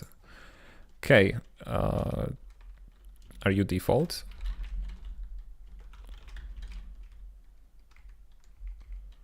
Also, Rust Analyzer is not enjoying his time.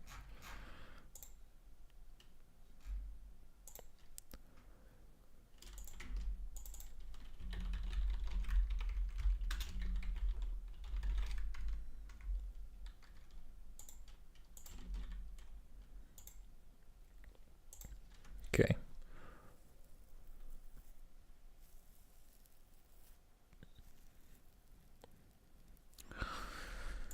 Let's give it a moment to think. We'll see what we're dealing with. Is the plugin default? It is. Okay, so everything else should work.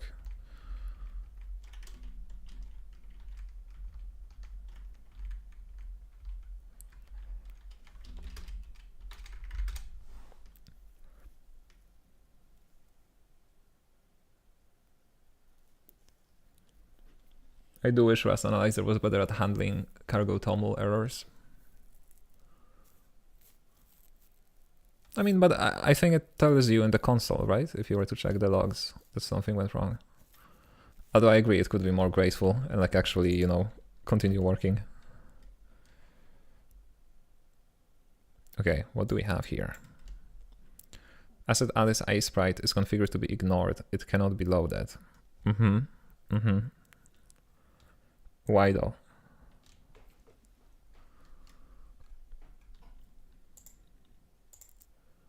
Oh, I see.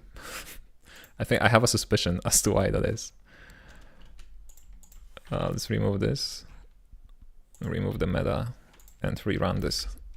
Rerun this whole circus. Now we're talking.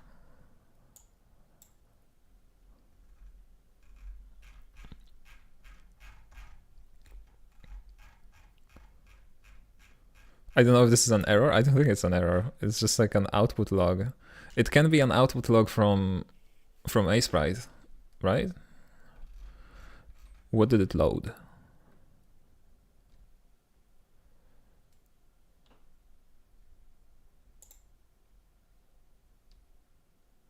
An empty file, okay. Are we even loading it? Hold on. Don't we need to like... Oh, we are doing it here. Let me get rid of this for now.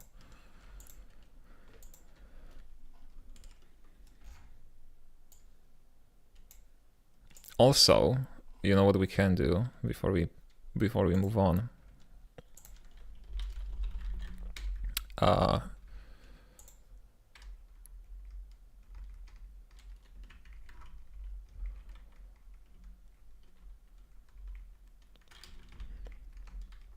Can we pipe std out to nowhere?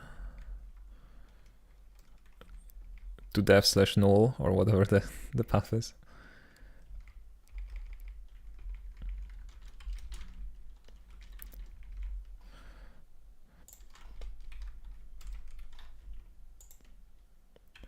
Capture it. Yeah, if I capture it into this, it's not gonna be going into the console, right? At least that's what it does in Blender.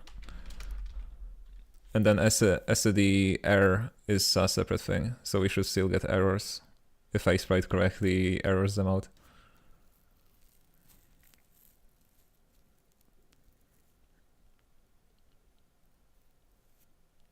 Yeah, okay. Now we're talking. Now we have errors. Look at this. Encounter a duplicate process asset transaction. Alice.asprite. Process asset transaction log state was invalid and unrecoverable for some reason. Starting fresh. Failed to load asset Alice Aprite with asset loader. Bevy render texture image loader. Image could not load texture file. Invalid image extension. This is an error in Bevy render.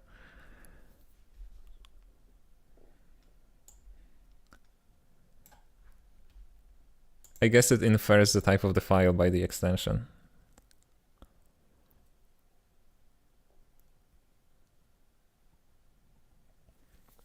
Maybe delete the files from the last run. No, but it said that it restarted itself.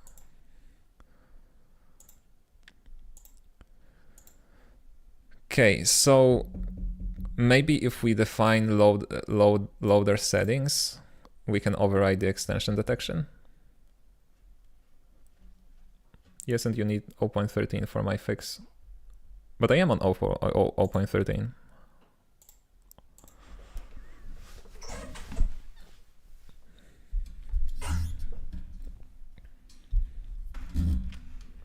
This is 0.13.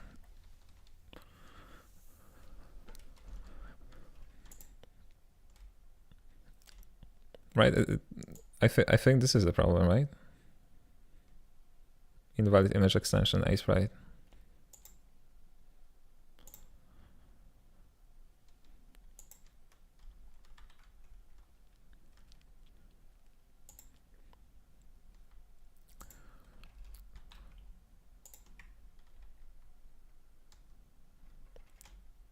Where is the image load happening? In the image loader, I suppose.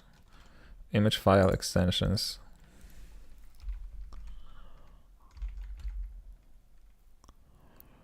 Pre-register asset loader.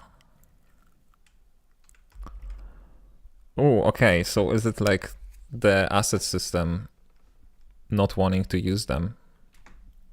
If you turbofish the image asset type into the load call, it should override the extension DB. Yeah, but my guess is that that's not the extension thingy, because the error is thrown by Bevy render.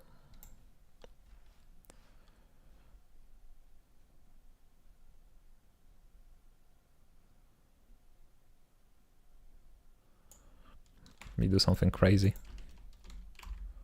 No, I'm not gonna find it like that. Hold on, give me a second. Because currently the player, I'm not using turbofish, but there is a type specified here. So it's true. I mean, I guess I can change it, but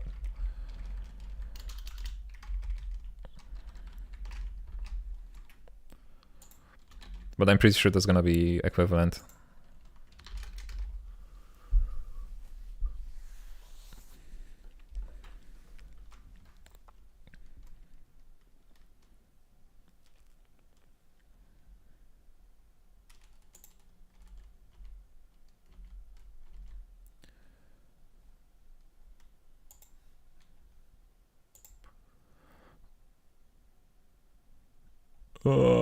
How to use Visual Studio Code? I do not know. Okay, crazy idea, right?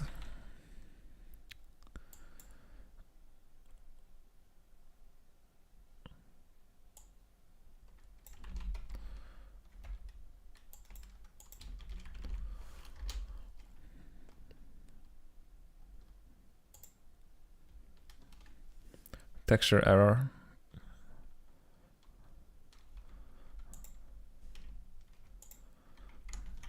It's gonna take a while before Rust Analyzer bootstraps the Bevy project.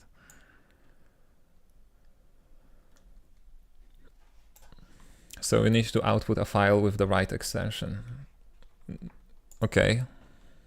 With the right, I think you mean like RIGHT. Yeah, but like how to do that though?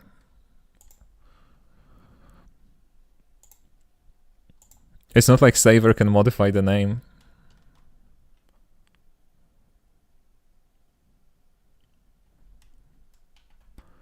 For that, I would probably need a custom asset writer.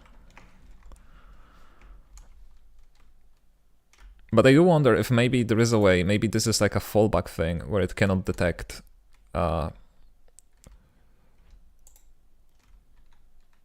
see, because image loader settings have image format. Yeah, and there is from extension, and there is also image format, and then there is PNG. Okay.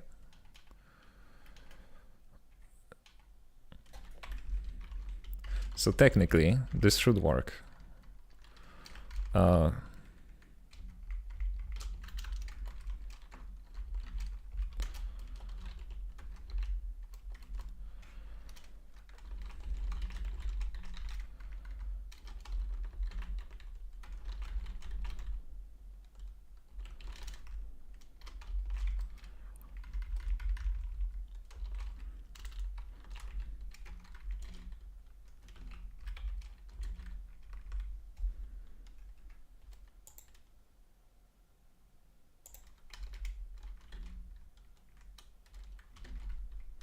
Wait, what do you mean? What is going on here?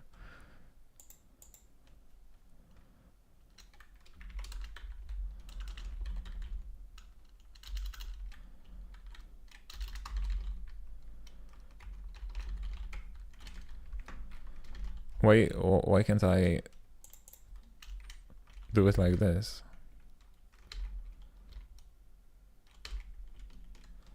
What? I didn't get it.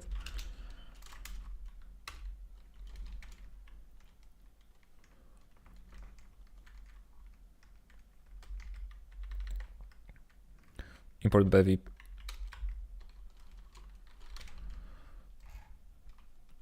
Oh, so okay. So without that, it doesn't recognize this as a thing. Okay, interesting. Now, I'm gonna remove this completely.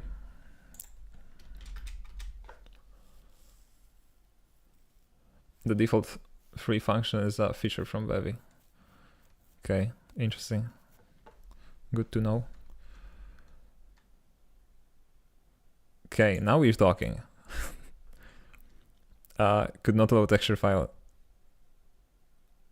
Format error decoding PNG. Invalid PNG signature. This is an error in Bevy render. And that's because... Oh, I actually don't know why that is. Let's close this. Let's copy this, right?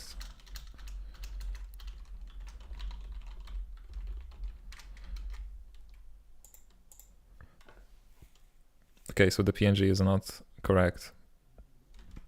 Could it be that Aprite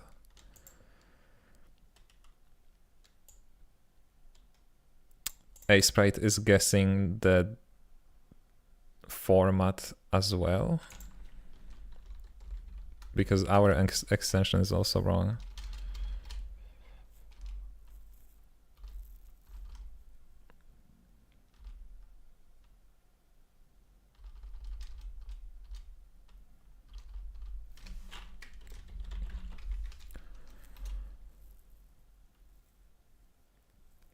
File name format, no, that's not it. Save as. Format to export the data file. File format to generate file names. Huh, interesting.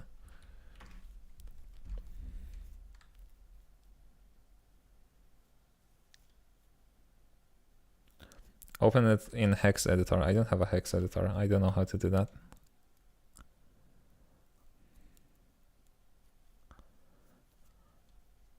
Isn't it in the imported assets folder? What? What do you mean by that?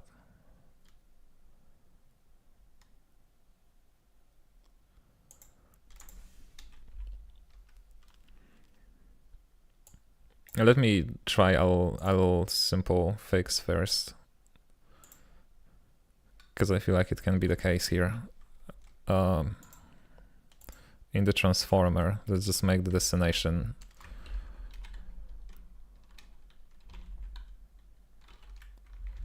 set extension to like PNG. Is that how we said that?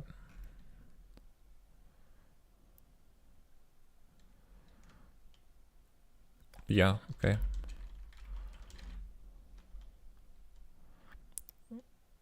Why is there a boolean? Oh, it mutates stuff, okay.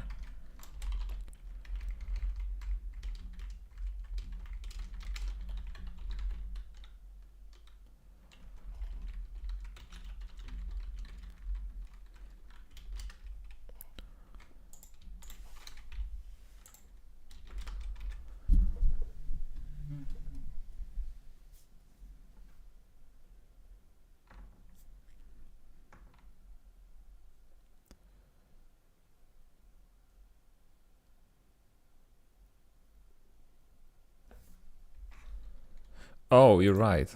As in, are you looking at the original? Yeah, you're right. I just deleted the original. Hold on. Oh. It wasn't generated, hold on.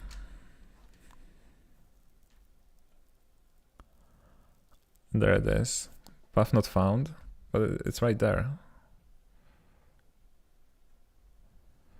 What is that Aprite?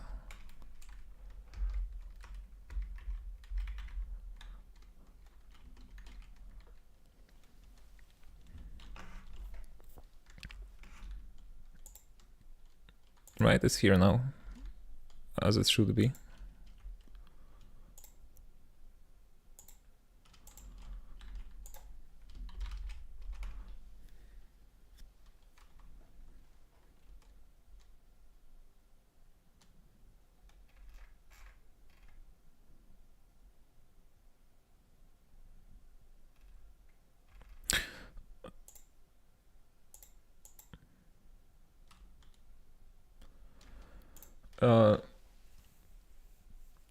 Visual Studio Code suggests to install a hex editor extension when you open a non-text file, I think. No, it wants me to open it in like...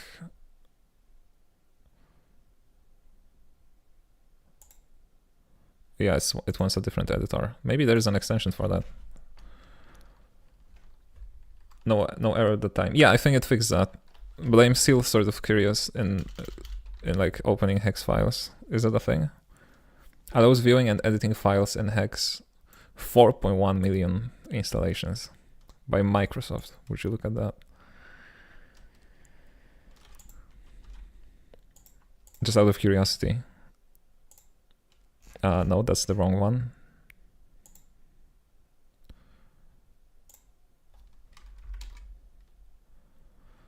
Look at this. We can view it. It says PNG at the very beginning. sRGB. That's cool. Okay, so in the name of science, though, let me not do that for a second and see what was generated here, because I am kind of curious. I guess it's probably like, I don't know, defaulted to a JPEG or something.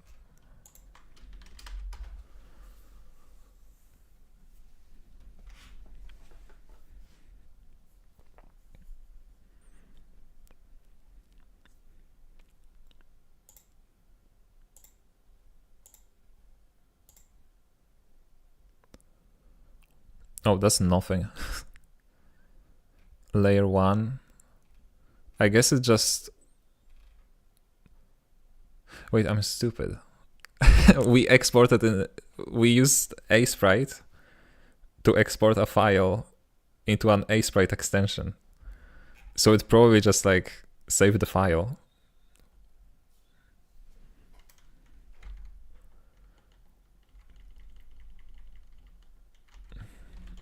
Just gonna confirm this out of curiosity.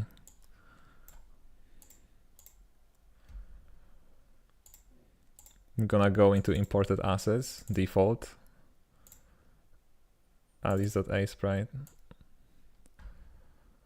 Yeah, so it saved this probably as Aprite. There's like layer 1 and stuff.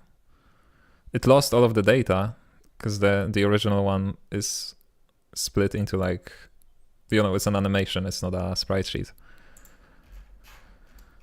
Yeah, but it makes sense. It makes sense that it would do that. Transform, no longer need this. Gonna close that. Okay, so now, if we go to the player, the final test of the first part of this feature, because we still need to handle the layout, which is much more difficult. We can go here and just import Aprite version and be happy. Yes, the Aprite is made of Aprite, exactly.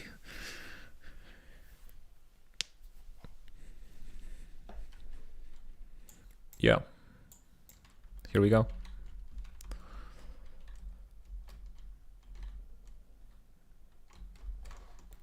Nothing has changed. That's my favorite type of feature. That adds absolutely nothing. No, but now we can. Now this is good, right? I'm just kidding, of course. The fact that I will be able to edit the Aprite file and just save it instead of having to re-export it every time is really nice. Now just to make the layout work. But for that, I'm gonna need a little break. So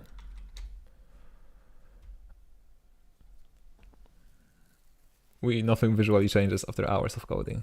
Yeah, exactly. That's the best part. Okay, 6 minutes and I'm back, and we're gonna continue this.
Yeah, I need more caffeine. I made myself a cup of tea, personally. No, the beat of the music I'm listening to is faster than 60 bits per minute, and it distinct from the timer. It says it's 61. Why? This is an interesting BPM.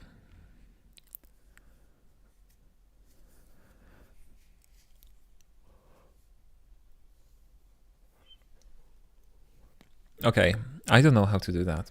I don't even know how to start with this. Because I don't think it's possible to do this without a custom saver, right?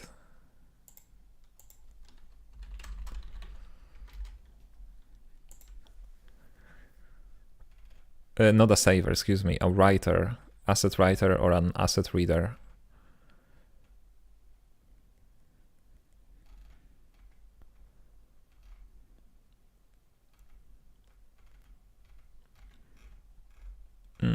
Yeah, there is no.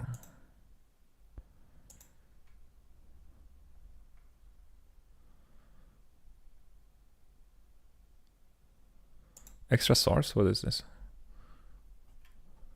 Introducing an extra asset source and loading assets from it.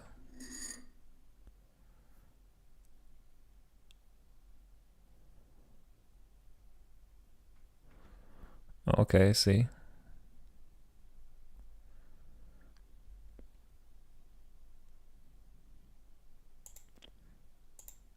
Custom asset reader.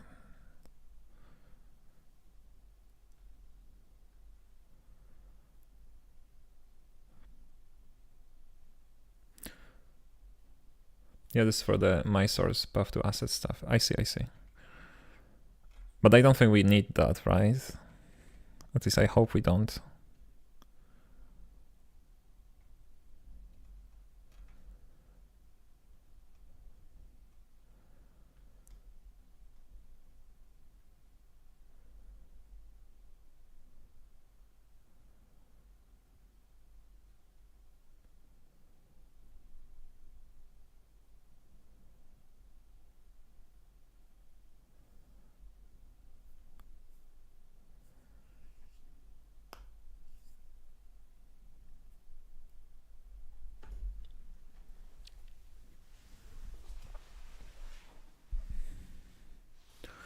What if you load the Aprite file a second time using a different loader?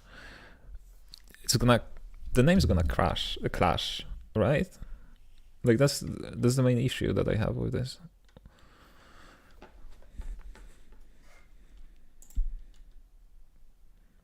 Bevy will let you do that. I wrote that feature.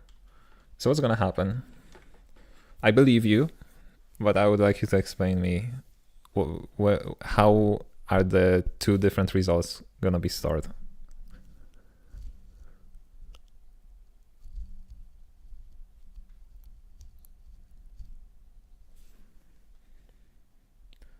The writing might not work.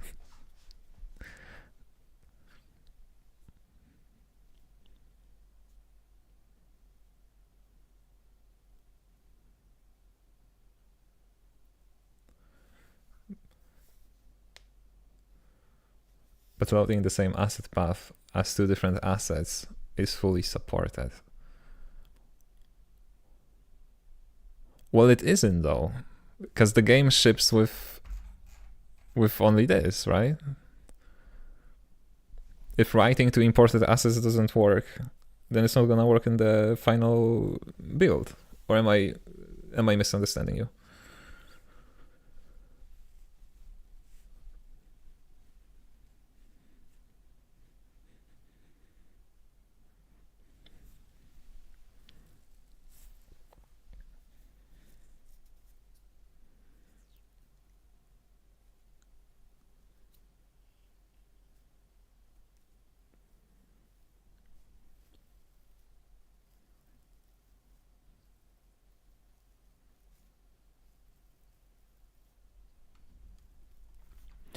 As I was scrolling through the docs, there was something about like sub-transformed assets, right? Or something like that.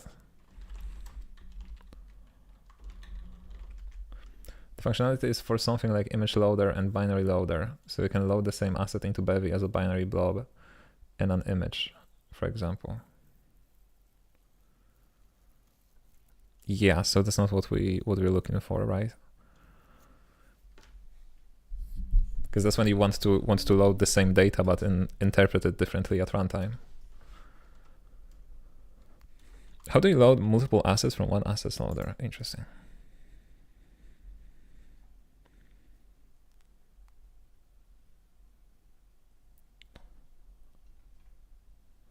I think I found a possible solution. This is like 2 years ago. I know that's not asset v2, right? That's probably the older implementation.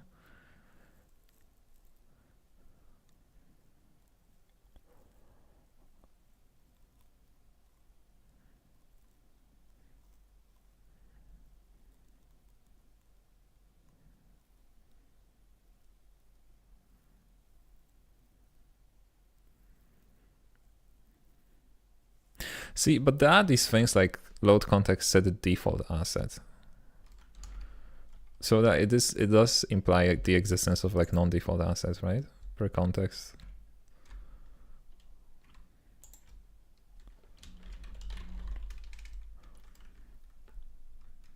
Oh, it's no longer here. I don't think that's anymore. I think that's not how it works anymore.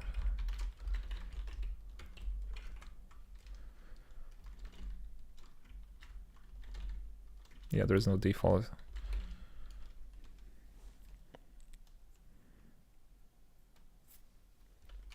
What is this?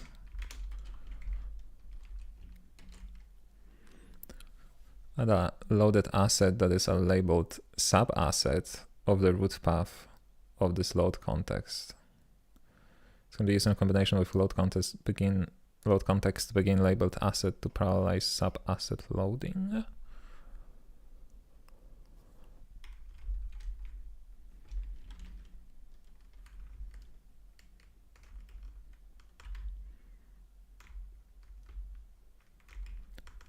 Asset path label. An optional named sub-asset.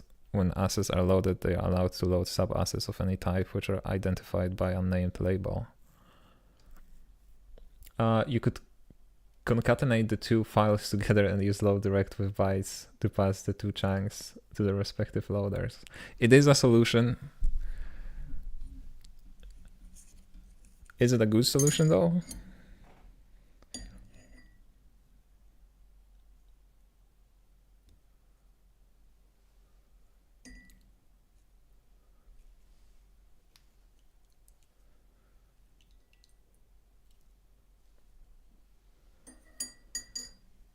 Also, how would I do that?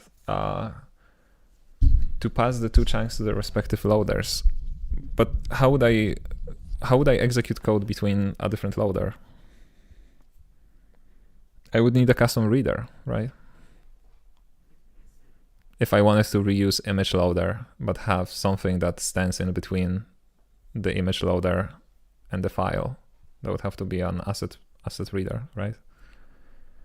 Hold on, but I'm interested in this. Like, what is this? An optional named sub-asset. When assets are loaded, they're allowed to load sub-assets of any type, which are identified by named label. Assets paths are generally constructed and visualized as strings.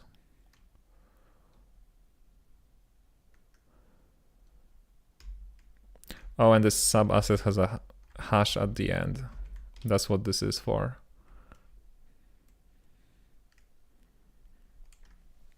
Now, when you're inside a loader, you can call load context, load direct with bytes, and give the bytes to the image loader. Oh, I see. Labels are how you load different parts of a single file.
It's up to the loader to decide what the labels mean. Yeah, I see. I know what they are for, because I use them for like loading scenes from like GLTF.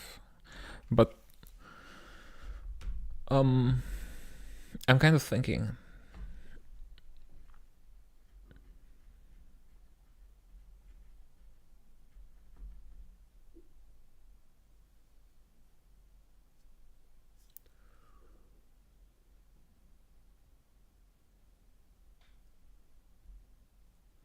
So you could maybe load the Aprite as two labeled assets, texture and layout.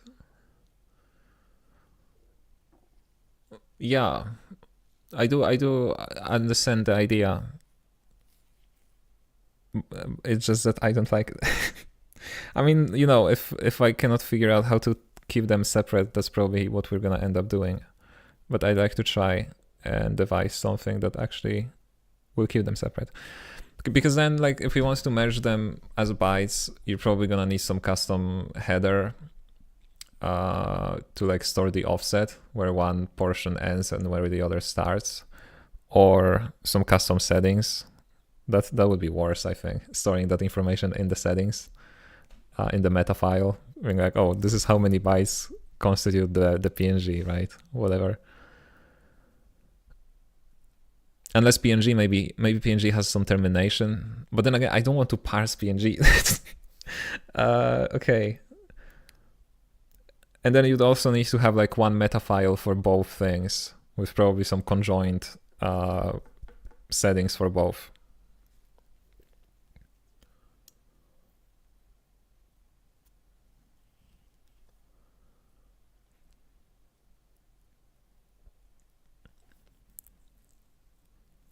Yeah, usize PNG bytes, JSON bytes. Yeah, exactly. So I get the idea. It is there, but let me cook. Okay, I think I have something in my head. I just need to think about this a bit more, and quite possibly understand how readers work.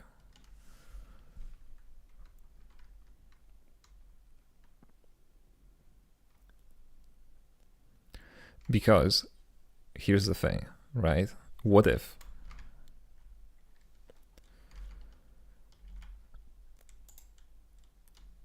this is gonna sound crazy? Where's the player? Hold on.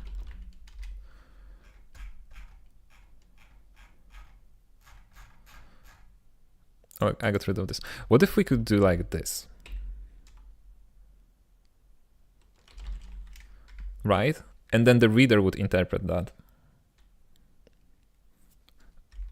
And the reader only for the asset processor, right? Only then this reader would be used. No, but it's gonna be used all the time. Yeah, and that would work because it is this is technically a correct file path, right?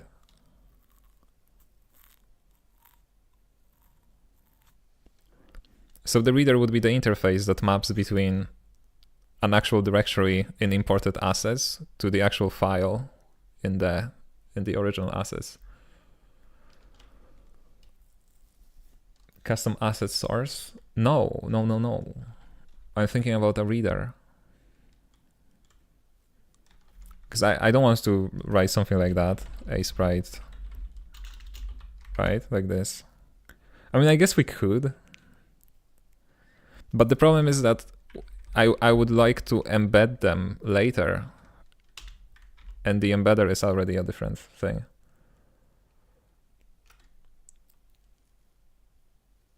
So custom asset source just for your Aprite files.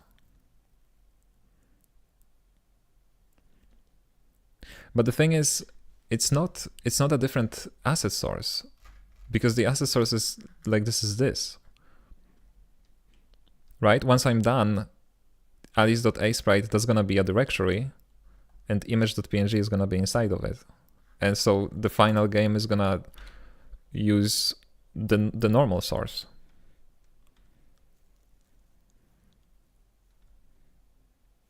Because I don't think, I think at least from my understanding, I don't think it's possible to like use a different asset source for imported assets and a different asset source for the original assets.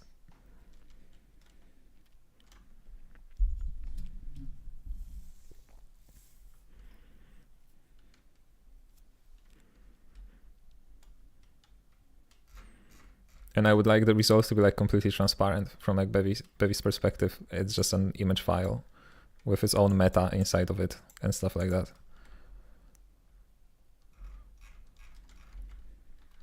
And if I understand correctly, a reader could do that. This is a problem we're actively talking about in the Bevy dev Discord, by the way. A bunch of people want support for things like compressed assets, star files, and so on. I can imagine that being a popular thing. Okay, but like here's my plan, right? Here's like the game. Here are the processed assets. Here are the original assets, right? We're not gonna change anything here. We're just gonna import, you know, a sprite file with the image using an image loader with the default source, everything default. And then this, what happens here, like during the processing from like original assets to the normal assets, here we're gonna have a custom reader. That's my current idea, if that's possible, but I don't know if it's possible. And that reader will do some magic to turn a path with like a slash at the end into, you know, the Aprite file.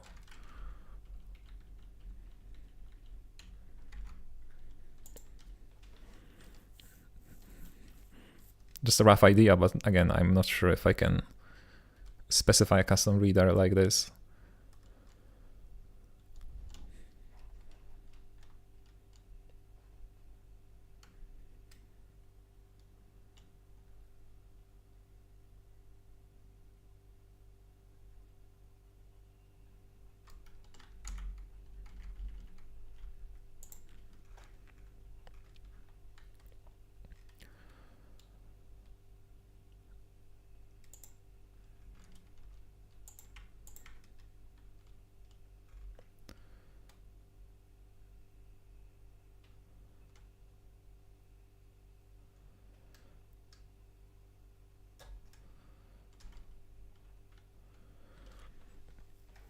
Yeah, and that left part of your diagram is where you might want a custom asset source for your custom writer and reader.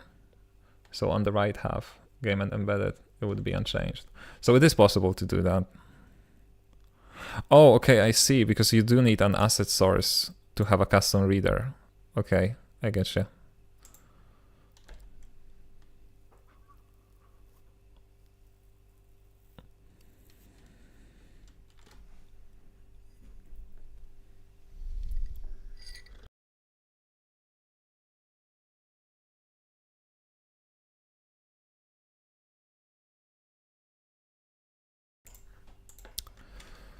I was sipping on my tea. Okay.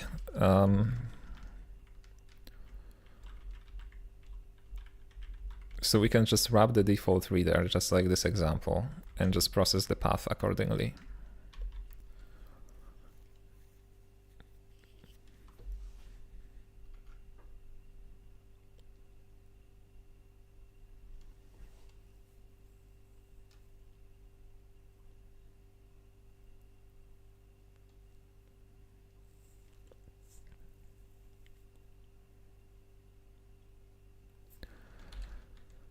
Okay, so register asset source. Let me take a look at that somewhere in my plugin, I guess.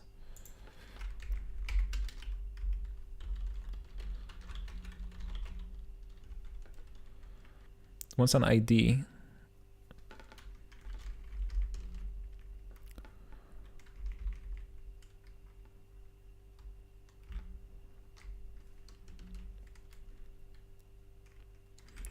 Okay, an ID is this or default. So he wants to keep it default, so he's just gonna override it.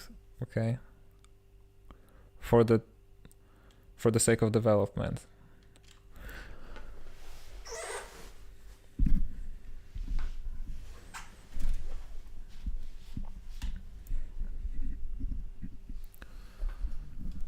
So I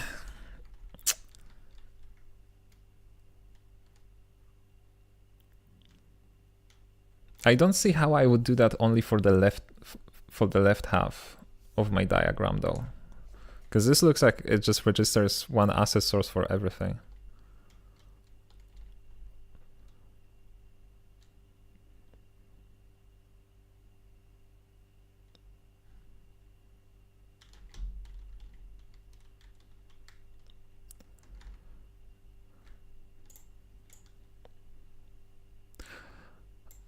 I guess it's not gonna be a problem if we just check if the Aprite file is a directory, and this way we're gonna be able to like guess if we are in the processing part or if we are in the game part.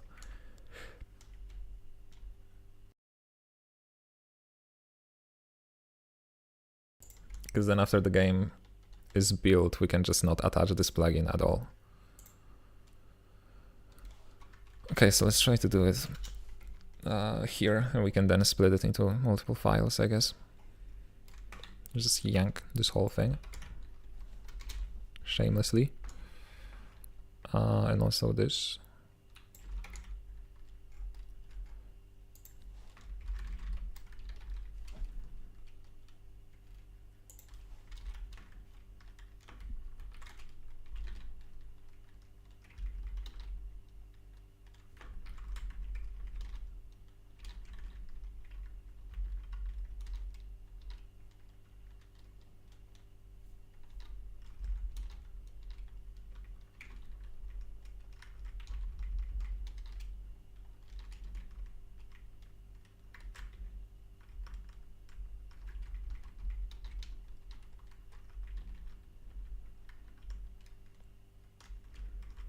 Okay, what's up with this? Erased asset reader.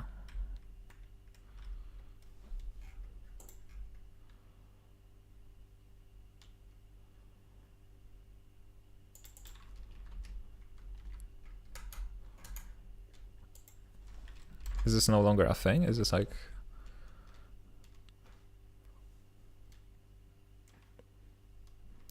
Unresolved import Bevy asset.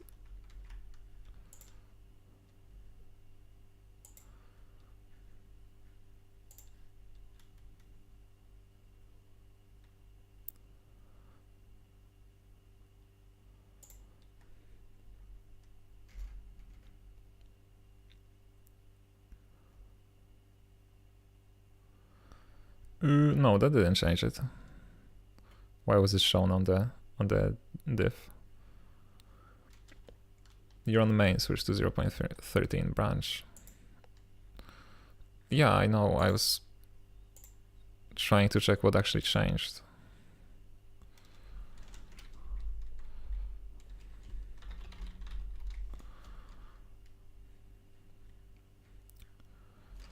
Hold on. What was the name of this? No, I'm not gonna remember. Just do this.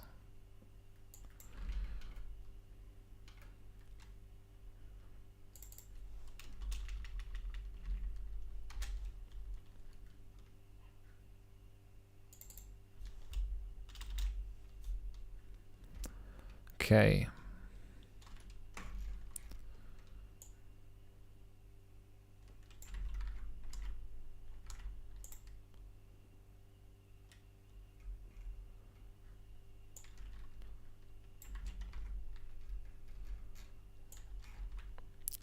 Steal it again.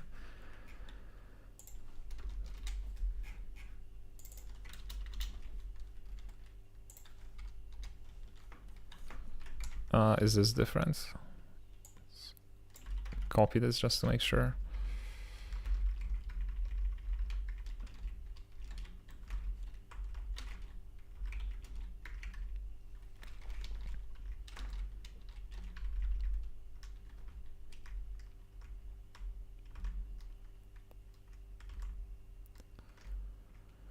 Oh, get default reader, and that's gonna be different, right? Because it's a different path now.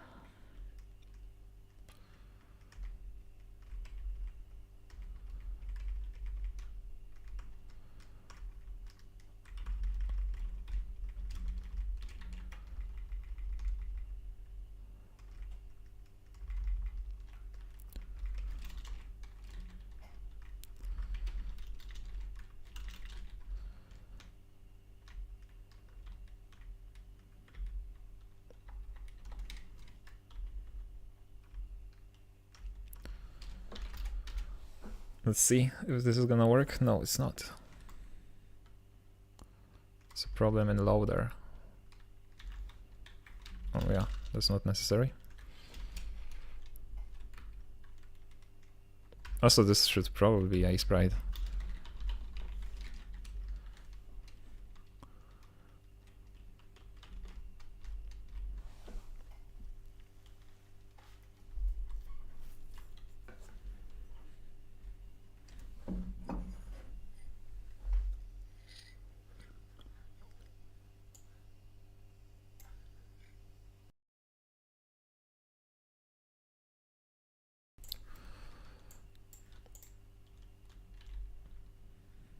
Okay, path not found, but that's okay.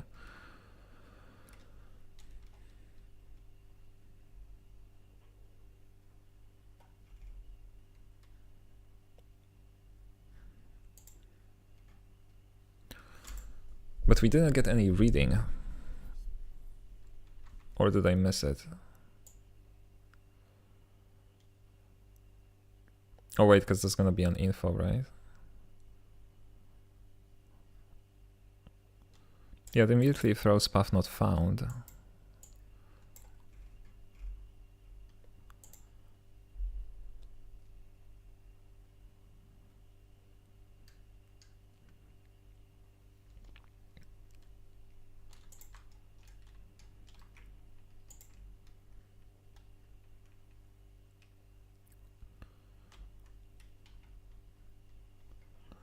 You can't reuse default after it's already registered. But they did that in the example.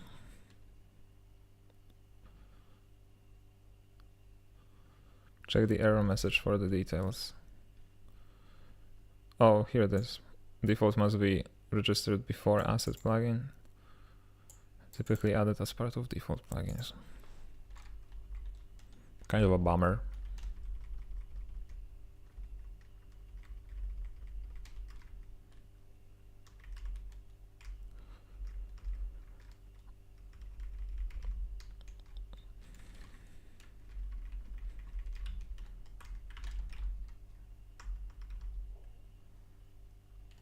No, the custom asset plugin comes before default plugins.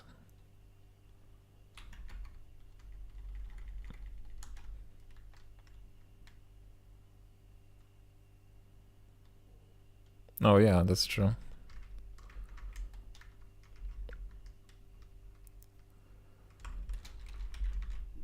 Interesting.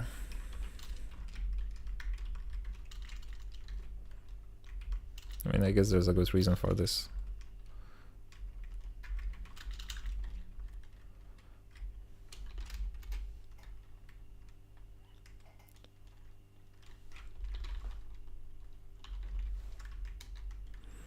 Now we're talking about. Now we're talking. That's what I wanted to say.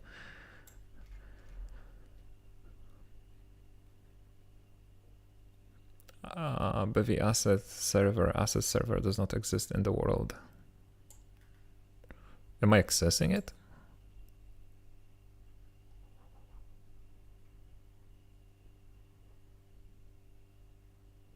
It's probably something that I need to do and finish, right? Instead of, and I just don't remember. What is it exactly? Now that's an error. Now we're talking. Which one of you? This one requires asset processor.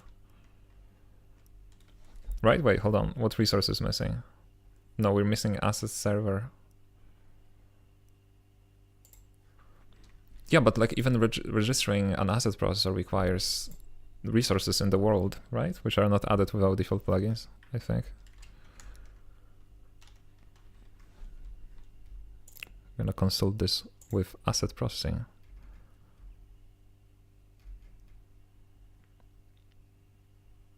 No, they do everything in build.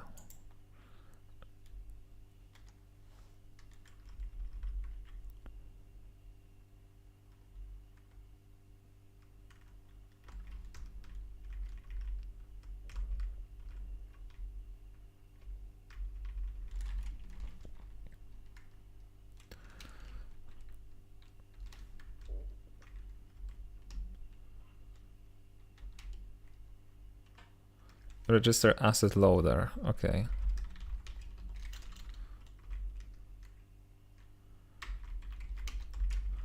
But the thing is, doesn't it mean that all of this is not going to be registered because this if statement is going to fail because there is no asset processor in the world?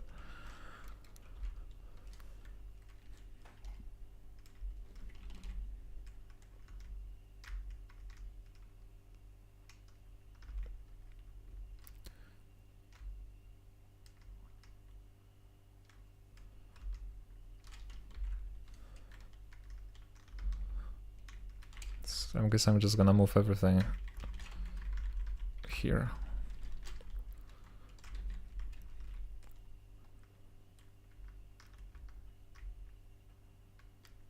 Can't I just do this in Finish though? Wouldn't it work?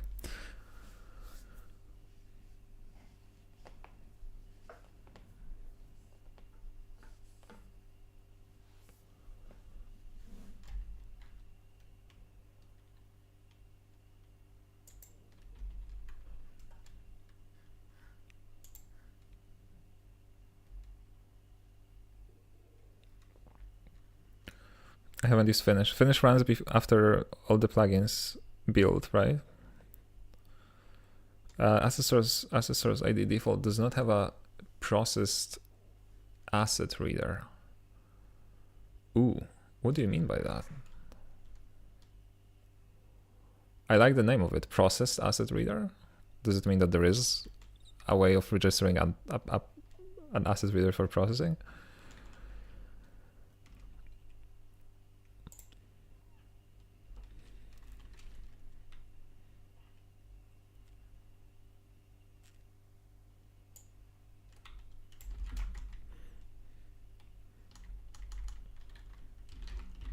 Don't mind me.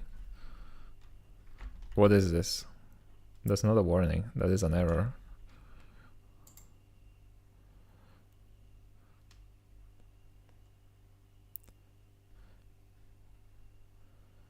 This missing processed asset reader error, interesting.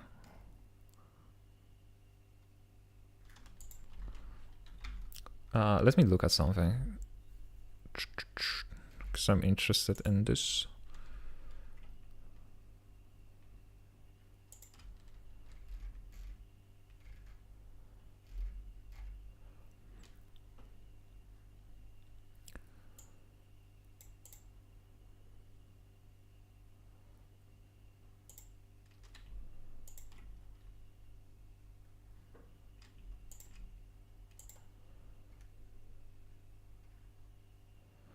Look at this, with processed reader, with processed reader. Oh my god, now we're talking. So this is possible, completely possible.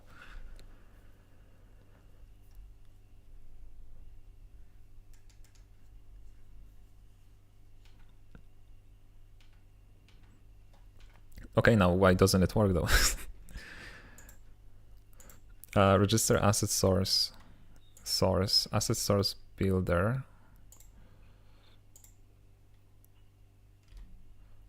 With reader. So then all we need to do is do like with process reader, and that's all we need.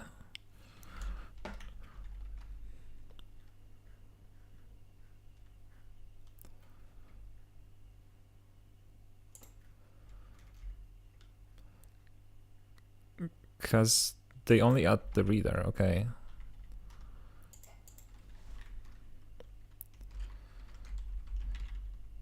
So you are just an asset reader. Okay, that's awesome. That is so awesome.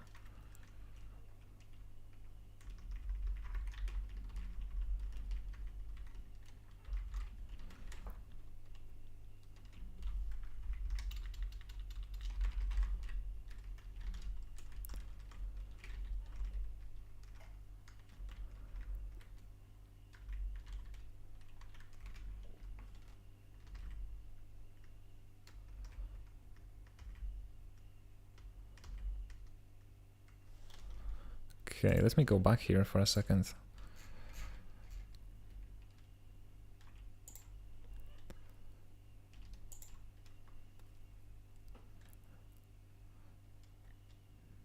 Okay, so this is the default reader. This is how you create a default reader, okay?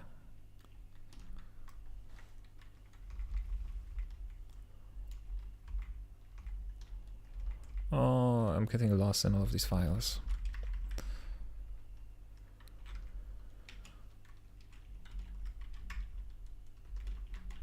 So here we can just pass this, but we don't even need that because this is already a function, right? So you can just do that.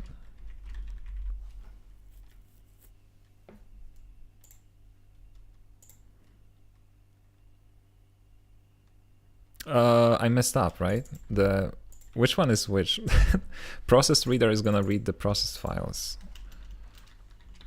With reader is our custom reader.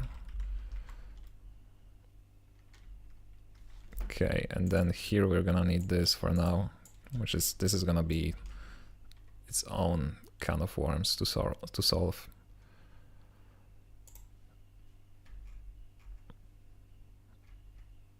Oh, that's Blender. Wait, where's Aprite? Okay, here. Yeah, so process reader is gonna read from here. And now we should successfully hijack the reader.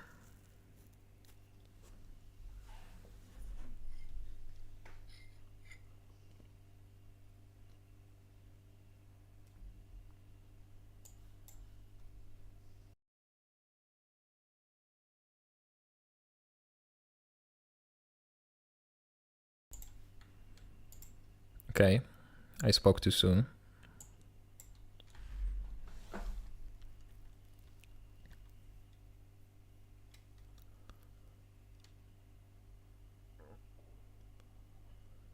No registration found for common player spawn point.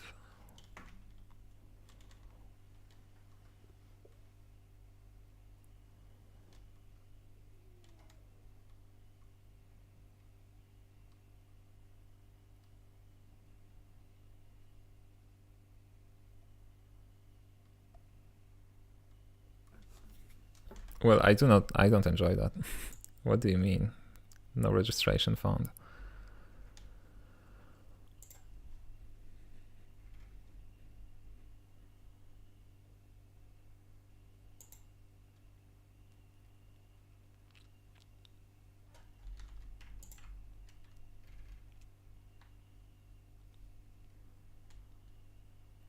Did you change the Blender asset loader to? How so? I didn't change it at all. Why would I change it?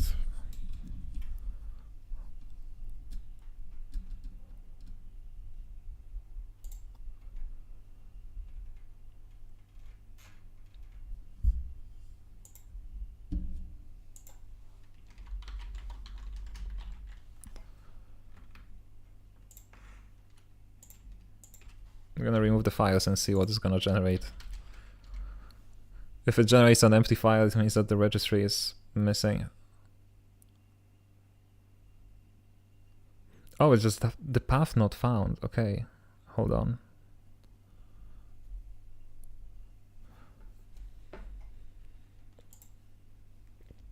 I'm silly. Just asking because it's... Oh, I see.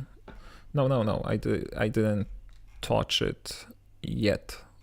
I want to make this work and then commit the changes just to make sure. And then I'm gonna try to upgrade the Blender exporter, the processor.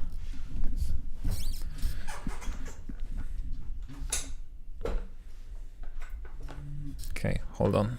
I had to sit straight.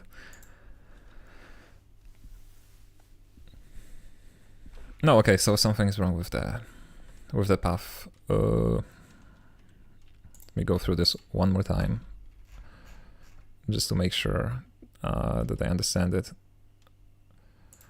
Default source, platform default, path to string. No, yeah, this is the raw processed path that we get from the config, so it should work. Unless... No, yeah, that's exactly the thing that we configure. That's exactly this.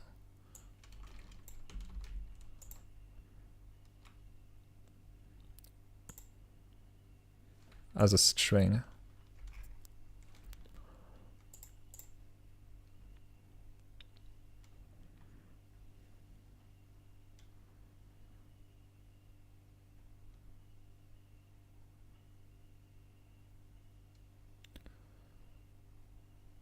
Oh, that's okay. That should be missing. Okay, but I shouldn't be looking at this.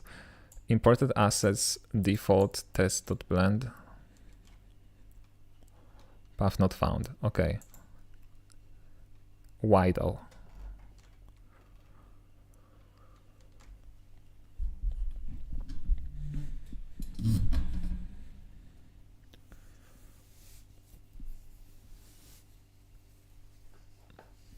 Oh, the dot dot is the problem, I think.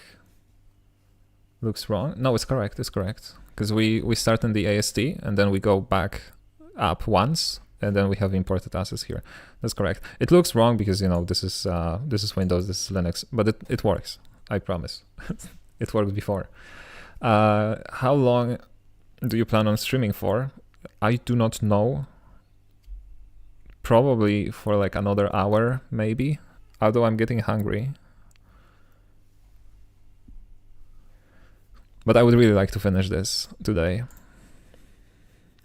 So probably like at least an hour, I'd say.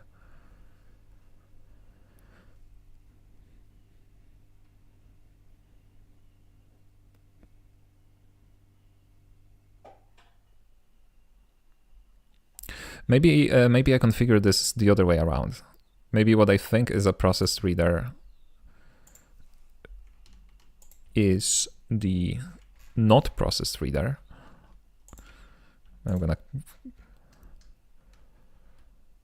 The with reader gets the default path and the process reader gets the extended path to like the imported assets.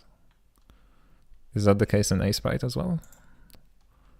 Yeah, process reader gets this and reader gets this, so that's correct. Oh yeah, I'm on Windows. I'm used to the / stuff. I was confused because it looks like you had an imported asset folder inside AST as well. Yeah, that's an issue with Bevy that they fixed, but it's not out yet. The default reader creates the directory relative to the execution path instead of using the cargo workspace configuration. But it's fixed. I checked. It's just not in 0.13. So this gets generated here by default, and I cannot do anything about that. But the rest works, right? As usual.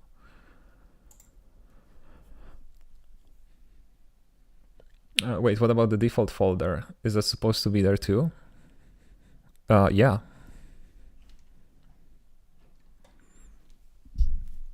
I can tell you why. Hold on a second. Because that's the default. If you look at this, if you look at this, no, if you look at this, is there some implement default for asset plugin? Yeah. The default, see, it includes default.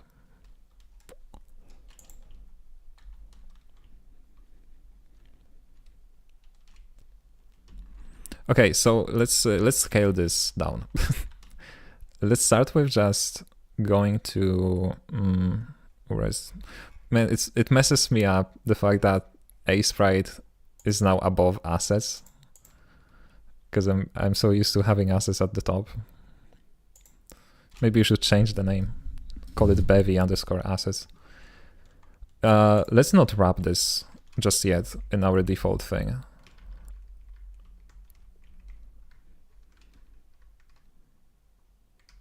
Would that change anything? No, I don't think it would.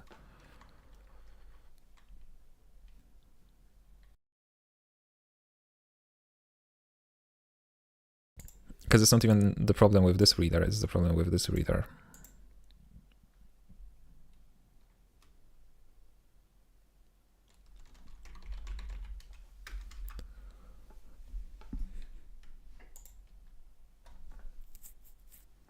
Okay.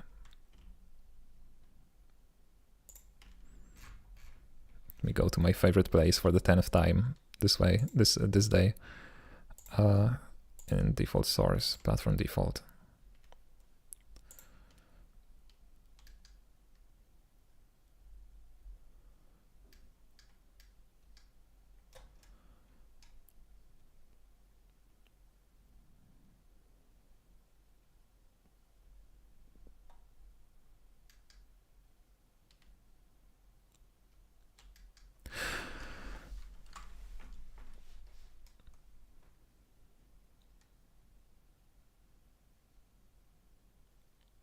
So how is this supposed to work?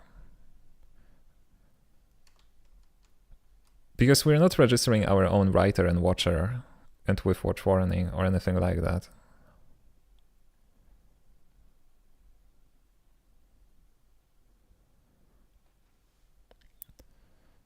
So wouldn't it just like not work because of that?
Okay, let me just try not registering any of this.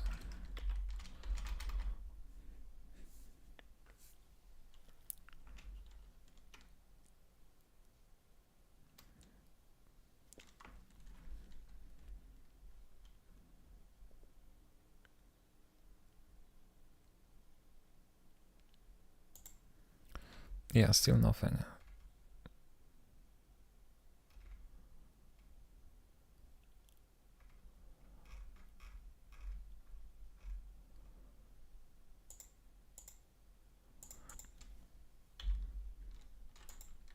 Hold on, what if I remove this file?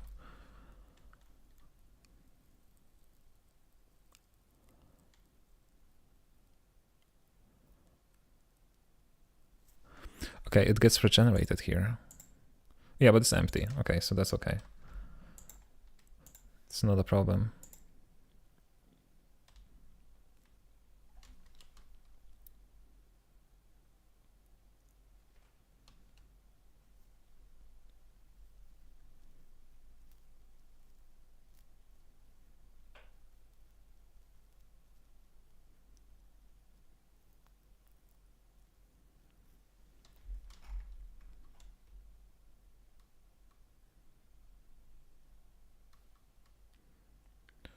You have a new error?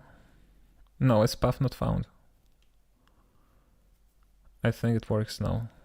I'm not sure what you're referring to. We still have path not found. It's now failing to find your fake files. No, no.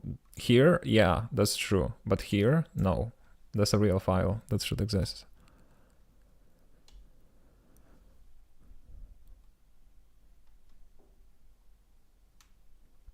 Like, for some reason, the Blender exporter is not running. Because this is triggered by this, right?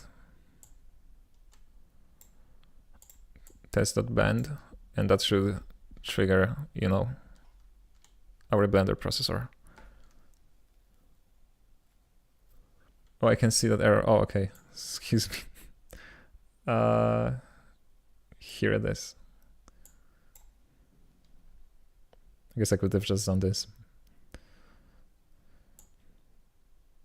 So it just doesn't find any files in here because they are not generated. I removed them and they are not being regenerated.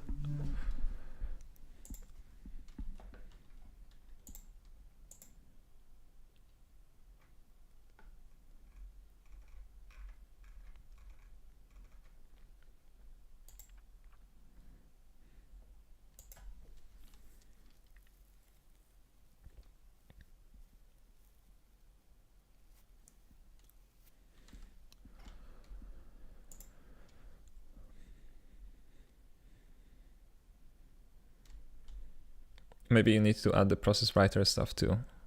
I was just thinking about that as well. It is gonna be a bummer if that's the case, but yeah, let me just go here again. I'm just gonna yank all of this here for now.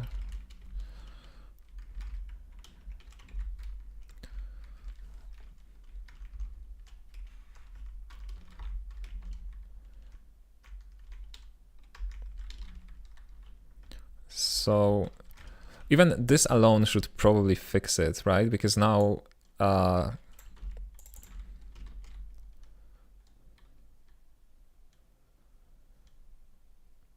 what is this writer doing? What is it writing to? I don't know. And let's take this as well.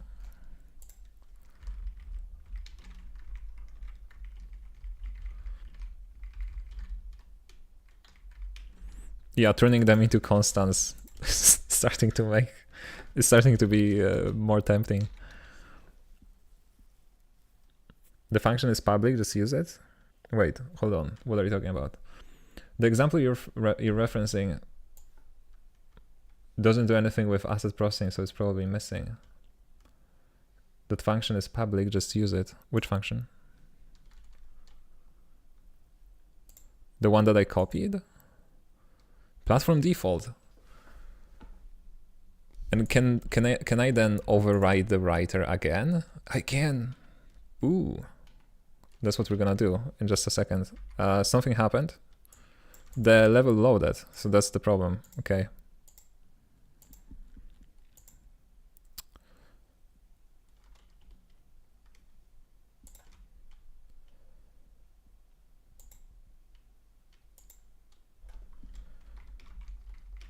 This is what we want.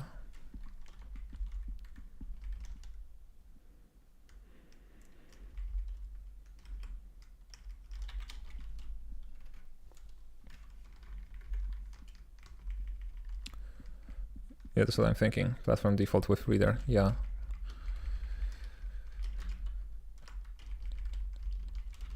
That may just about be it.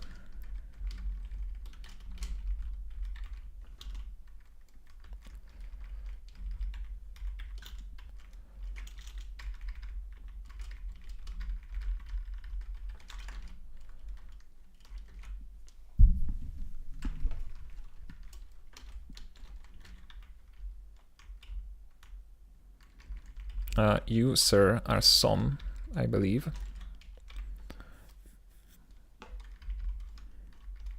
Okay.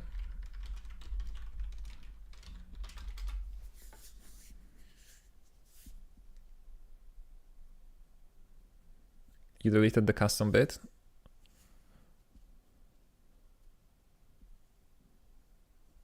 Oh yeah.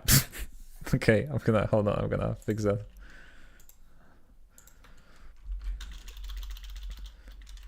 With reader.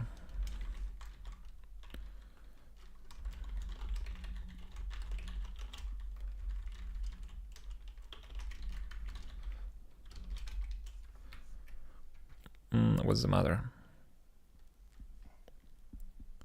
Oh, it needs to be boxed.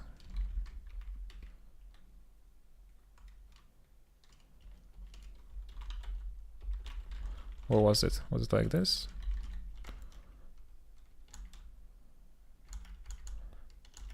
Just let me make sure. Yeah, okay.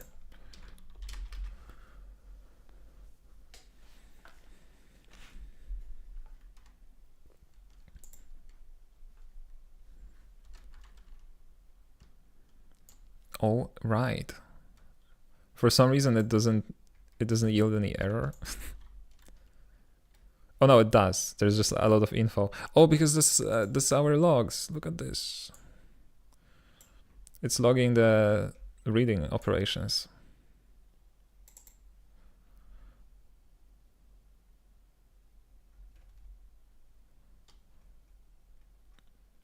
And then it's like path not found. And the reason is path not found. Ooh, I don't actually know why.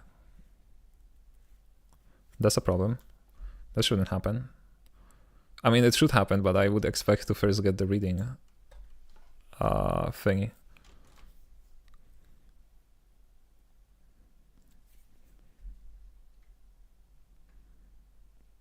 Because it's nowhere here.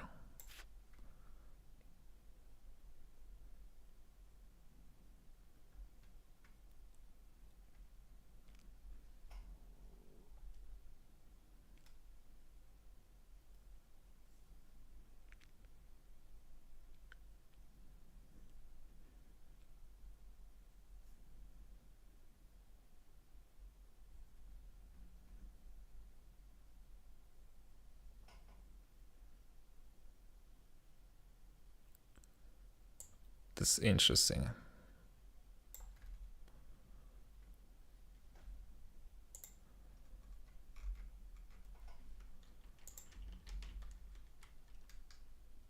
Oh wait, that's the wrong path. It's gonna be assets, Bevy. Never mind.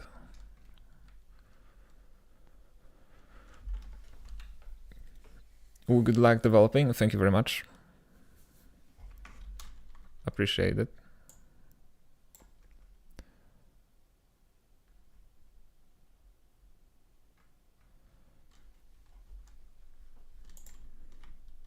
Yeah, okay, it still doesn't work though. It lists the error, but it doesn't logs the info, which it should do right here. Path not found. Oh, maybe it checks for something else. Like maybe it does reading meta or read directory, or probably it probably does this first, right?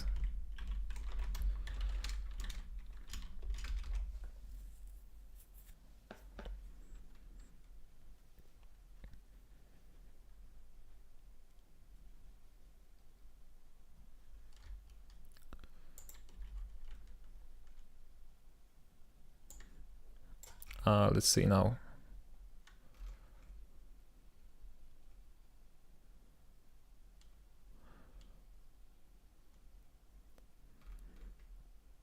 Okay, now there's no errors at all.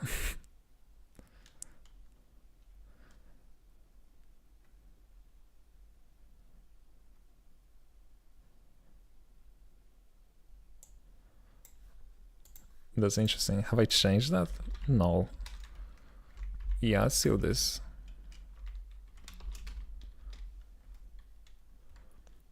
Your Python console is still running, I think. Yeah, it's Blender.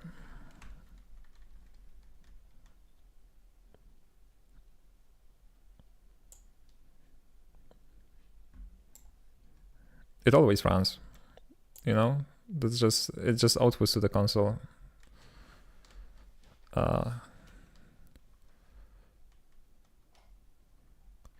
Okay, so there is a path not found.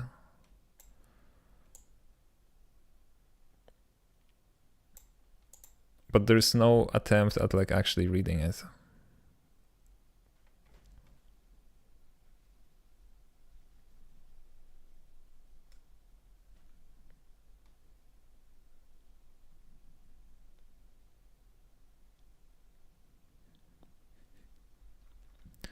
Maybe imported assets work a bit differently.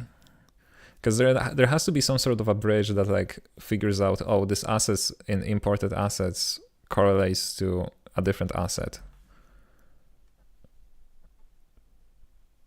Maybe there's something more than just the reader.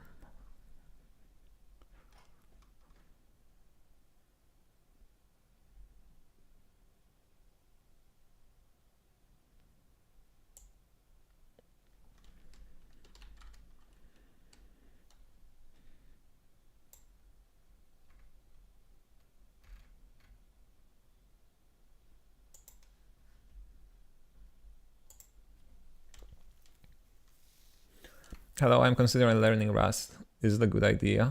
I don't know. That's a really heavy question right there. Depends on your situation, on what you're trying to do. and stuff. I've been learning it for like a month, so I'm probably not the best person to ask, about advice. Not gonna lie, man. Concatenating the files seems really tempting right now. Rust is the best programming language ever.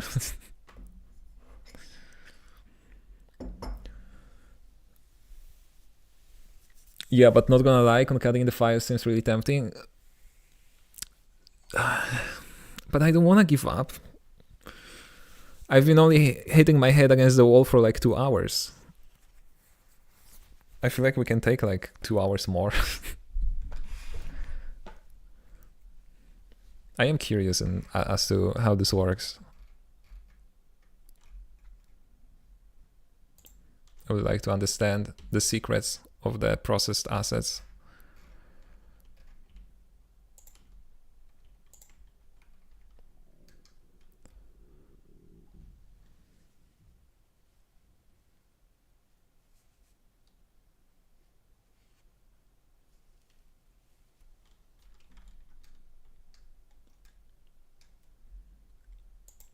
It's interesting because just looking at this, there seems to be like no communication between this and this.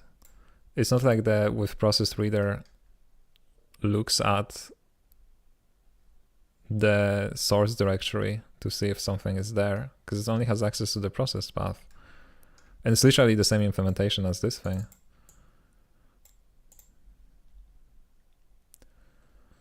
Maybe it's the watcher.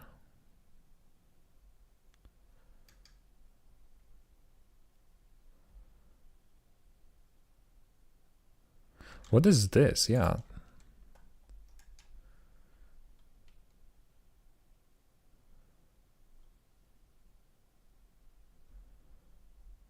Oh no, that's the warning. Okay.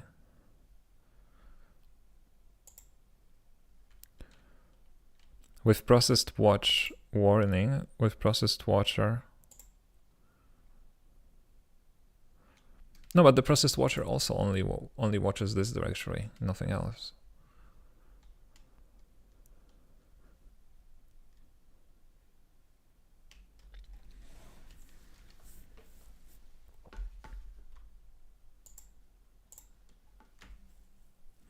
Line 271.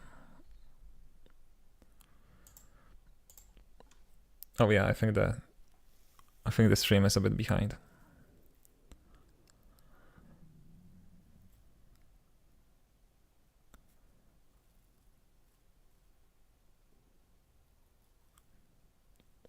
Yeah, but if the watcher fails, maybe it doesn't bother with other steps.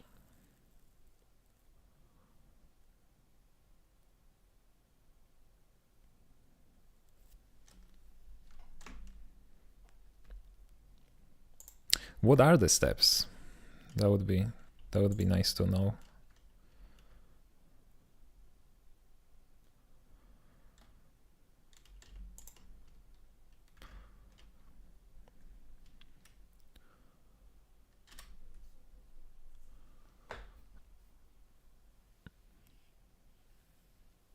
Not certain, just a guess. Your Rust code looks really good for someone only using it for a month. I mean, currently we're mostly looking at Bevy's source code. That's not, I haven't written this. It's not my code.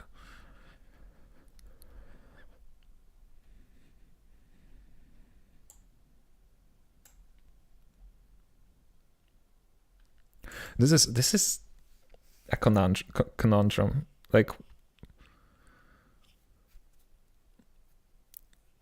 how does it even know to wait for the base, asset writer to create the file? Because it doesn't log errors if the file is being processed.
No, this will cause processed asset reader features such as asset reader read to wait until the asset processor create asset processor has finished processing the requested asset.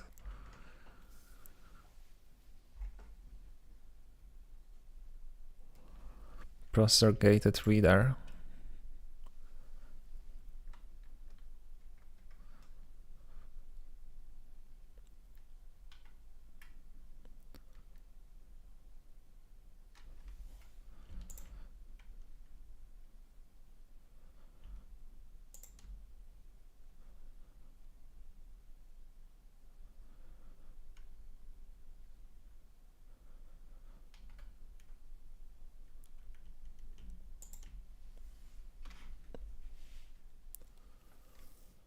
How long have you been writing code?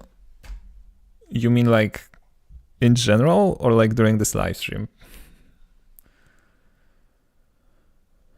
It must be nice being able to look at all the source code in Bevy and like Unity. Yeah, that's like, I'm not being ironic, one of the best parts of it. Each time in like Unity when you go through like the source code, because you know the C# part is available, but then you hit the, you know, managed code barrier, and it's like, oh, this calls some C++ functions that you don't have access to. Good luck guessing what they do.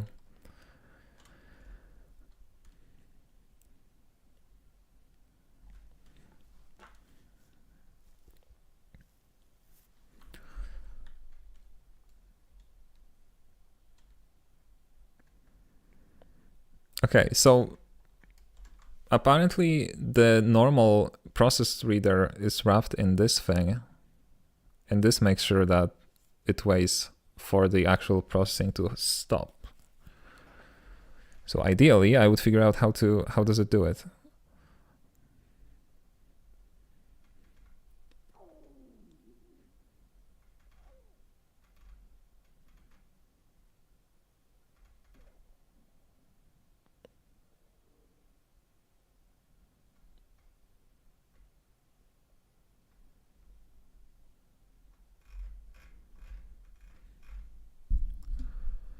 Generally, I don't think learning a new language is hard if you have written code for a long time.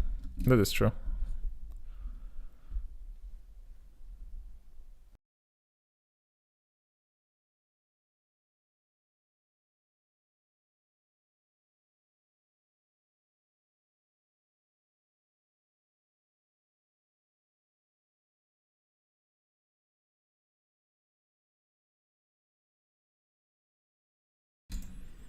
It's a great feature of Rust that everything you use is open source and compiled on your machine, so you can look into any crate and figure out how it works. That's true, that's true.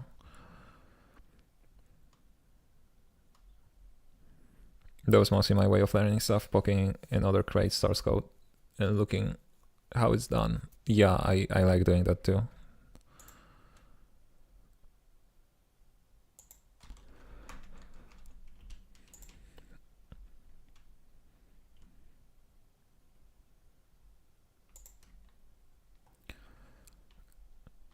The current in-memory view of the asset space is eventually consistent. It does not directly represent the state of assets in storage, but rather a valid historical view that will gradually become more consistent as events are processed. This tells me nothing.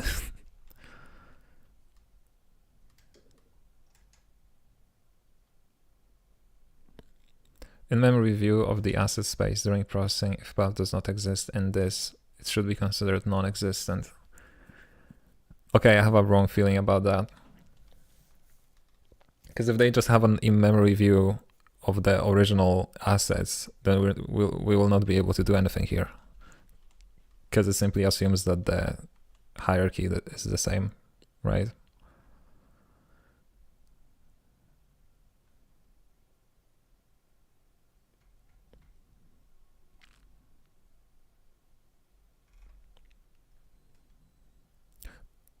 It is, however, public. Maybe there is something that we can do with this.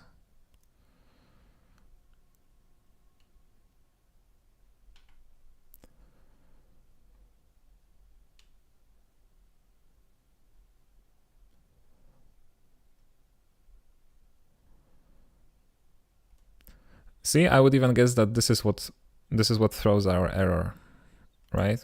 It gets the information from whatever this is and then tries to get the path, and the path is not there in this like in the memory view, and therefore it throws an error. I would suspect that this is it.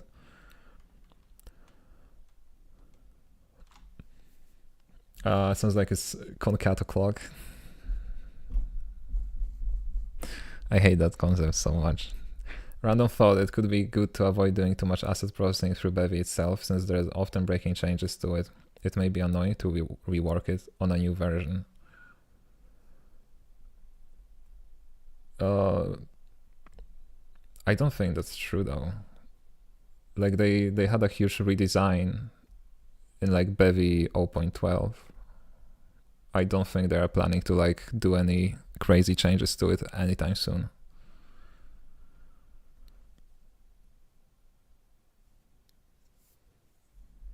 But then, like, even if that's the case, the processing logic is always the same. The processing logic doesn't change. Like, they may just change the wrapper to like not return a boxed future and instead have an async function, right? Like what Zach said previously. But I wouldn't consider that a breaking change. I mean, it is a breaking change, you know, in respect to semantic versioning. I don't see this as a problem. I mean, I wouldn't be using Bevy if I had an issue with them changing, you know, the implementation freely.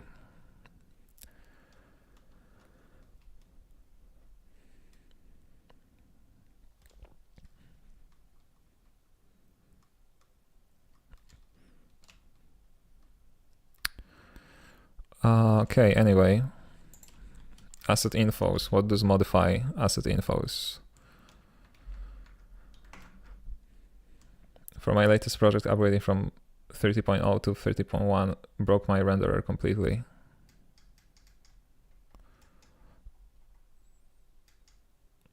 I had to rewrite it from scratch to fix it. Yeah, so see, that's sort of the problem, right? I mean, it's clear that you had like a bad experience with it. And sort of, you know, I'm sorry for that. But I don't worry about these things. Again, it is difficult to imagine rewriting something completely from scratch. Seems like it would be so custom that like it wouldn't rely on Bevy that much. I don't know.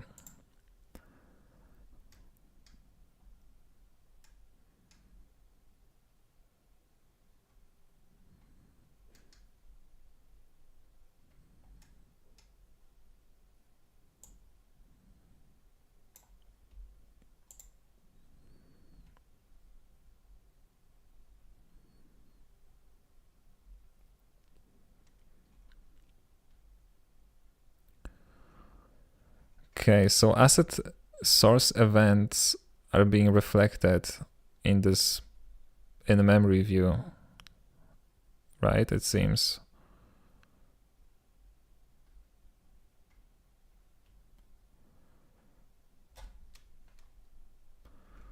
We have like renamed meta, renamed asset, removed folder, removed unknown.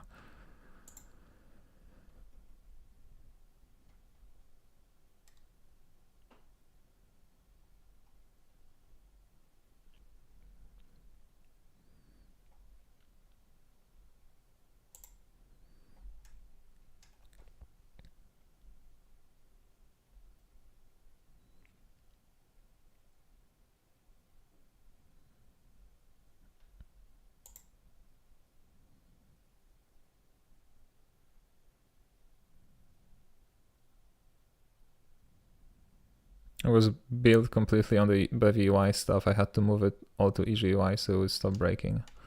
Oh yeah, okay, I see what you mean by that. Yeah, I'm not using Bevy UI because of that. Because I know that they're gonna have a lot of breaking changes to both UI and the scene system in the future. Because this is a really, how to put that, in in the works kind of thing, right? So I'm also using Bevy, first of all, for the ECS system, which doesn't change that badly. I think they had a major rework in like 0.9. And ever since then, it was just like minor changes and new features. And I'm using input handling and then the asset processor, because I'm also sort of like, you know, okay with it ever since assets v2, because it seems like they put a lot of thought into it, and I don't think they would, you know, rework it completely again, at least not in the near future.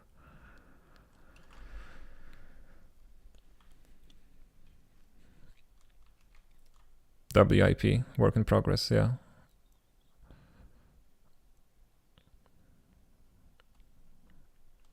Sounds good, mate. I'm glad you're enjoying it. Yes, I absolutely am, as you can see. No, I don't think there is a way to modify it. And even if there is a way to modify it, I don't want to do that. So I guess concatenation it is. Zach won. Yeah, the only big change I'm aware of is the goal of having assets as entities. That would be cool. Okay, Zach, you said something about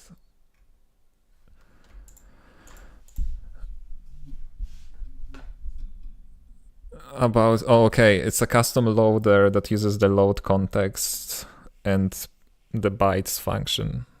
I remember now. Okay, that was the plan.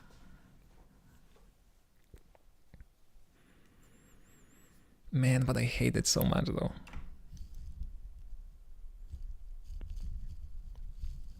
It would be so perfect if we could make it into 2 separate files.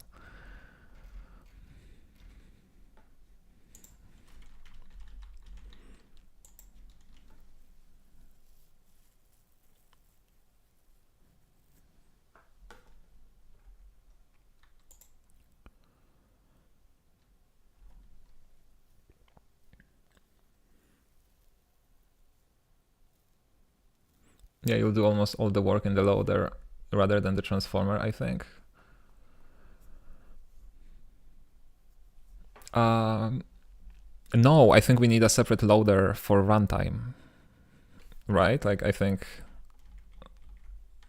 our current loader and transformer are here, and they are gonna create a concatenated file, and then we're gonna need like 2 more loaders here that are gonna read the layout and the PNG file from this concatenated binary blob.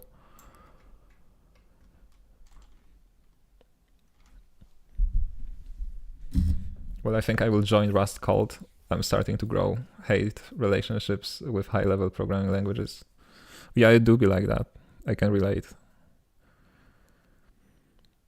The beautiful thing about Rust is that it is very high level in design, but also gives low level performance and control. True.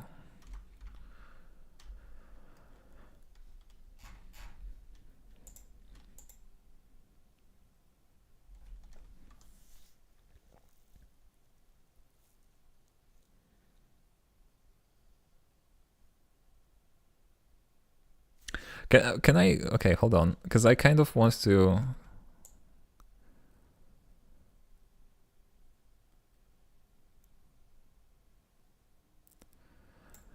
I kind of want to check what would just what would happen if we had another saver. No, I guess it wouldn't work, because I wonder how it would handle the name clash in the imported assets if it would just overwrite them.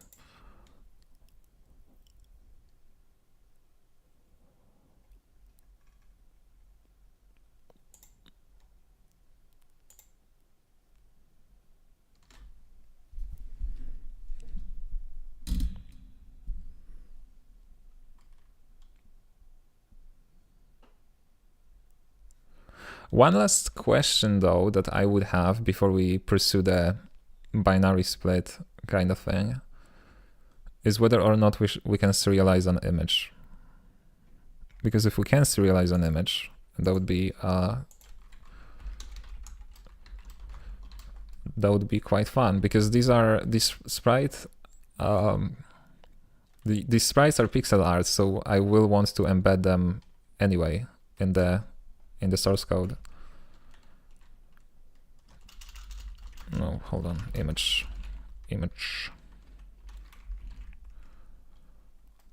It does have reflect, and data is just a vector of U8.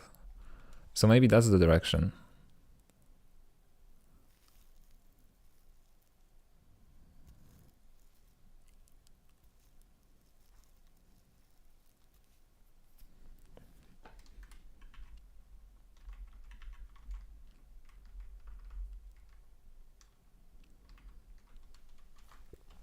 Because then we could save it in one RON file, I think, and use labels to access individual parts. I think that would work.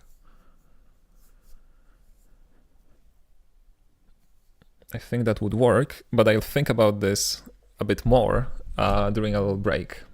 So I will be back in 7 minutes, and I'll see you then.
Okay, guys, bad news.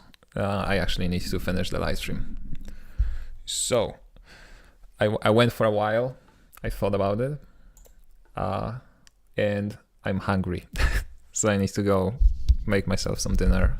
And then, you know, maybe I'll finish this in my own time. Maybe I'm gonna stream it next time, which is on Sunday.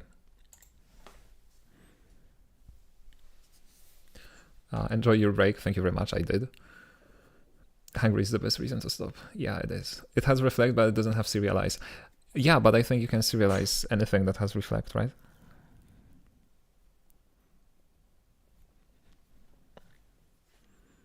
Because they have like a bridge to Saturday.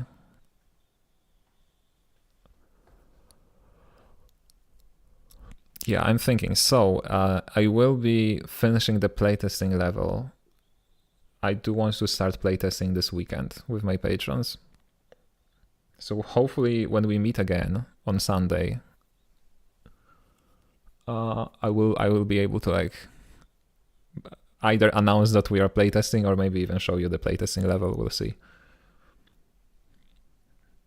Not sure, but enjoy your dinner regardless and worry about it on a full stomach. Yeah, that's true. That's true. Okay, so thank you everybody for tuning in. We did absolutely nothing. No, I'm kidding. Some progress was made. A lot of things learned, like the fact that you can pass the path buffer as a reference to the arc function in the command. I will remember that probably, hopefully. Anyway, you know, good luck with your projects, and I'll see you next time, hopefully. Bye bye.